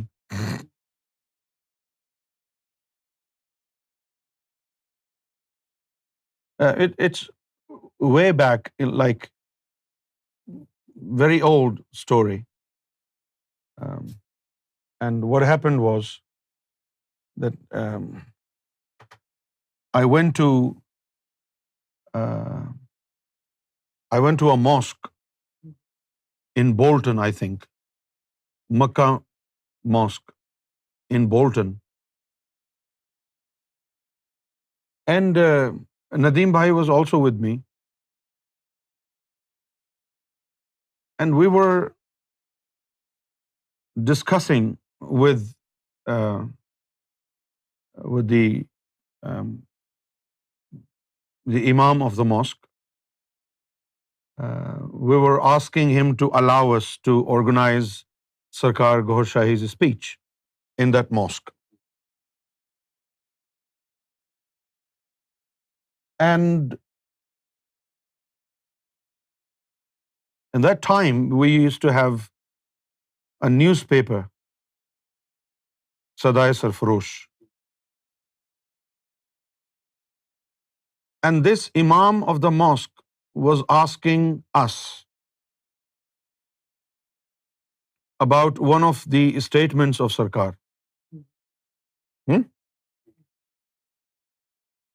Like Sarkar said, if your zikr reaches 144,000 per day, all your sins are forgiven. Your past sins, your present sins, your future sins, all are forgiven. And he was asking, what does it mean? So I was trying to explain to him the meaning of that statement. And Nadeem bhai was also there. So one of our guy, he said to me, keep quiet, let me deal with him. And he said, Sarkar said this statement in a kaifiyat of majzoob.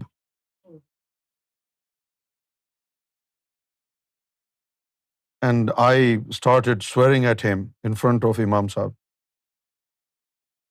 And the program was cancelled.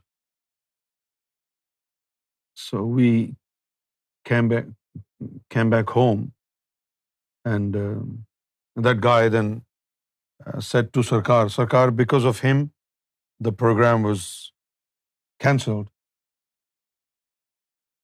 And this happened, and I was being wise. I was telling him just to have this program organized. Otherwise, I wouldn't have said that. And I was sitting in front of Sarkar, and I was supposed to say something. Why did I do that? Why did I become so emotional? And I said to Sarkar, Sarkar, I'm so sorry.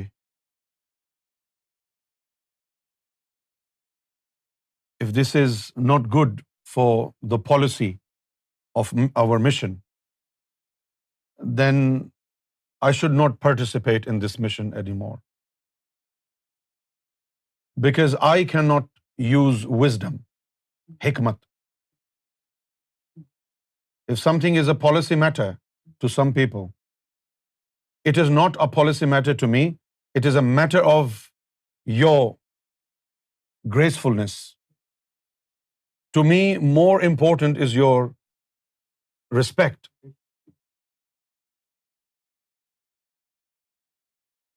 And if, my Lord, you think I should participate in this mission, in that case, remove your love from my heart. Because as long as your love stays in my heart, I cannot hear a single word against you. I used to be a very angry person at that time. And Sarkar turned towards me and Sarkar said, you know, this word called faith, iman, it is nothing but your emotions. If in your faith there are no emotions, there is no iman. ईमान में अगर जज्बात ना हो तो वो ईमान नहीं है, वो मुनाफिकत है, गुमराही, कुफ्र है. Because this is natural. This is natural. If somebody humiliates your mother, will you not be emotional? Will you not be angry? Right? What if somebody is disrespecting your beloved Sufi master? It's natural. It's natural. You cannot hear one word against your Sufi master. If only you have faith. Those who have faith, their hearts are emotionalized. Iman is nothing but emotions. If there are no emotions in you, you have no connection with God. Emotion is everything. Without emotions, there is no religion. Without emotions, there is no faith. جذبات کے بغیر ایمان ہی نہیں ہے.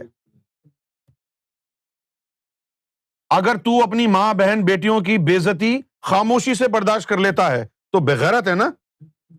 اور تو اپنے مرشد کی شان میں گستاخی آرام سے سن لیتا ہے تو پھر تو بغیرت نہیں ہے، تو کافر ہے.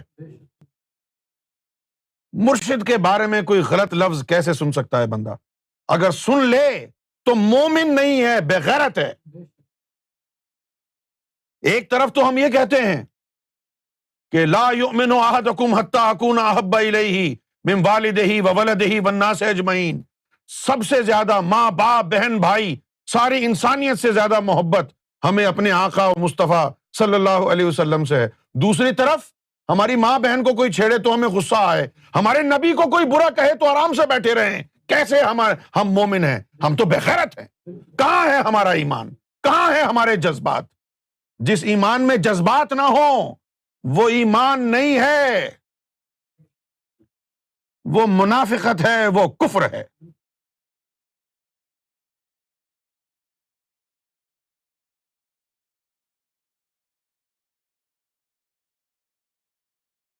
Don't be emotional, you will get blind. تمہارے جیسے حرامیوں نے تو دین کو بدنام کیا ہے، کتے کے بچے. حدیثیں سننے کے باوجود بھی حرام زادے، تجھے سمجھ میں نہیں آتی یہ بات؟ یہ تو کوئی حدیث سنا رہا ہے مجھے، don't be emotional you will become blind. میں نے حضور کی حدیث سنائی ہے، لعنت ہے تمہاری زندگیوں پر اور تم جیسے مسلمانوں پر لعنت ہے. بغیر تو اسی وجہ سے تمہارے دلوں میں ایمان نہیں رہا. جب تمہارے جذبات مر گئے آقا کے لیے، جب تمہارے جذبات ختم ہو گئے محمد رسول اللہ کے لیے، تبھی تو تم ایسے بغیرت ناہنجار بنے ہوئے ہو. لعنت ہے تمہارے دین پر، تمہارے ایمان پر، تمہاری شکلوں پر، تمہاری زندگیوں پر. جذبات نہ ہو آقا کے لیے تو ایمان کیسا ہے؟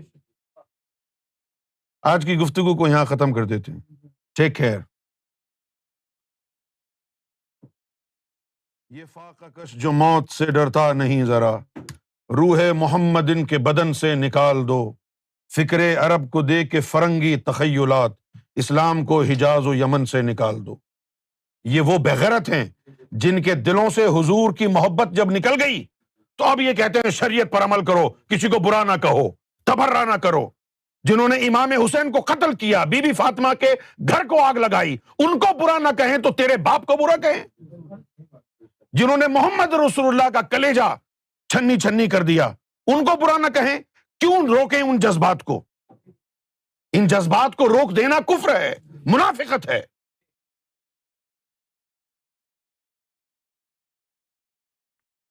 ٹھیک ہے.